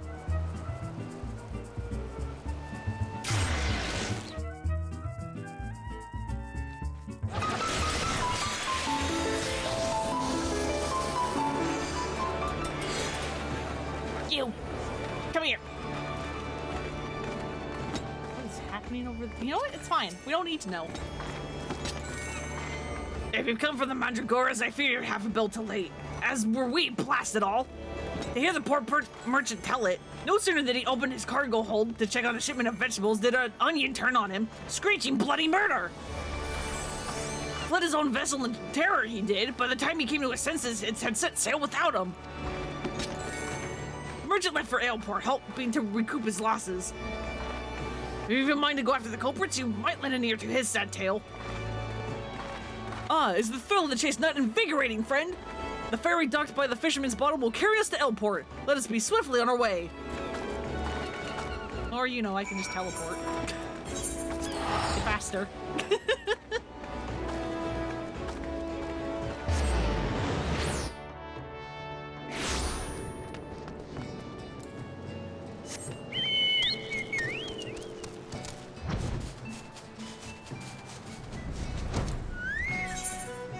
Why does it still feel so quiet? Everything's at max volume.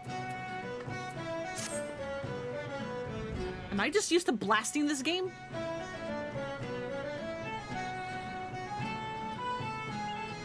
I mean, I might be.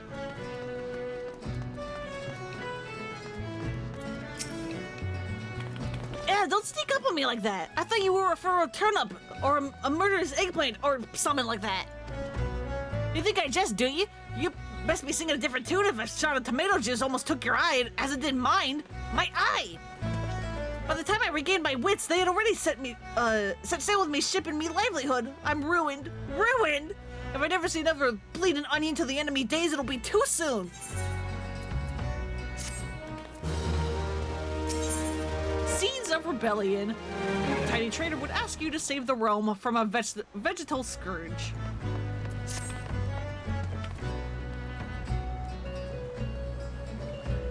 To hear most say it, the Mandragoras are a nasty lot. A right pain in the arse and to farmers and provisioners to wear them over. But let me tell you, friend, that ain't the least of it. Freeing their fellow fronts from our larder and tables is but the beginning. The bulbous blackguards have a far grander scheme. Revolution! Madness, you say? Take a ferry to the Isles of Umbra and to see with your own eyes. A veritable vegetable kingdom where eggplants and turnips rule with an iron fist. This bosom-bound fellow with the dim expression. I could have swear I've seen his face somewhere before. Oh, bugger me if it ain't the undead overlord what fancies himself a gentleman inspector. Which would make you... could it be? The adventurer what bested the thief and duelist in single combat. Yeah, I did. I beat Greg's ass.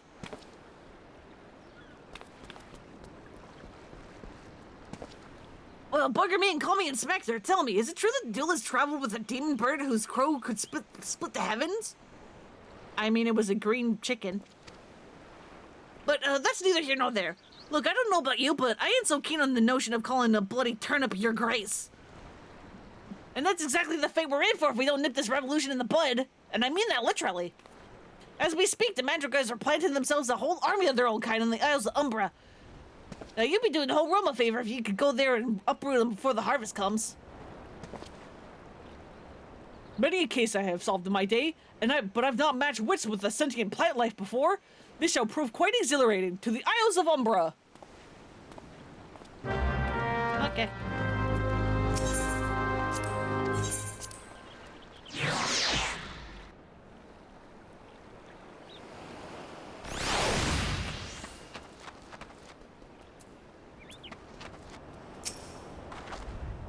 Do you come out and fight, or... I don't know what that noise is supposed to be. You feel a hostile gaze upon you.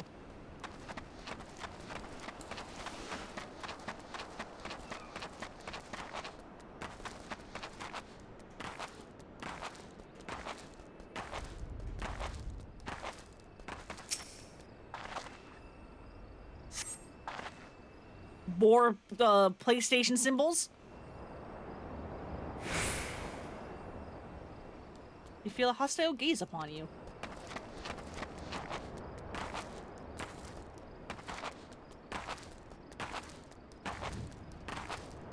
Where are you? There you are.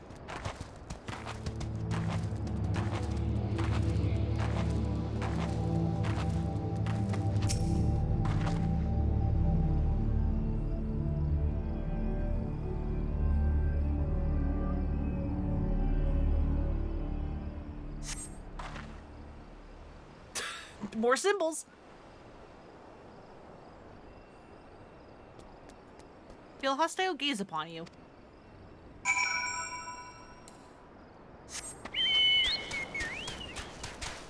Reclaim the stolen stuff, you see? You say? I see. My friend, my pursuit of the Mandragoras has left me beneath the surface. Yes, they must be down here somewhere. Ah, so you, did this on purpose. I see.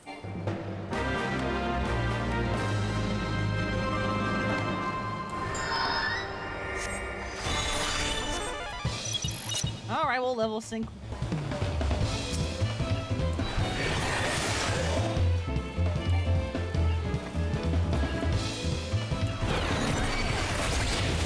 Oh, they're big! Oh, they're very big.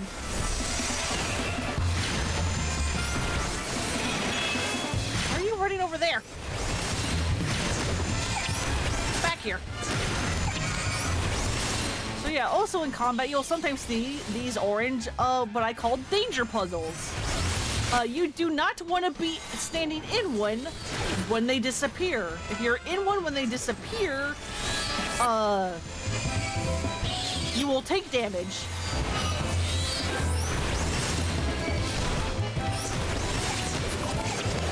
One down.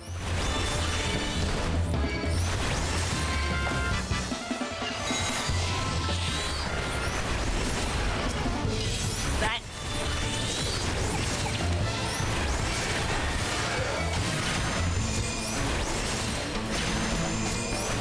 Where are you going? Come back here.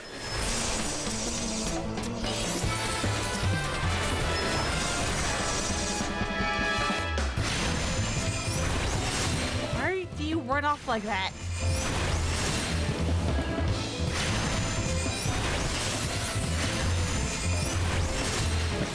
Back here. All right, now the queen.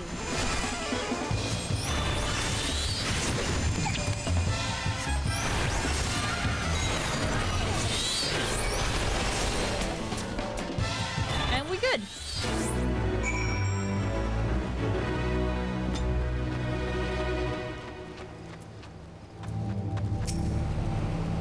Effectively fought, my friend. I only wish that I had seen the battle with my own eyes. You may go on ahead to Costa del Sol. I shall be along as soon as I extricate myself. All right, if you say so. I'll leave you to it, bud. Good luck.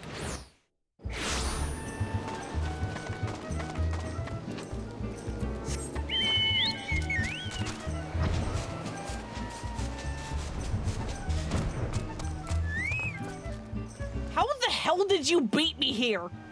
How did you do this?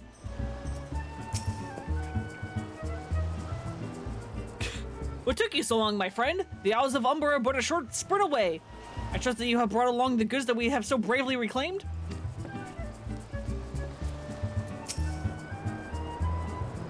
You returned. I fear that you might end up a tasty snack for our crazed head of cabbage. Nope, we got it.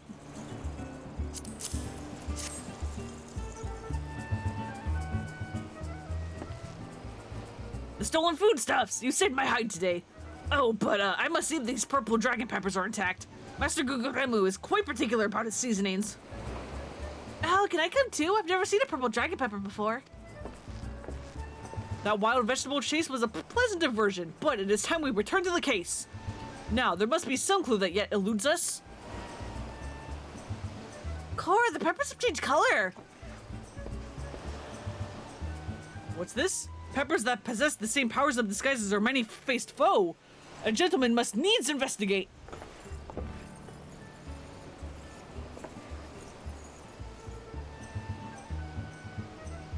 Striking shade of blue, quite far from the purple that Master Lewenhart described. Perhaps we recovered the wrong crate. Well, look here, Inspector.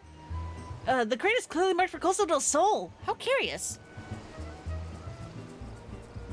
Did I say purple? I meant a purplish blue or a bluish purple. The two colors are quite similar when you think about it.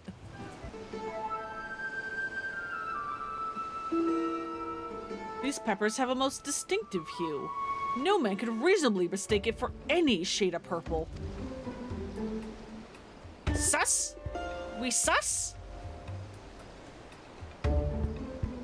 Unless, of course, he was wearing a very particular sort of eyewear at the time.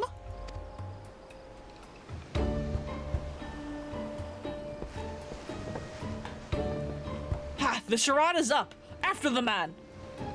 It is as I suspected all along. The goggles have proved the key to cracking the case. With speed, Nashu, the fiend must be brought to justice.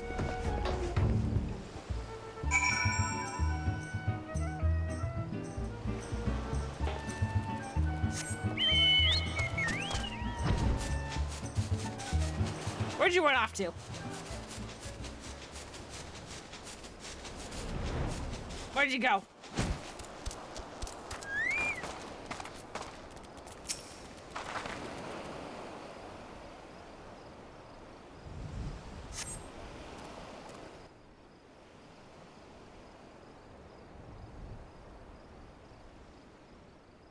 Was this the fake or is this the real one? That is the question. You can run, but you cannot...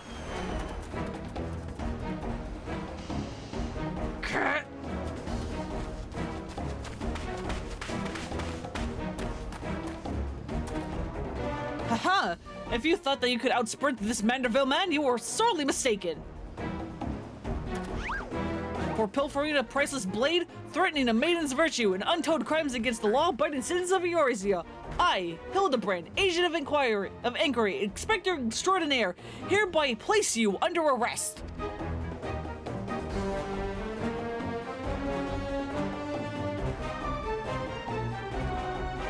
Done in by a snipper, fitting in for an ignoble thief.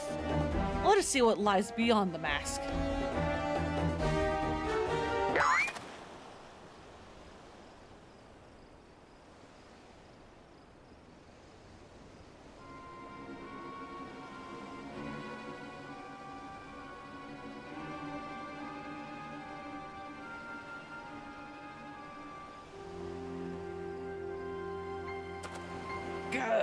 Where am I?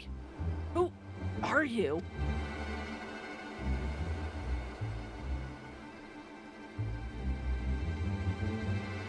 Huh, playing the fool will avail you not. I suggest you come willingly. A gentleman is not given to violence, but should you attempt to resist, I disavow responsibility for any shattered skulls and broken bones.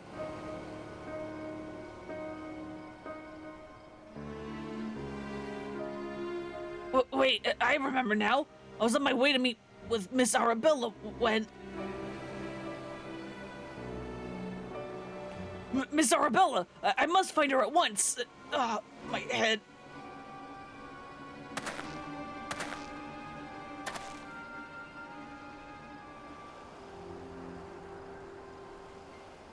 It would seem that this man wears no mask. This is the true Lewenhart. I swear on my life that it is so. I was en route to the estate in Wineport when one of the brass blades on patrol approached me. We exchanged greetings, and then in the next instant, he turned on me. I fought desperately to defend myself, even managing to drive a kitchen knife in LeMan's right hand. And in the end, though, he proved too strong for me.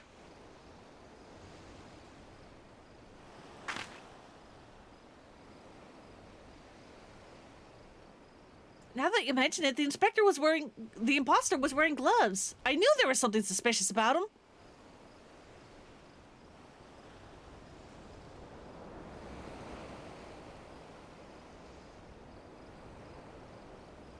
There's still time before the banquet begins. Knowing Enquiry, he has doubtless already assumed a new identity. And yet, he could not have foreseen this turn of events. It is unlikely he had time to thoroughly research his new target. Most importantly, we know now that the thief suffered a wound to his right hand. We need simply return to Costa del Sol and examine the hands of all present. An excellent plan, Inspector. While you do so, we shall accompany Lewinhart back to the estate, that we might ensure Miss Arabella's safety.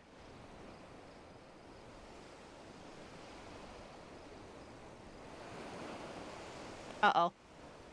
I think the Mandragoras are mad. I have found you, my little ones. Let me guess. You seethed with anger at those who took from you what was yours.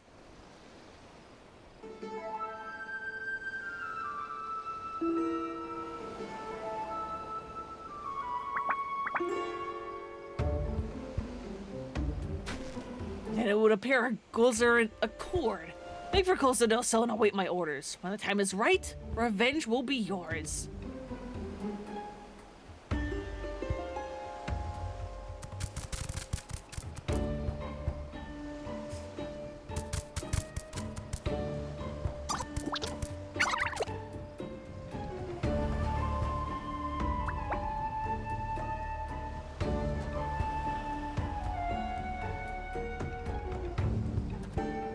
The game is afoot, inspectors.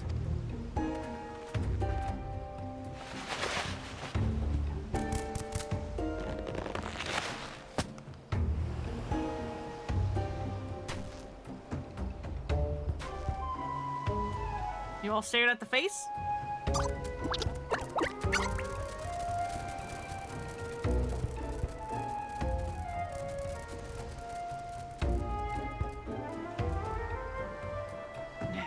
What mask shall I wear to the ball?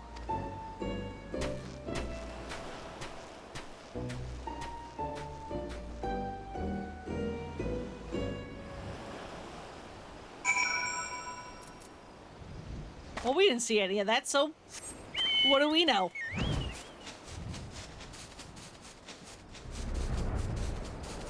We gotta go speak with the bride-to-be.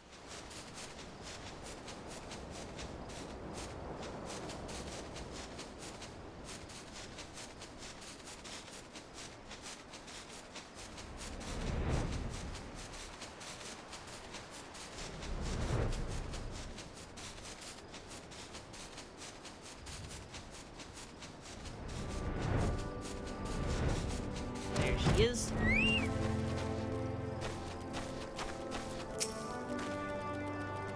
Do I dream? But I must, for such beauty could not be of this world.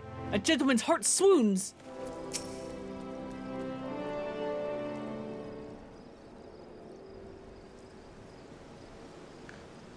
Miss Arabella, what are you doing out here? You must return to the estate at once.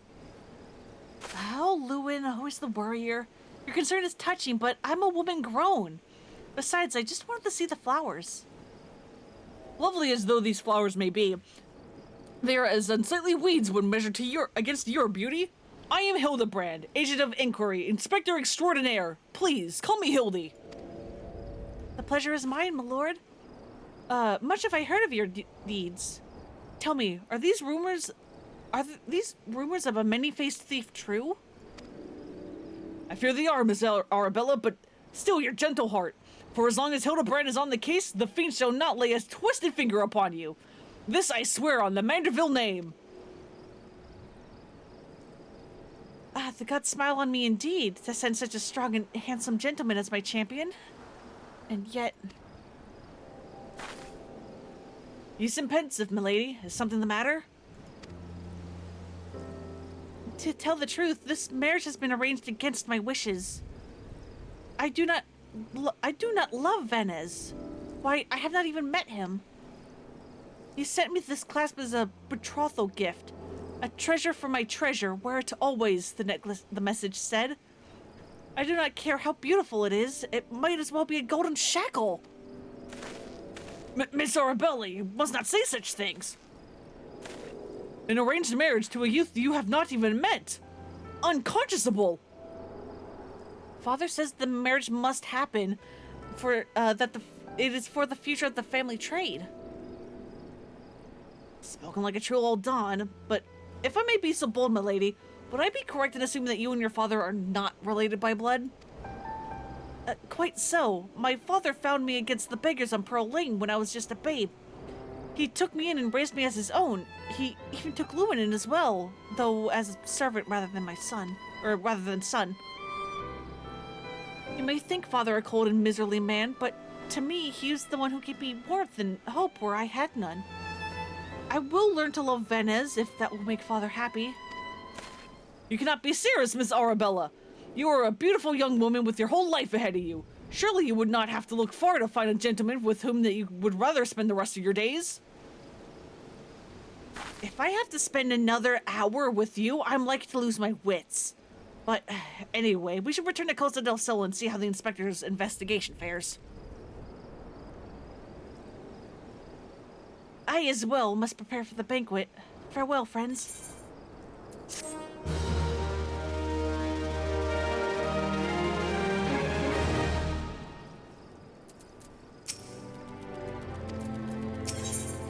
Case of indecency. With the maiden's virtue hanging in the balance, Hildibrand would hasten back to Costa del Sol.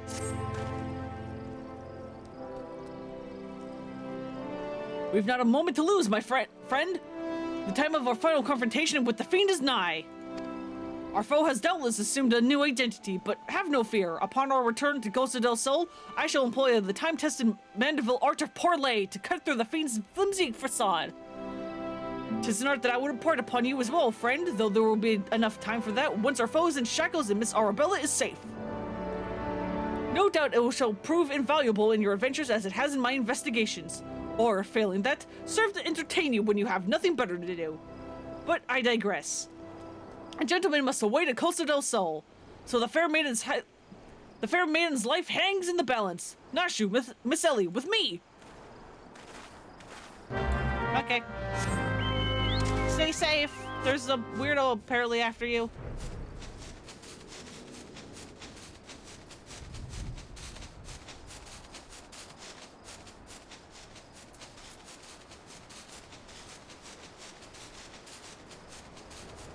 Back to Costa del Sol. I probably could have teleported, but it's fine.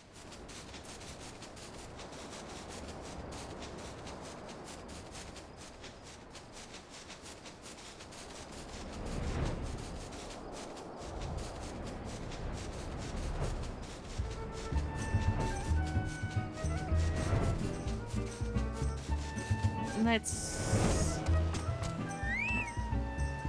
Here we are. That fellow under the table looks terribly suspicious. Yep, there he is. There's the frickin' pig Lalafell. And see, look, he's staring at Nashu again.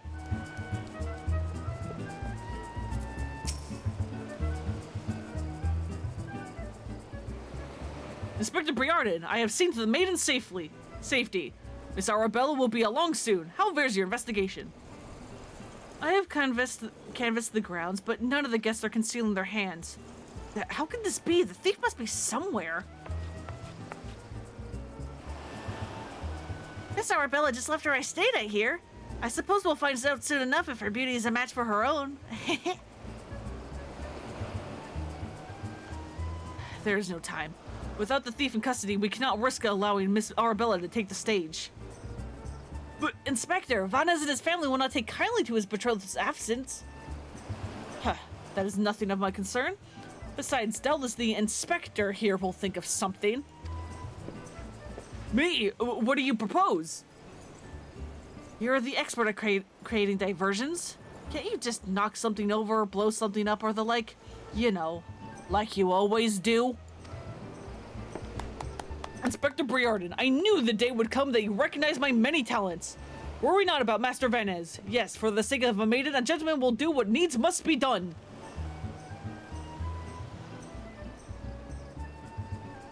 The Poor sap that lacks even the wits to know when he's being insulted. Now, to the task at hand, we must find a way to conceal Miss Arabella's true identity. Not far from here are the servants' quarters. There should be enough of a change of clothes, or there should be a change of clothes lying about. Perfect. For Lona. Find some suitably ordinary garb and deliver it to Miss Arabella outside the gates. I shall proceed with the investigation.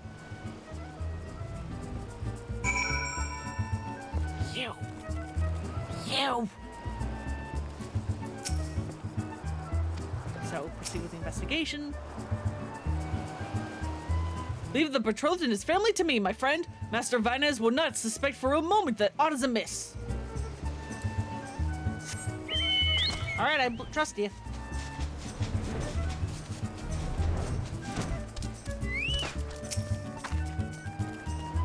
Has the maiden, Lapis maiden, arrived yet? I must simply look upon her beauty myself. A servant's garb, you say? I much prefer what you're wearing, but we certainly have enough rags to go around. Here you go. Do with them as you will. Thank you, ma'am.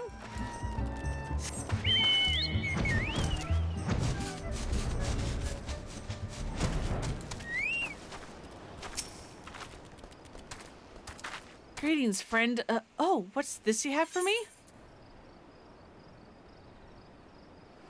Sewn in a competent fashion by a reasonably talented tailor using materials of satisfactory quality. These garments have been kept in acceptable shape and more than likely commanded an average to fair price at the market. So incredibly average. A servant's garb, but why? Miss Arabella, with the thief still at large, the risk of letting you be seen is too great. Change into those clothes and promise that you will not leave my sight. But the ceremony! Father will be furious and Lord Vanez... We are dealing with the man who has tried to blast me to the heavens, and almost succeeded. We cannot exercise enough caution. As for the ceremony, I have entrusted the matter to a certain gentleman. You need only concern yourself with your own safety. We should do as the inspector says, Miss Arabella. Your life is more important than this marriage or whatever profits your father stands to gain from it. Lewin, if father heard you say such things... I should have said them long ago, but by not doing so, I have put your life in danger. But besides, we have not one, but two skilled inspectors on the case. It will not be long before the fiend is brought to justice.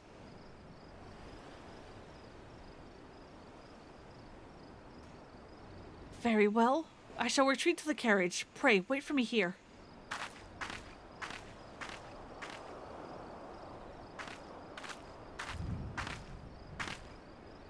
My apologies for the delay. What should I do with my banquet dress, Inspector? Perlona, bring Miss Arabella's dress to that bumbling inspector. I do not speculate as to how he intends to see to his task, but I would imagine he requires all the help he can get. Now, let us return before the festivities begin.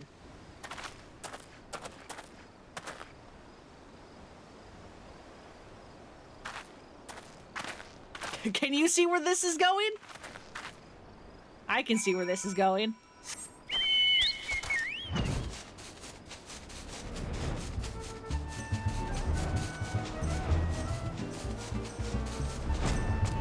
He's still under the table.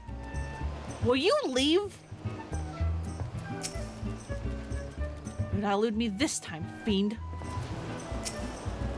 Ah, you return. Me? I was in the act of formulating a master plan to distract Master Vanez at the ceremony. Is there aught I might do for you? Here you go. Why, this is Miss Arabella's dress. I must admit to some confusion as to what to do with it, but worry not. I shall take it into safekeeping. And with that, I must attend to Master Vanez before the ceremony begins. Worry not, friend. I assure you that Inspector Briarden and I have the situation entirely under control. Why not find yourself a seat and enjoy the festivities?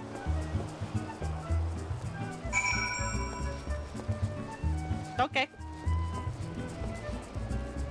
Let's watch this night wedding, because it's 2:30 a.m. in universe.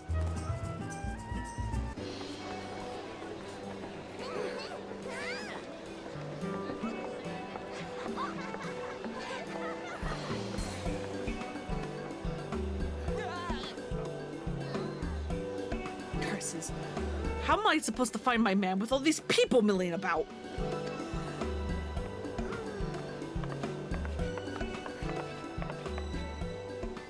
Friends, family, business associates, 'tis an honor and a pleasure to welcome one and all to Costa del Sol for today's feast, co-hosted by the Bruguiere Consortium and the East Aldenar Trading Company. We trust that you've been enjoying the food, fine spirits, and profitable conversation.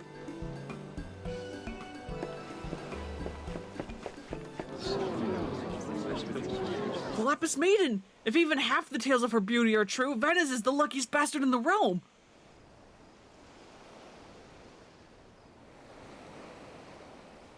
Yaltonoto, Sainana, honored guests. It's a great pleasure to announce the betrothal of my son, Vanez, with the future chair of the Bruguiere Consortium, to Arabella, daughter of Master Guguremu, and the East Aldenar Trading Company, or of the East Aldenar Trading Company.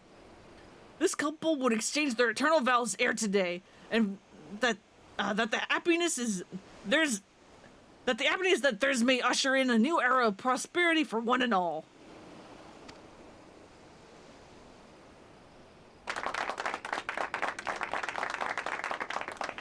Ladies, gentlemen, may I present my son's beloved bride, the Lapis Maiden, whose beauty minstrels will sing for ages to come.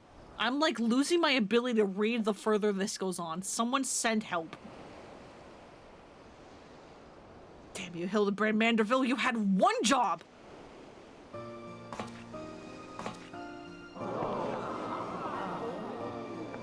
She's beautiful.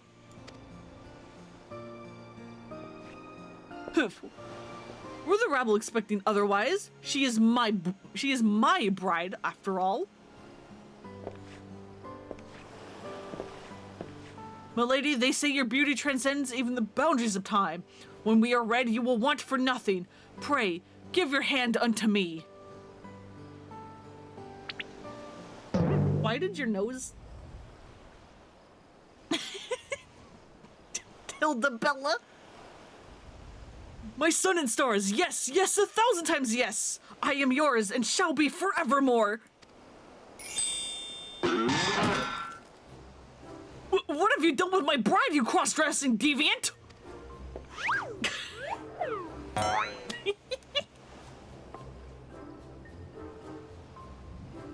Not quite what I had intended, but I suppose it serves our purposes. Even the dad fell over. You can kind of see him in the corner at that far shot. Fear not, ladies and gentlemen, for Miss Arabella is safe and sound. I, Hildibrand, agent of Enquiry, inspector extraordinaire, have but assumed the maiden's appearance to ensure that the vile fiend would take aim at her life.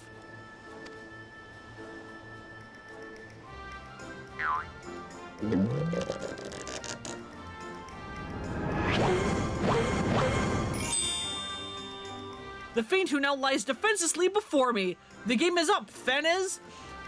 Or shall I call you by another name? The thief of many faces.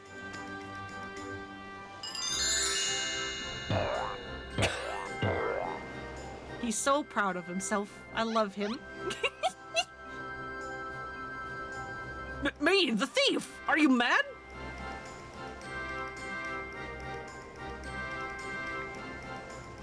It appears my masterful deductions have proved beyond the grasp of your mind. Very well, allow me to elucidate. Well, there is not a soul in the realm who has not heard the tales of Miss Arabella's beauty. There were but 2 men here in Costa del Sol who have gazed upon her lovely village before today. Her father, Guguremu, and her steward, Lewinhart. As you yourself admitted on multiple occasions, Master Varnes, you were to have your first glimpse of your bride-to-be today. Considered in this light, would you not say your reaction upon seeing my face was not most unnatural?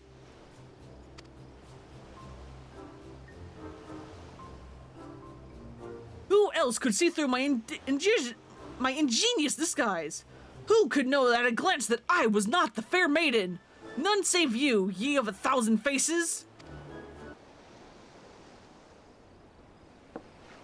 I mean, his logic is mostly sound. And anyone else with half their wits about them.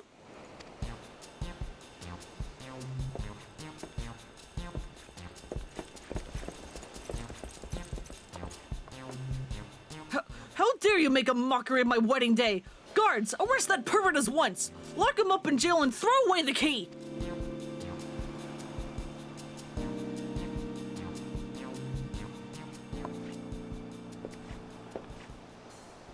There he goes. In the background. Arabella, oh, thank the gods you're safe. Come with me quickly. There's a dangerous madman about.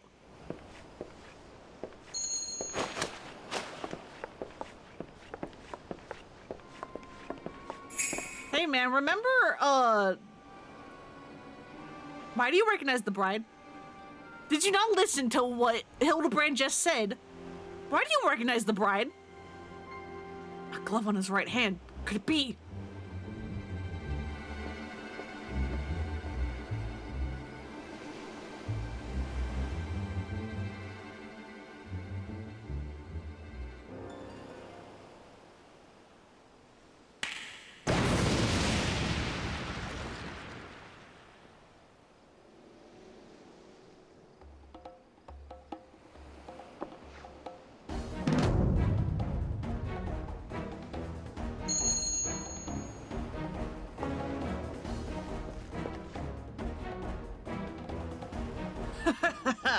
The man is a fool, but it would have behooved you to listen to him.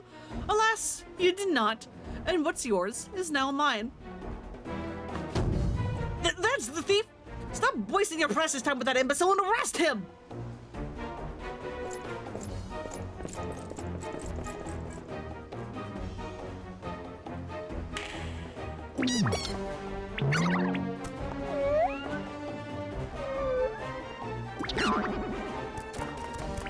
The Mandragoras have arrived! And they're angry!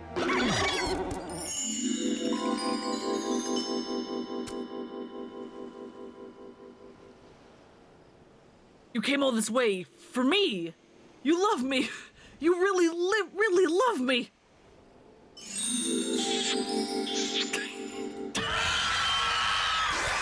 Nope, never mind. They're all terrified.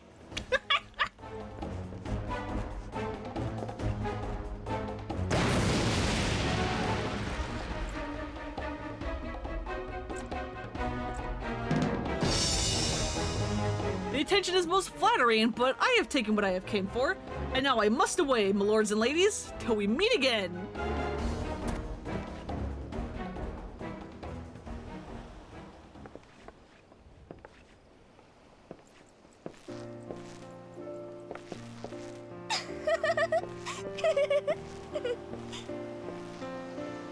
Hildibrand's really good at making people laugh.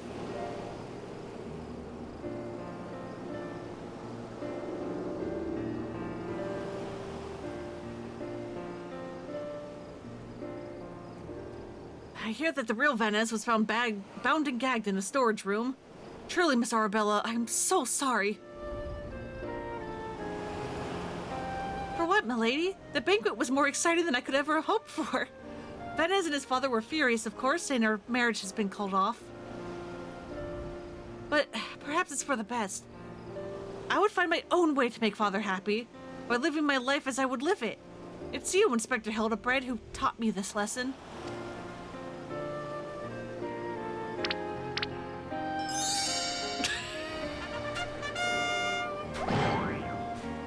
For the love of God, somebody find him a change of clothes.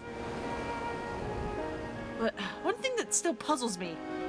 The thief's challenge said that he would steal the Lapis Maiden's virtue, and yet in the end, he only took her neck piece. Now that you mention, oh, there's Mandragora.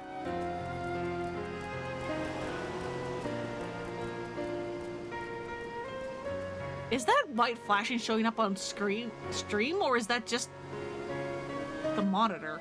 I have no idea. Now that you mentioned it, Master Guguremu told me about the class when I first arrived. Engraved with the mark of the Sun Goddess. It is one of the most treasured pieces in the Brugier collection, known as many as Azima's Virtue.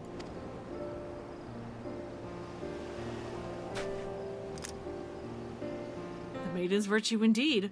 When the next challenge comes, we must take care to read between the lines.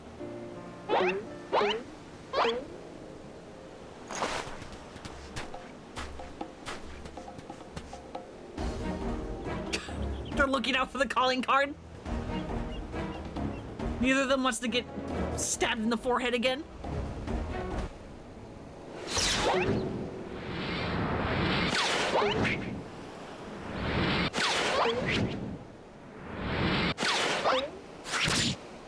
No, the Mandragora! It's dead!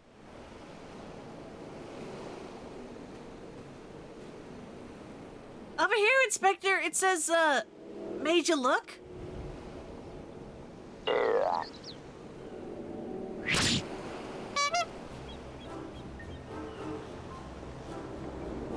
There it is. The Fiend plays us for fools. Give that to me at once.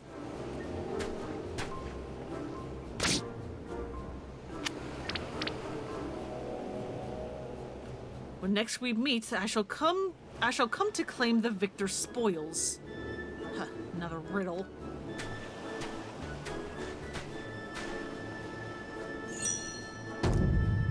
If nothing else, it appears the thief has abandoned any foolish notions of my assassination. Still, we must ever be on guard. The Fiend attempted murder once, he may very well do so again.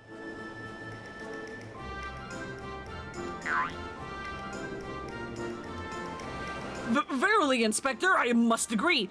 One can never be too wary when dealing with a murderer.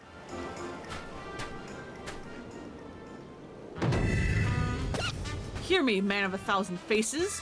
You sealed your fate when you called me out. Mark my words, when next we meet, you will be mine.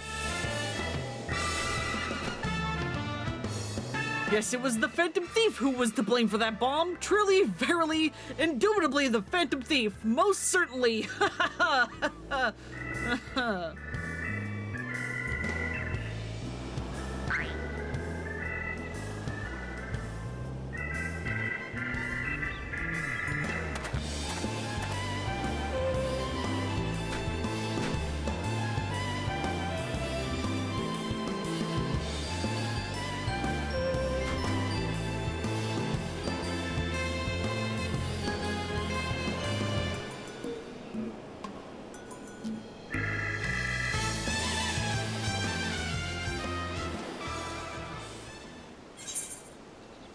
Yay!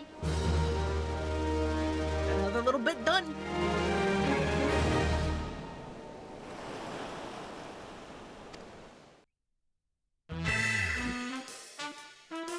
And you unlock a little mini game for it. To the victor goes a priceless treasure. While the smile of a champion holds secrets untold. Are 8 legs better than 2? Can a Manderville man triumph over the terrors and win the day? Hildibrand will return in the Colosseum Conundrum. I think that's what it said. I barely had a chance to read it.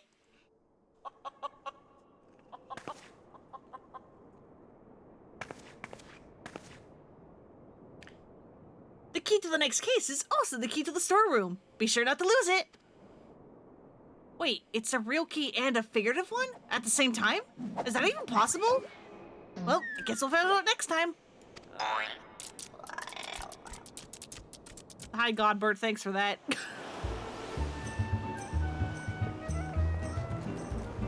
All right, and now I am at a strange impasse.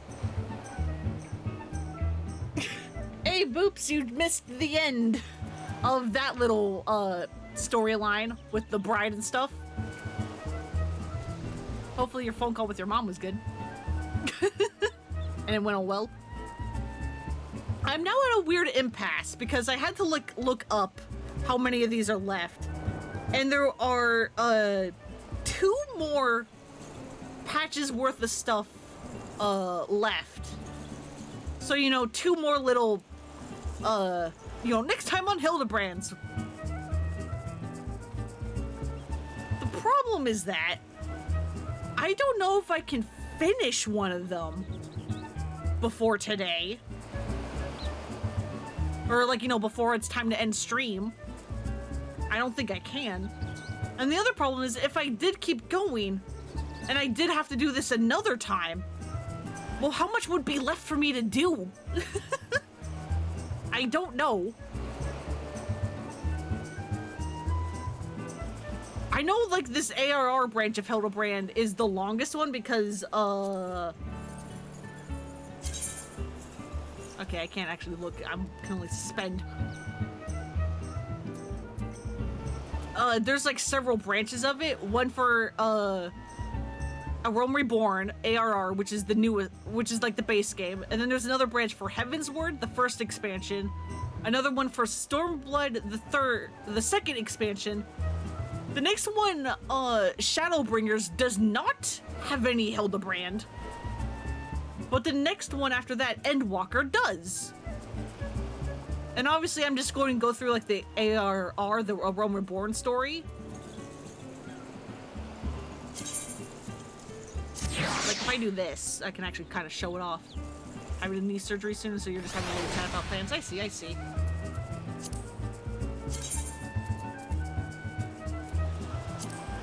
Cause yeah, this is the A Realm Reborn Hildibrand. That's the one we're going through currently. This is the one from after Heavensward. This is the one from after Stormblood. And I'm not at Endwalker yet.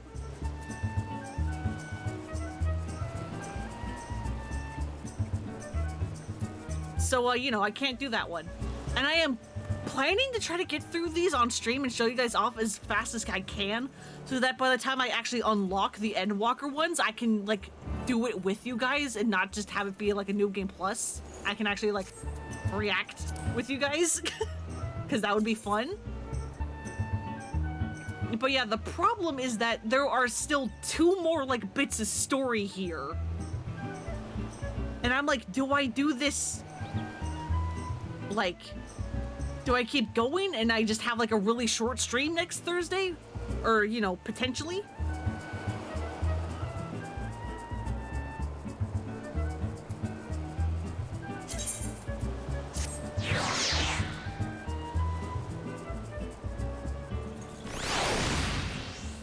Do we keep going? I have no idea. Because I am also trying to, like, spread the Hildibrand stuff out. Like, my plan is to, like, you know, I do this here, and then after we're done with ARR, I then play, you know, whatever my next Thursday game is, which is, hey, it's going to be Metal Gear Solid 3, so it should hopefully be kind of short. And then after that, do the Heavensward one, and then do another game, and then do Stormblood, and then hopefully by then, maybe I'll have, unlocked the Endwalker ones? Who knows?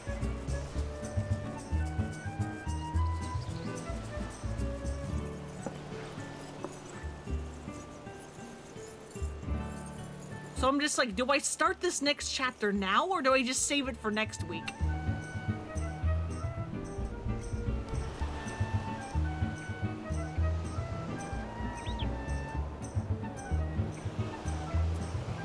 Because if I remember correctly, the next chapter has an unfortunate character. 8 armed and dangerous. Ellie has the latest information on the Phantom Thief's target.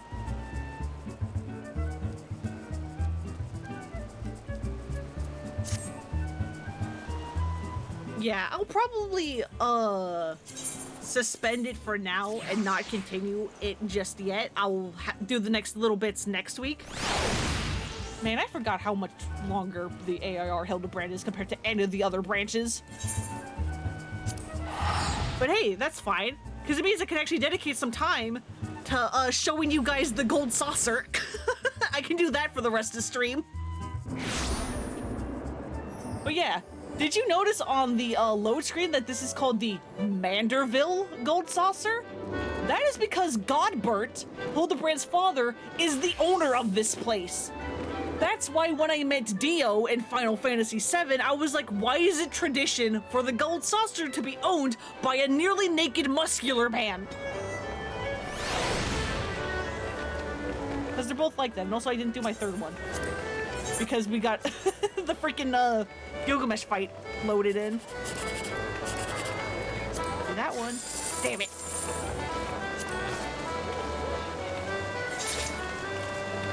So yeah, this is the gold saucer. There's a bunch of things you can do. If you go up this lift here, you can go to the Chocobo Square and Minion Square. Because, hey, there is chocobo racing in this game. Do not ask me how it works. I have not touched chocobo racing, but it is here. You can do chocobo racing somehow. It's an involved process where you do have to, you know, like braid them and stuff. I don't know how it exactly works. Don't worry about it. And then over here is Minion Square, where you can play Lord of the Verminion, which is like a weird little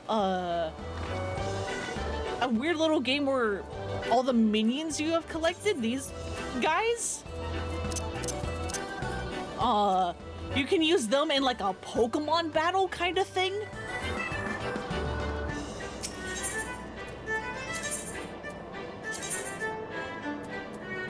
I'll do the tutorial, because why not?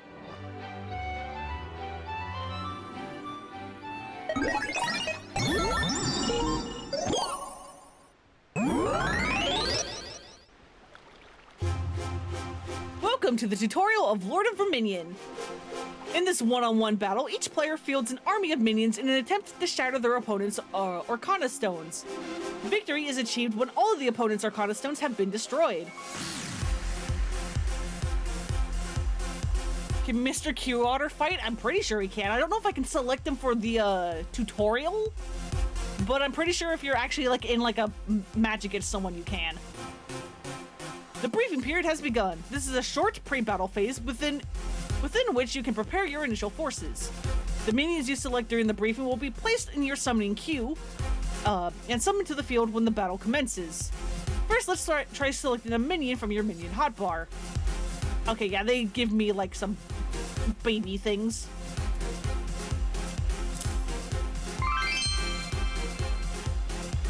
He has a bucket and I want him to use to hurt people, yeah!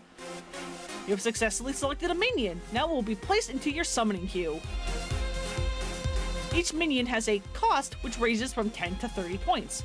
As long as the total cost does not exceed the capacity of your summoning gauge, you may summon the same unit multiple times, or select any combination of minions from those you have available. During the briefing period, your summoning gauge is capped at 60 points. You must be quick with your decisions, however, as this preparation phase has a time limit of 20 seconds. Familiarize yourself with the cost and abilities of your minions before a match so that you may quickly select the ideal starting lineup. The field of view is controlled by the camera. Try using the movement keys to shift your point of view around. There we go. The battle has begun. All the minions placed in your summoning queue during the briefing period will now appear on the field. You can now give orders to these summoned minions and commence your assault on your opponent's Arcana Stones. Note that your summoning capacity has been expanded to 240 points. The gauge displayed during your current summoning, displaying your current summoning cost and maximum capacity can be found on the minion hotbar, which is like down here. Summoned minions will enter the field from your currently selected gate. In the middle of the 3 gates, Gate B is selected by default. Left-click on the A on the hotbar display and try summoning a minion to Gate A. Cherry Bomb. By summoning units from the gate closest to your intended objective, you can cut down your minions' travel time. Once the battle is underway, summoning minions in quick succession will incur a penalty in the form of a recast timer. The length of this recast timer is determined by the cost of the previously summoned unit. While the recast timer is in effect, subsequent attempts to summon will place the selected minion into the summoning queue. Try summoning several minions and see this feature for yourself.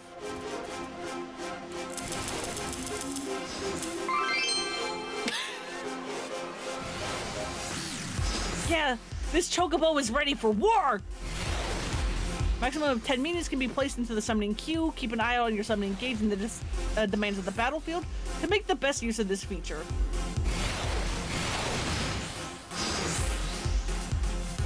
For the next part of the tutorial, Wayward Hatchling has volunteered its services to help demonstrate minion movement. To move a minion, you must first select the unit, then the unit's intended destination. Oh god, this tutorial is way more involved than I was expecting. Ready for work! Exactly. With the minion selected, right-click on the desired location to send that unit to that location. Try selecting the reward hatchling and moving it to the yellow circle. Remember, left-click to select the minion and right-click to select the destination.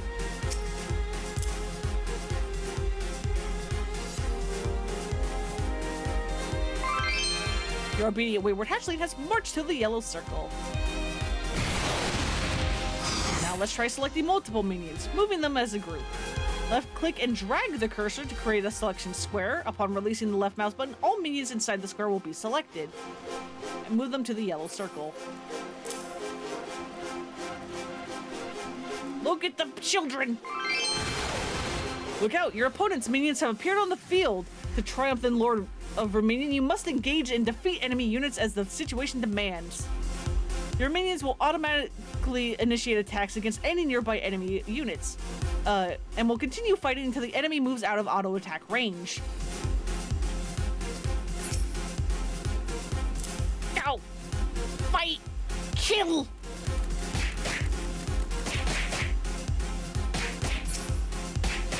Don't fight these things. What are you guys doing? Yeah, there you go. Seems your opponent has taken advantage of the confusion to launch an assault on one of your Arcana Stones. Should our Arcana Stone be surrounded by nothing but enemy units, the structure will begin taking damage and ultimately be destroyed. You will lose the battle once all 3 of your Arcana Stones have been shattered, so be ready to deploy your minions in defense of these key positions. No, my stone!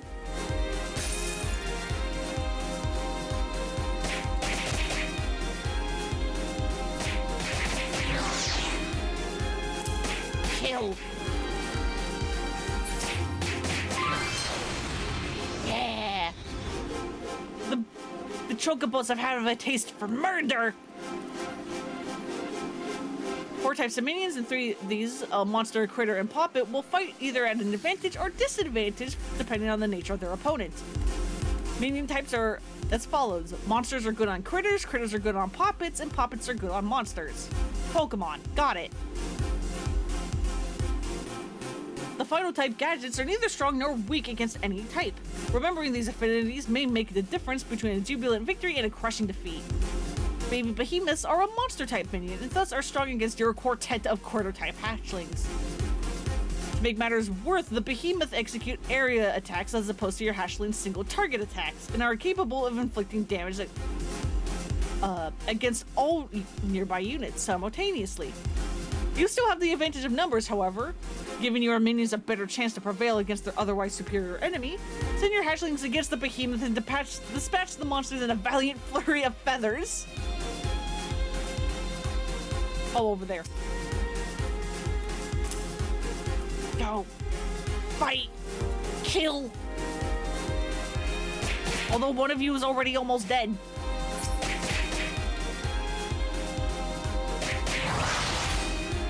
Each minion is capable of executing a special attack, which, when used to good effect, can help turn the tide of battle.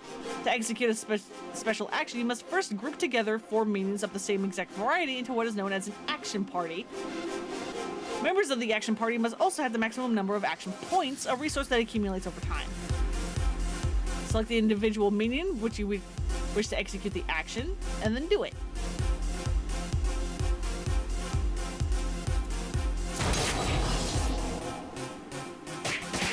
Go! Special action has allowed them to triumph over a foe which would otherwise prove a near impossible challenge.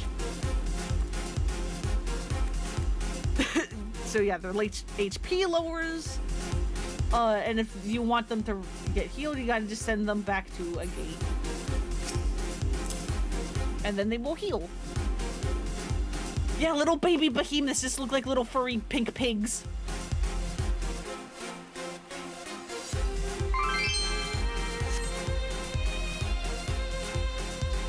a sanctuary. While within these areas, your minions will recover HP and are safe from the attacks of enemy units. Conversely, minions inside the gate are also unable to launch attacks on their own, so you must weigh the temporary loss of offensive strength against the benefits of refreshing your weary troops. In addition to the sanctuary they provide, the gates are have another useful function: teleportation. Minions inside a gate can be transported to another gate instantaneously. Select one of your hatchlings once more and try sending them to another gate.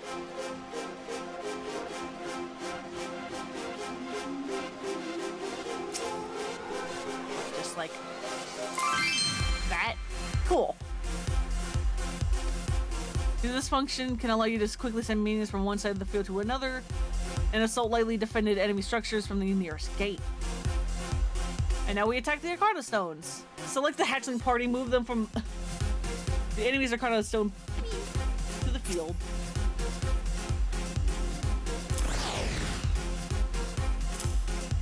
No, wait, shit. Over there. You over here.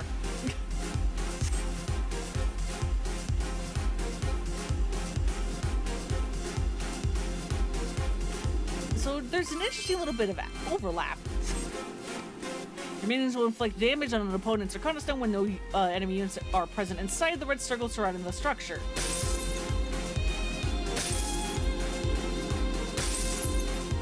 So they just ambiently do damage, huh?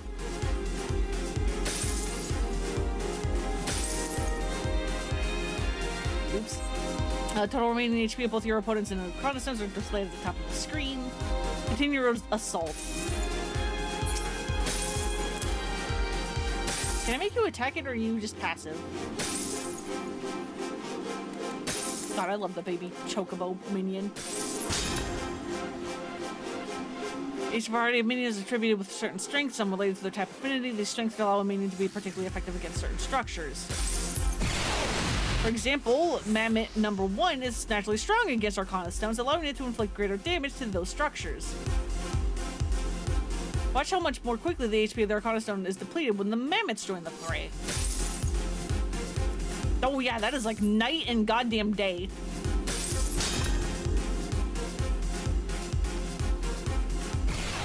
Yeah, so shield. This is where the strength of the innate strength of the cherry bomb come into play. Directing this group towards the cherry bomb towards their opponent's shield. The enemy's shield can be attacked by positioning your minions in the red square in front of it.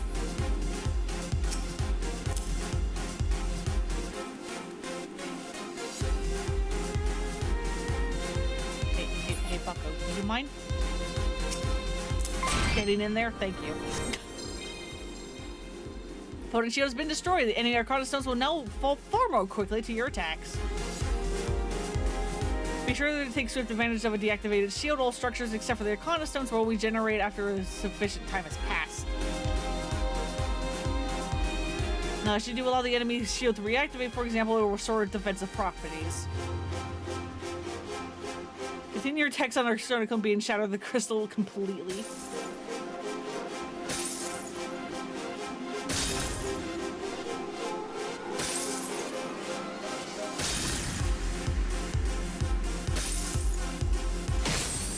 There we go. They did it. Example of how different strategies can aid you more effectively allow efficiently destroy an Arcana Stone. Shatter them all and you win. Other special structures, just go check the active help windows. And the tutorial is concluded.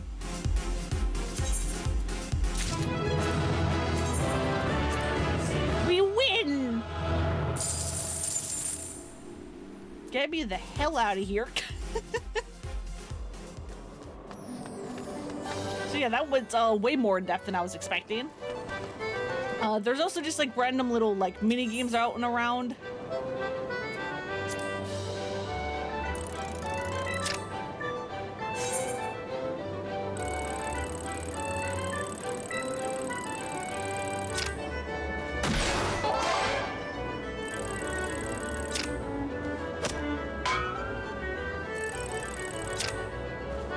Nope. Where is it? Nope, not there either. Fuck.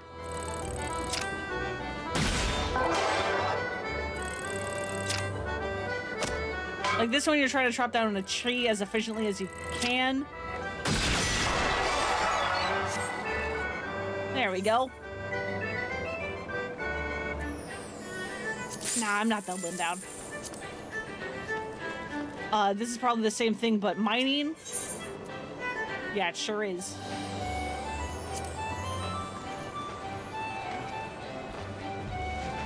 There's an egg right over here. There is also, most importantly, for those of you who are veterans of the series, triple triad.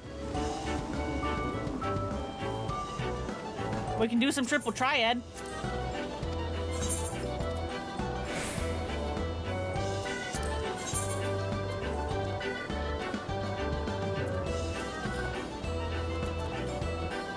Give me this one.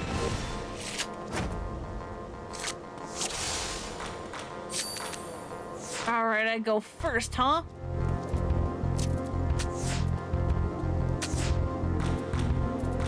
How dare you?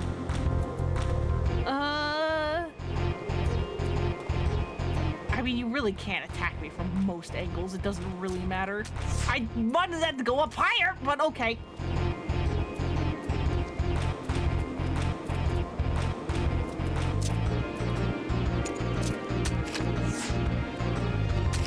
Fuck you. How dare you?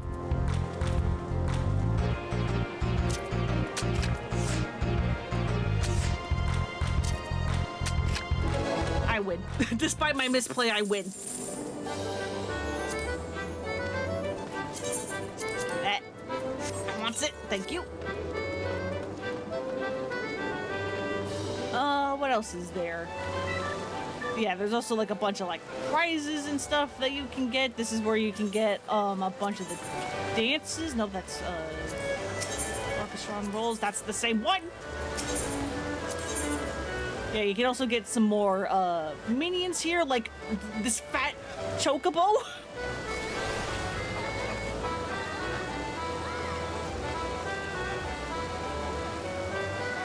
You can get some like hairstyles and dances and whatnot. You know what? I'll buy the fat chocobo for y'all. I'll buy the fat chocobo. Nope, that's umbrellas. Where'd you go? There he is. God, look at him. Look at that chunky baby.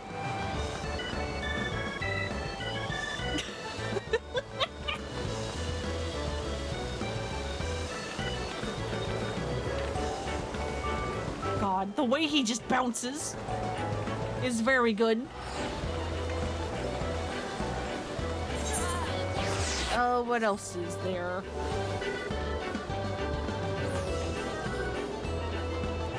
He's so gelatinous. I love him. Yeah. This is Round Square. At the moment, there's no events going on, but sometimes there are random events here called gates, I believe. Yeah, gatekeeper here. There's Saboteur.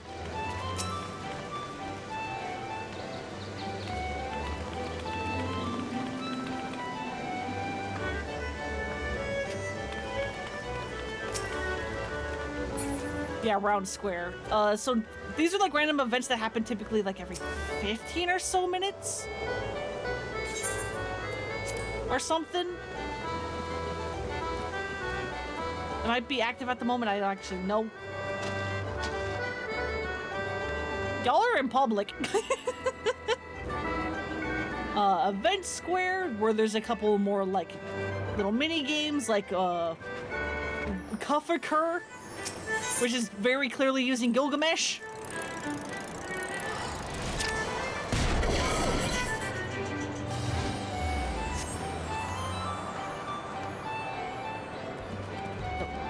Doing. There's like a giant like roulette thing here. I don't really know what it's here for, but it's here. Moogle's Paw, which I believe is a crane game. That sure kind of is.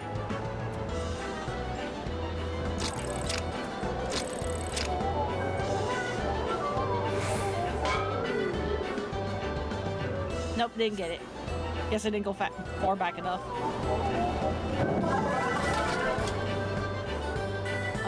You mind fountaining? There we go. You can jump on those fountains as a quick way to get up if you don't want to take the stairs.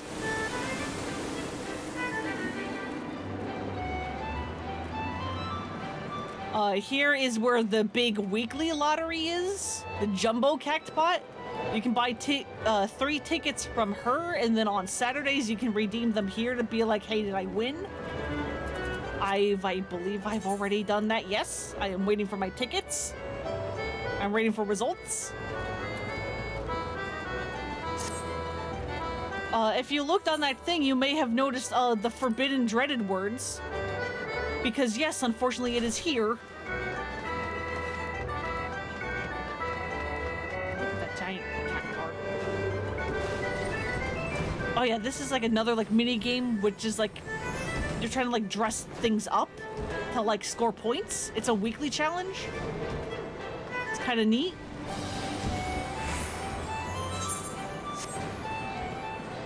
But yes, there is mahjong in this game.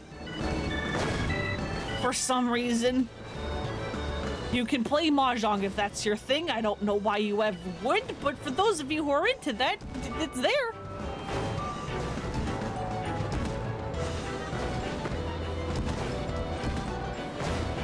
Yeah, Boops, I'm not sure if you saw Godbert, at least not when he was naked. Here's a statue of him. This is the owner. And why I was like, why are the gold saucers always owned by muscular, nearly naked men? There's just, you know, a thing to him for reasons.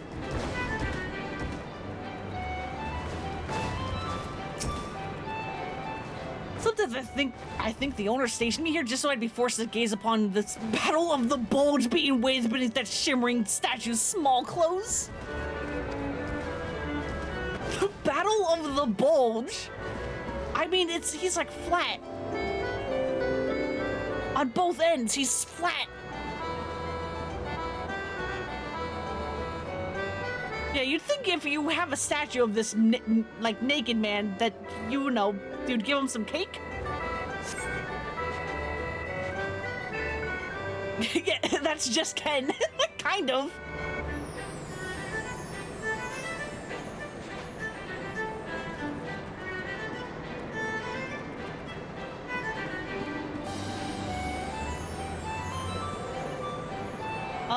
And that's kind of everything in the gold saucer. It's mostly, you're mostly here for like the chocobo races or like the cactpot stuff. Love the festive cactuar, yeah. It's very good.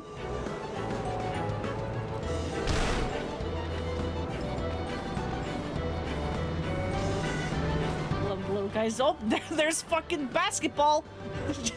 Just like in 7. Basketball's a thing.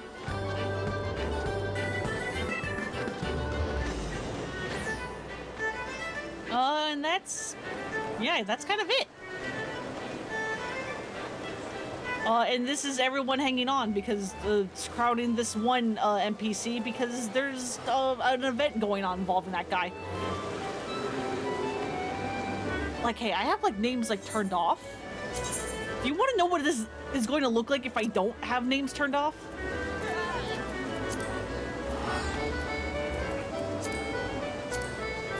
Look at that! Look at this mess! They can't even display them all. There's so many people in this little crowd. So yeah, for streaming purposes, I have turned off the names. For everyone's sanity.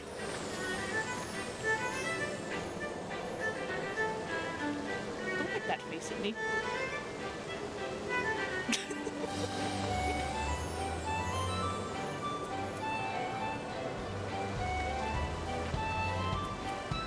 Oh, speaking of, seeing his face reminded me.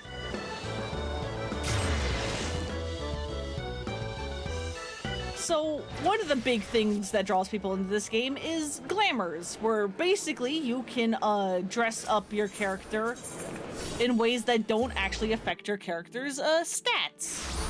Like, for example, that's what I'm kind of doing. Like, what I'm actually wearing is the augmented Crypt Lurker's robe of casting, but I have made it look like a Scholasticate coat. And so if I were to, you know, like, do this, this is what I am actually wearing. But I have currently glamored my items so that I look like this instead. It's a fun little feature. I love it when games let you do that. Have the stats of one item, but the look of another. It's great.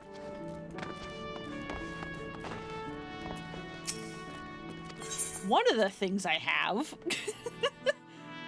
I don't even remember where I got it from. I think I get it from a guide where you, like, turn in, like, achievements. I have this thing. I have a little chocobo hat that I can put on.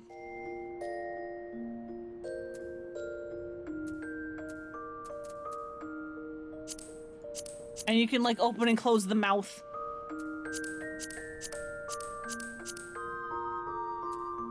So yeah, if I were to make, like, you know, like a new outfit, I could just be all like, boop. And then I could, like, hit save. Actually, I wonder if I did that to display it, and then I did, where did I save it? And then I did that. Yep, there we go. Here we are.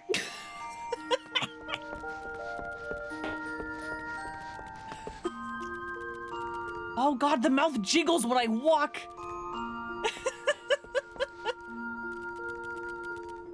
Oh, I kinda hate this.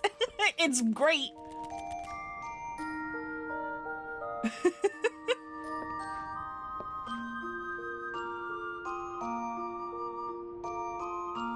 God. So yeah, you can make yourself look fashionable, you can make yourself look like a goddamn freak. You can do whatever the hell you want. It's a fun game.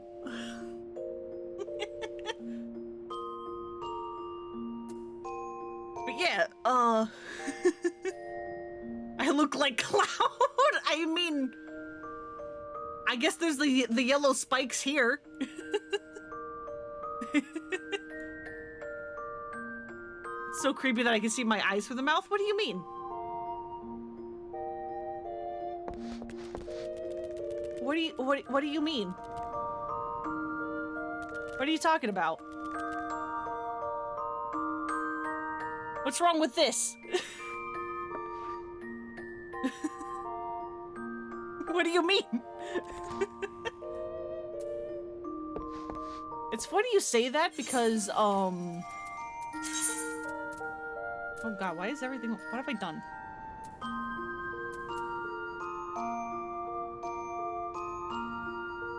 Oh god, I don't remember where I had this.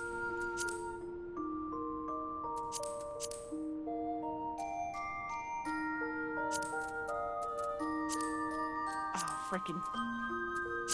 Take it away. Insert the jelly donut meme. God, I have so much stuff in here. I have Cloud's Advent, children outfit.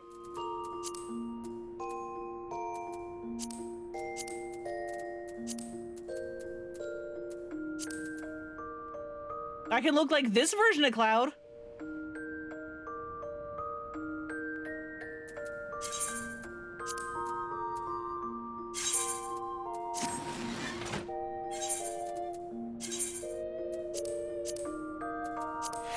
I forgot to get rid of the chocolate. Well, here we are. This is Cloud. We did it. We found Cloud.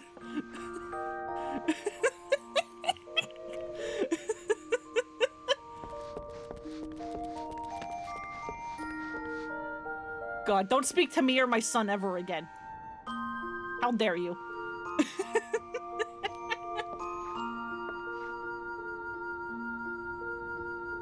This is not Cloud. I'm sorry. When did Cloud become more emo? Or how did Cloud become more emo? Advent Children. From what I have heard about it. Because I want to say this is the Advent Children look. I don't know why we have this look and not the classic look, but here we are.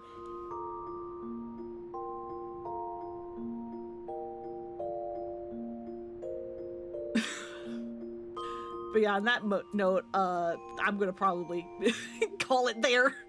God, what have I done to my character? I'm gonna need to freaking fix this.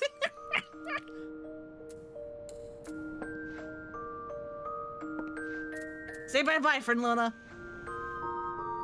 God, seeing the face. Jesus Christ. Okay, we gotta get out of here. I gotta stop this madness.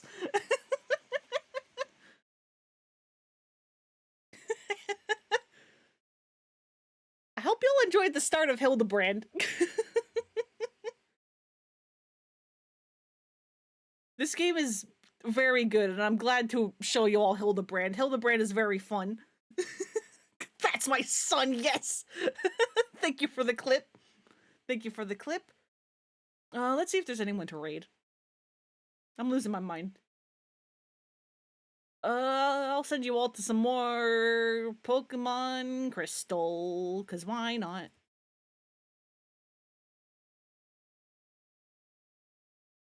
Guess we're doing this again next week. I was kind of hoping I was going to be able to do this in one go, but then I quickly remembered, oh wait, no, there's a lot to the base Hildibrand questline. I completely forgot about that.